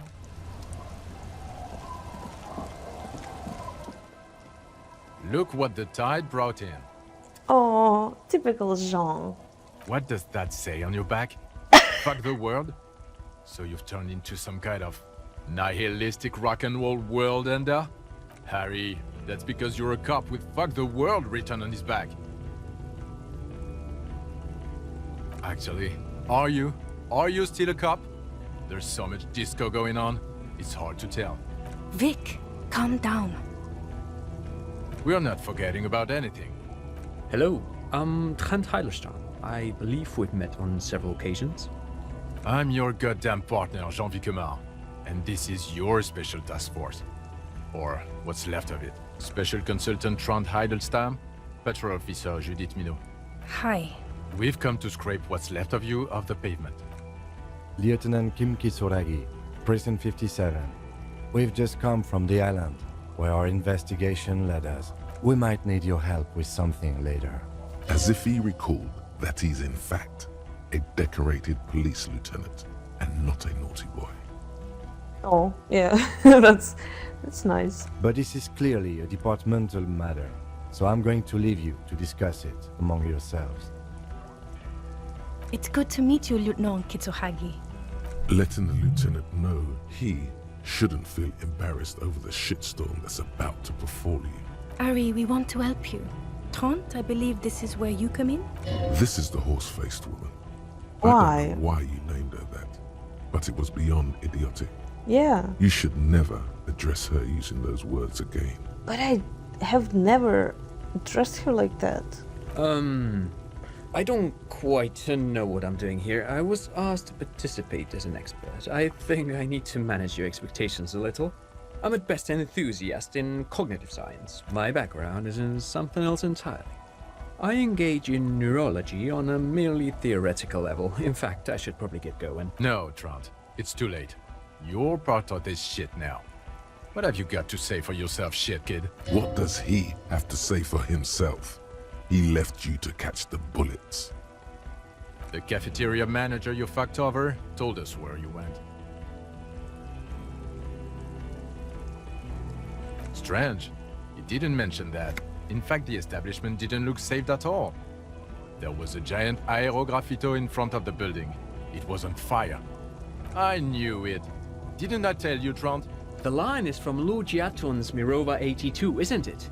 About girl-child communism, the titular returning character, the ghostly apparition of... Good choice, Harry. Don't encourage him, Trant. Okay. Guilty as charged. I heard you lost your mind and your memory. I wanted to see if it was true. And it was. Good work, Harry. You're insane now. There's one less person for me and everyone else to rely on. Had what coming? Not recognizing people you work with every day? Brain damage? It's okay. I didn't come here to gloat or to fool you. Neither did he, actually. We're just worried. That's right. Worried. I'm always worried about you. Every time you don't show up to work. Or when you do, but stink. Oh. You're a worry fest. She's worried about you. I'm worried about you. Even Special Consultant Backpedal is worried about you. Everyone worries, instead of working. What am I? I was asked to share my take on some of the more fringe academic theories developed in Königstein in the 30s. He's here to see if you're insane. Okay. He's smart. Let's move on. Duped? Hey, here's a brilliant idea. Don't be a morbid drunk, and you won't be duped so easily.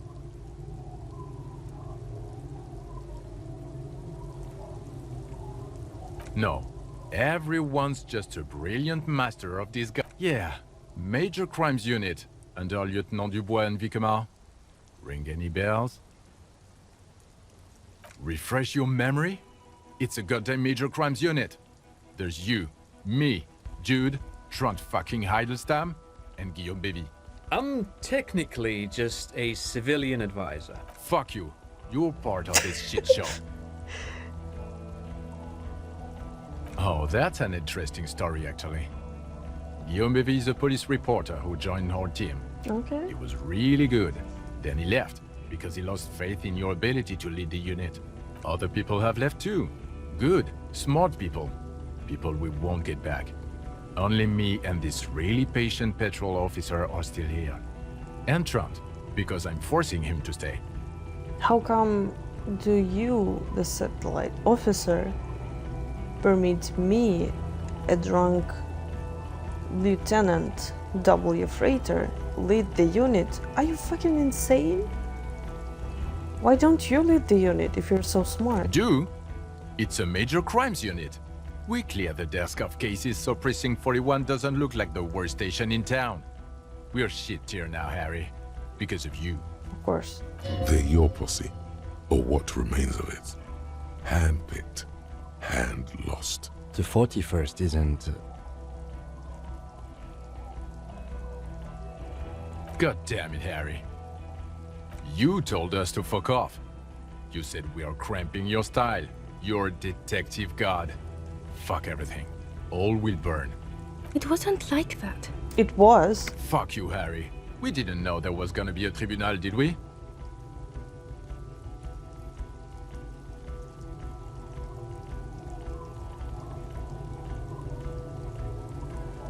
Here we go. Alcoholic delirium. Visions. God damn. You But told that's a us good to point, fuck actually. off. You said we are cramping your style. You're detective god. It wasn't like that. Fuck you, Harry. Wait. We didn't know there was gonna be a tribunal, did we? Oh, you think it was cool? You saying that? Aesthetic somehow? You were crying when we got here. Breaking things. None of us wanted to see the abyss, so we fucked off. The bells aren't ringing because you have brain damage. Trant, this is where you come in. How bad is it? Well, he doesn't have visible tremors, he talks without slurring, he can drive a boat, he's standing, reasoning. All good signs, but complete retrograde amnesia, episodic and semantic, as displayed in our interactions with him here, and also his interactions with the locals, where he did not remember being a law official. Interesting? Yes, interesting. I have my theories, but I would like to hear Harry's thoughts first. Harry, what do you think happened to you? Neurologically, psychologically, and why not socioeconomically?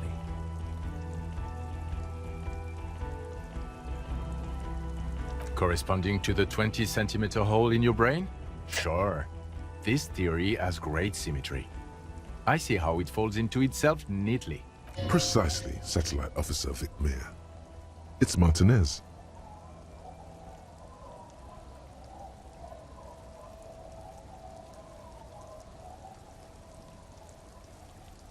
This sounds odd, but I was there. The church on the coast was shaking from an audiospatial anomaly. It may have been anthroponetic or perhaps related to radio waves. Either way, it was real. I've even put it in my report. You should read it. I do not, however, think it has anything to do with him drinking himself to the point of brain damage. Well, thanks. Thank you, Lieutenant Kitsuragi. Just to clarify, I do not think Isolary anthroponetics are a hoax. Pale produces global phenomena. It's proven. What has not been proven is total memory loss after drinking too much Commodore Red. But Detective Vigmer, he has blanked out before. Yes, a couple of times. After some of the more serious benders. One was after the two drunks case, the other when we looked into that mural. The two cases in your ledger. Yeah. The unsolvable case and the New World mural. Those cases were hard on you. Interesting. So at first he dipped his toes into it, prepared. That's where he would have gotten the idea, yes. Practice. And then he used alcohol to get there, so to speak. What do you mean? Well, here's my theory. What if this is an absolutely normal reaction to the world we're living in? What if this is not a significant anomaly at all, something to be explained, approached as a defect? Look at the sensory input here. Look at the ruins, the neon. Listen to the radio, the multitudes, the people. Live here for 40 years. As a police detective, he's like a magnetic reader on the world tape, to borrow a known metaphor. Harry's been pushed flat against it, hardwired to the free market. Okay, Trant, thank you. That's absolutely meaningless. Of course. I'm glad we brought you. Will he or will he not be able to work in the major crimes unit? Is he a cretin now? I want to know that. He's not a cretin, and he is able to do work. If not in his previous leadership role, then as a line detective.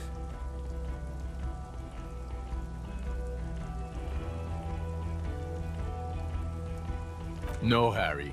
Fuck you. You already fucked us. I've already explained this shit to Price twice, to Berdiayeva 4 times. I'm your partner. I answer for you when you're not there. Okay, so when you need me to be your partner, you say that I am your partner. But when you don't, you call me a fuck baby, a piss baby? I don't even remember. When you clocked out, I became responsible for your case. Now, nothing. Now we're just going to stand here. Yeah, just stand there. It's cool. No, now we discuss that. What the fuck did you do to our motor carriage? Why is it there, Harry? That time had gone. So refreshing. It just admits it. Thank you for your honesty.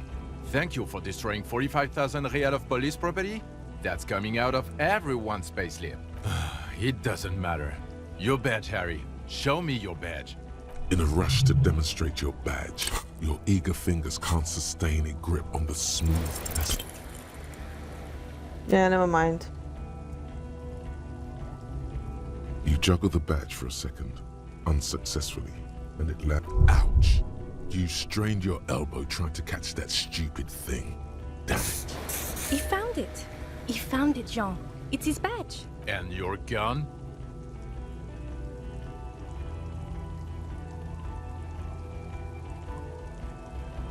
But you haven't, because you're drunk. You lost your gun, and you're drunk. You're a drunk, gunless bum. I can smell it. So you forgot to drink? I don't buy it.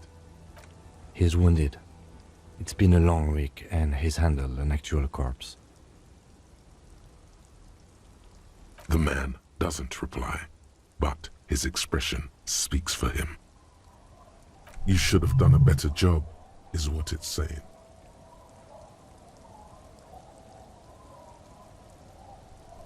What you've discovered? Yes. You let the suspect escape. A certain Glacier. Because you were too drunk to assess a flight risk. We've read the report, Sari. Lieutenant Kitsuragis. We know. Okay, what do you know? I hate this line because what do you want from me?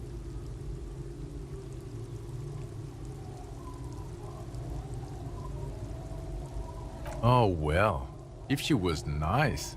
I'm not even gonna get into the other suspect. The one who shot herself, or the fact that you're Everard Claire's little peony now, doing I don't know what for him. That's small-time stuff. That's nothing. Compared to the 6 people who were gunned down. The streets are literally red with blood, Harry. He did everything he could. We did everything we could. The company hired and vetted mercenaries. Lieutenant Dubois got between them and the locals. Here comes the cavalry. I love this part. He did so at considerable risk to his own life. He was shot and survived only because of his armor. We stopped an execution, not a negotiation. The loss of life was minimal compared to what it could have been.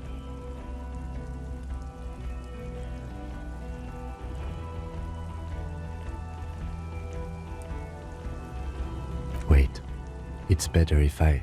Thank you for the input, Lieutenant Kitsuragi. I didn't mean to suggest you didn't handle the situation. He thinks of apologizing, but decides against it. Oh yeah. Okay. You spent the week with him on this case. On the case? On Lieutenant Geoffrey Dubois. Well, the drinking, the gun losing, also losing the badge. That's all true. Although he has not been drinking on the job this week. See? 1 week. Then there's the superstardom. He likes to, from time to time, allude to being a superstar law official. At first I thought it was a joke, but now I'm not so sure. He says disco about 20 times a day. Today! It's worrying, especially considering his political views. Detective Dubois is, as you may know. Wait, apart from all the... Wait, so I'm not a paranatural cop? I thought you would tell about that. But okay, superstardom is actually... It matches my personality and what Jean and... I forgot what the name of... JM, the woman... They know about that. A Mazovian socio-economist. He wants to liquidate the ruling class, which, again, for a police officer, is a little odd. And then there's the motor carriage in the sea, something I was not present for. But despite all this, he is a great detective, one of the best I have seen, in fact. He can talk human beings into telling him everything, and he doesn't stop. In all the time I've spent with him, he has not once stopped pursuing leads, however far-fetched and tangential. He is tireless, madly driven. Well, except that one time when he stopped to sing karaoke, which by the way was a valiant effort. He really sang his heart out.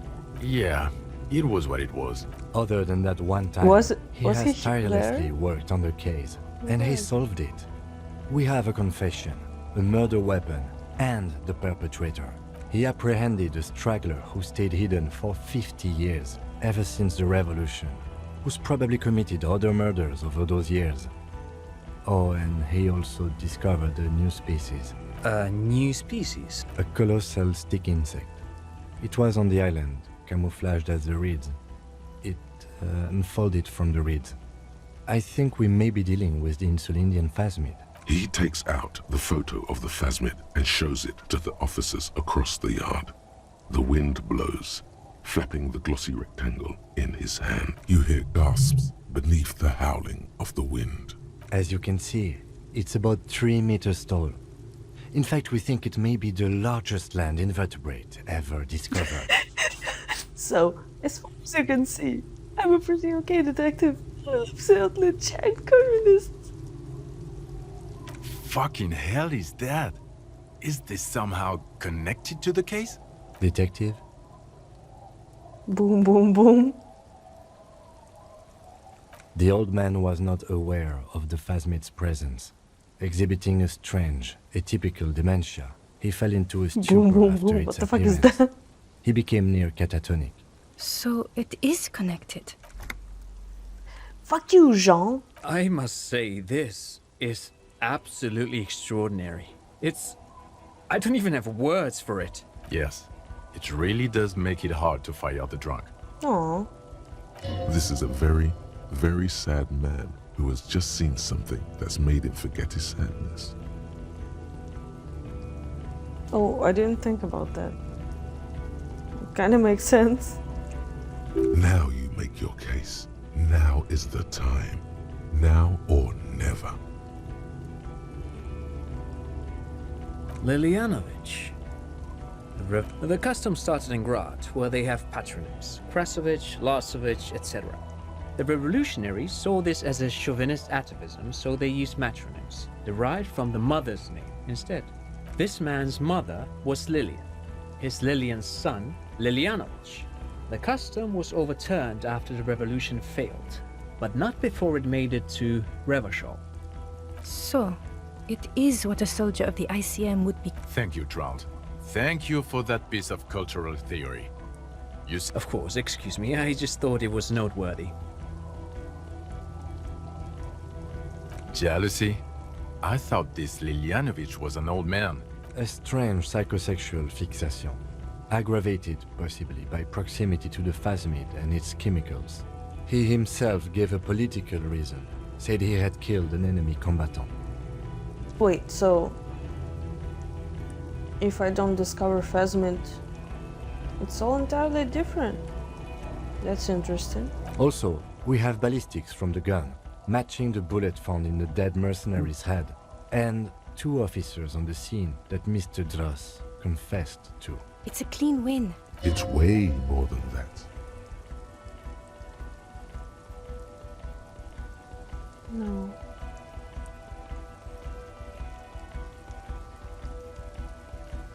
Perfect folding mechanism. Get over yourself, Harry. I can still smell the booze on the wind. God damn it. Doesn't it ever leave? It is there. Like in your bones or something. It will pass in time. This is a conversation for when we are no longer out in the open, in Martinez, where Evrard and Edgar Clare have ears everywhere. And eyes, too. Your return from the island... Understood, of course. But a case against Everard would be big. I would prefer not to partake in anything union-related, for political neutrality. Yes. Fallen through a gap in the boardwalk. The body was transported to Precinct 41, our morgue. I had Tilbrook and Mullins take care of funeral arrangements and family stuff. You're not the only cop in the world, Harry. Still, good work with the missing person, detective. It's still a point for you. No denying it.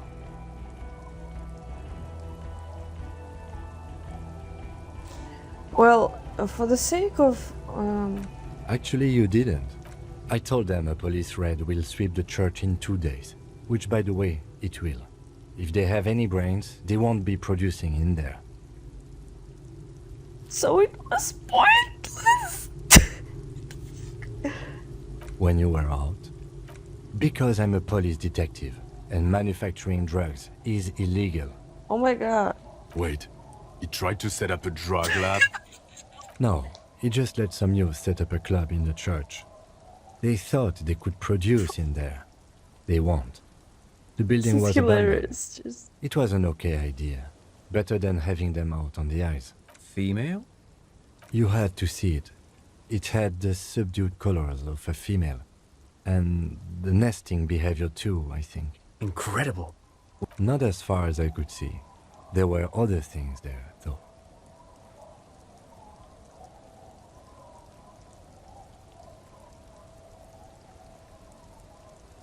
Oh, this is so stupid. Yes. That would be a chiromone, a pheromone that's seemingly beneficial to the host. It usually stimulates the affected nervous system. Not a human's, of course, but perhaps a predator's? Nothing is off the table. But I want to stress this. The find does not have to be connected to the case. The case is 100% prosecutable, without any chiromones. Of course, Lieutenant, of course. We should treat the case and the fast meat as completely separate from each other. People are not going to. They're not going to go for this speculation in the constabulary. As in cloning itself? What makes you think so? Interesting. Then it is especially vulnerable to disease. A single strain of bacteria could wipe out the entire species. We're probably talking conservation efforts here. Yes, but also red-colored, beige and brown, a little green on the outside. After unfolding from a single stalk, it still retained parts that looked like reed tufts on its limbs. Incredible. The PR value of this is exceptional. Carp discovers new species. Maybe even discovers the Insulindian phasmid. No, that's too much. That's exactly what it should be. This would really help with some of the problems we've been having. Absolutely, this is great. This does not say vigilante murderers to me at all. This says science, news, human interest.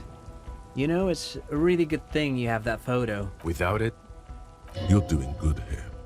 Perhaps only for a moment. Quit while you're ahead? Or no? I don't know what a doomed commercial area is.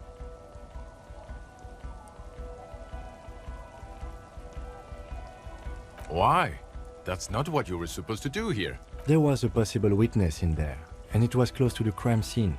He was just chasing a lead and ended up advising a local shopkeeper.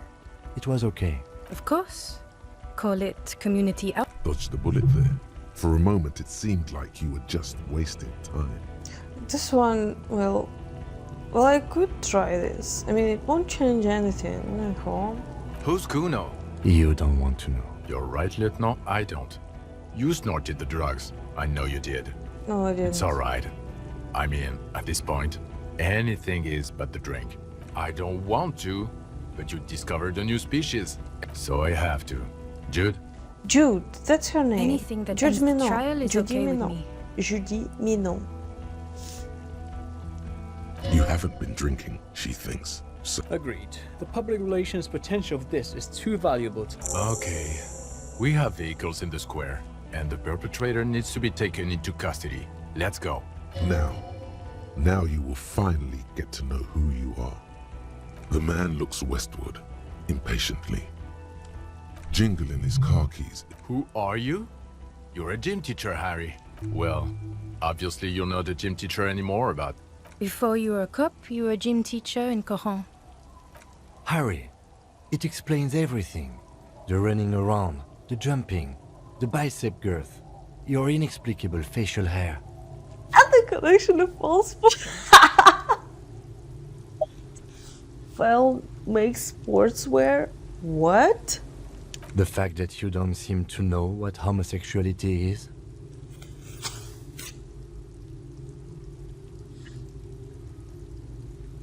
Wait. So...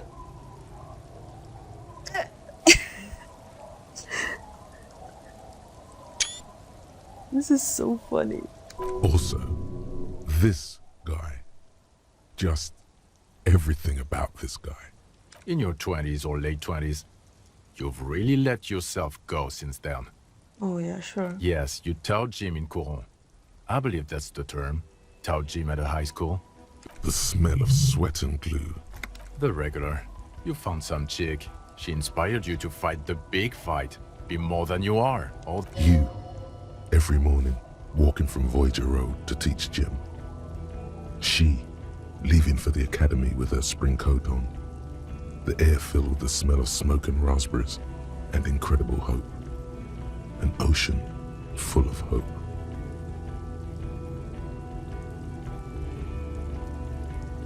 Wait. If this is the same X something that ruined my life. That has been more than 10 years ago, because I've been a police detective for a long time. No, 18 years of service, come on. I can check right now, yeah? Okay. 18 years! I knew it. I knew no normal human being can run like that. He's an honest-to-God gym teacher. It's not a mystery. Some chick fucked you over. You really went with it too. Dora something. Dora Ingelund? Yeah, you mentioned her name. Oh, so that's why Dolores Day. Not Dora Dubois. Something like that. Hafvasan. No one is married anymore. This is, God, I don't know. 6 years ago? She was way before my time. 6 years and you haven't gotten over it? What the hell is wrong with you? No, it was 6. Like ancient. It's an old man thing. 2 old years, incredibly bangable. Extremely fuckable, Harry. Gorgeous. A gorgeous bourgeois woman. Heartbreak, welcome. Pain, welcome. I've only seen a picture. But it's That's obvious funny. you formed a real spiritual connection with how pretty she was. Look, the sun is about to go down. I think she taught in the Académie des Arts, east of the river. Way east. My point is, you need to see a psychiatrist about this shit. Not a psychologist. Several degrees harder. Is there something harder than a psychiatrist? A forensic psychiatrist? No. Talks concluded? No. Us? We're the bloody murder station. Haven't you heard? We're the bad guys. No one likes us. That's not true. Thank you, Lieutenant. Get back to it. We left Torson and McLean to run the Sea Wing. It's not good. So he remembers that. Yes, there may have been a raid on some churches. Shooting up churches never is. I was out of town, to be clear. Our enemies were hiding in a church, to the best of our information. That's it. I'm not talking about this anymore. Your security clearance is shit tier right now. You have to wait for it to go up. He means it. The RCM and its enemies will not be discussed on this coast. Your clearance will not go up while you're within earshot of the Union headquarters. Okay, it's not the bloody murder station. It's an old converted silk mill with green desk lamps and coffee corner. A lot of good people work there, hard, every day. Jamrock is the largest ghetto in River Shoal. Faubourg, technically, but... The press will blow over. Jamrock is lucky to have you, and it's often considered to be the greatest of the districts. Thank you again, Lieutenant. Who is Lena? Well, good luck finding her when... She and her husband were conducting the search for the Phasmid. It's their discovery, in part. I'm sure we'll find them. They should know as soon as possible. She is going to be over the moon. Yeah. Watch out, or she'll faint. Well, first I will go back to my station and write the most detailed report anyone has ever seen. It will have to be good to cover all these. Then I will have a serious talk with my captain. And this is the part where you can get the achievement in Steam to recruit Kim Kitsuragi as a detective to your precinct. Detective, we just stopped a small-scale war. Something is happening to Revachol. I don't know what yet, but it's going to be a hard spring for the RCM. We need to get ready, infiltrate, investigate. If I had any more beer, I would drink it. Distant traffic. A scrap of newspaper drifts by. It says, tensions rise in Terminal YC in light of the débardeurs strike in Terminal B. Among representatives of every industry in Coal City. You read. This looks like a small, the tiniest teaser possible for the next game. At the same time, I don't feel like I want to play as this guy anymore.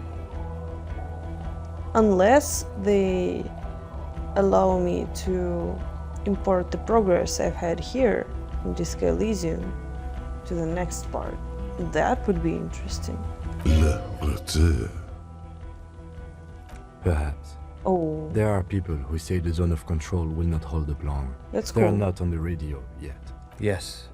I hear worries from systems analysts in Vespa and Messina, international risk departments in Pangs. People like that. We've been hearing whispers in Jamrock too. Ever since fall. I agree that something is happening. People are tense. I hear a fan spinning fast. Something is about to hit it. Talk to Captain Price? I'd rather not ruffle the feathers of two captains with my doom-mongering. Work with Price? I'm flattered, but I don't know if I... Would fit in. Am crazy enough. Can take the stress. He doesn't know how to finish the sentence. Flattered? You're Lieutenant Kitsuragi. We would be flattered if you even considered. I would have to tie things up in GRIH first. But, I mean, whatever is coming, Jamrock will be more central to it than the harbor. And we also have a huge caseload, Lieutenant. Piles that we need to get back to. I do like the sound of that. Good. Fuck it, let's go. Tron brought his motor carriage. It's a 20-minute drive to Jamrock. Under the noonday sky, the great district hums. A chessboard of wooden houses, 80,000 living souls, and chimney stacks. Fire traps as far as the eye can see. From Main Street to Precinct 41, to Boogie Street, forking into the snow-swept horizon. You close your eyes and hear the dogs bark. A lone woman sits by a factory window, dreaming of meteorite strikes. Oh. On Rue de Saint-Jérôme, a square bullet slides into a square-shaped chamber. In Old South, a man without eyelids smiles. Spring has come. It's time. Dawson? Yes. McLean? Yes. Heidelstein? Oh, they hired him. Vicmair? Yes. Dubois? Of course. Really? Nix Gottlieb looks up from the list. I hear he's unstable. You say that like it's a bad thing. Captain Ptolemy Price gestures with a ballpoint pen. It's dim in his office, and the curtains are drawn. Harry's our man. He'll pull through. When he does, he'll side with the people. Understood. Gottlieb returns to the list. Minnow? Of course. Wonderful. Then can we please just go back to Jamrock now?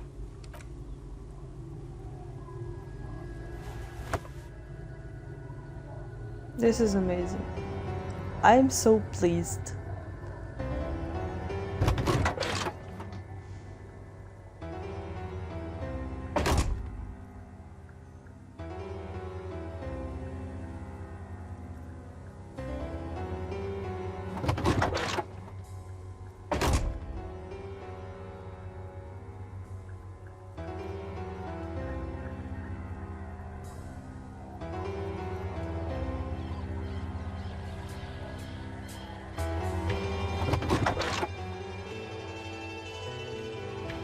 I still can see "fuck the world" on his back when he's getting into the motor carriage.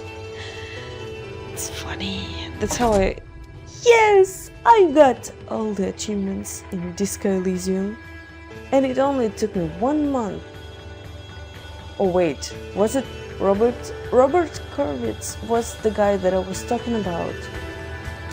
The guy that...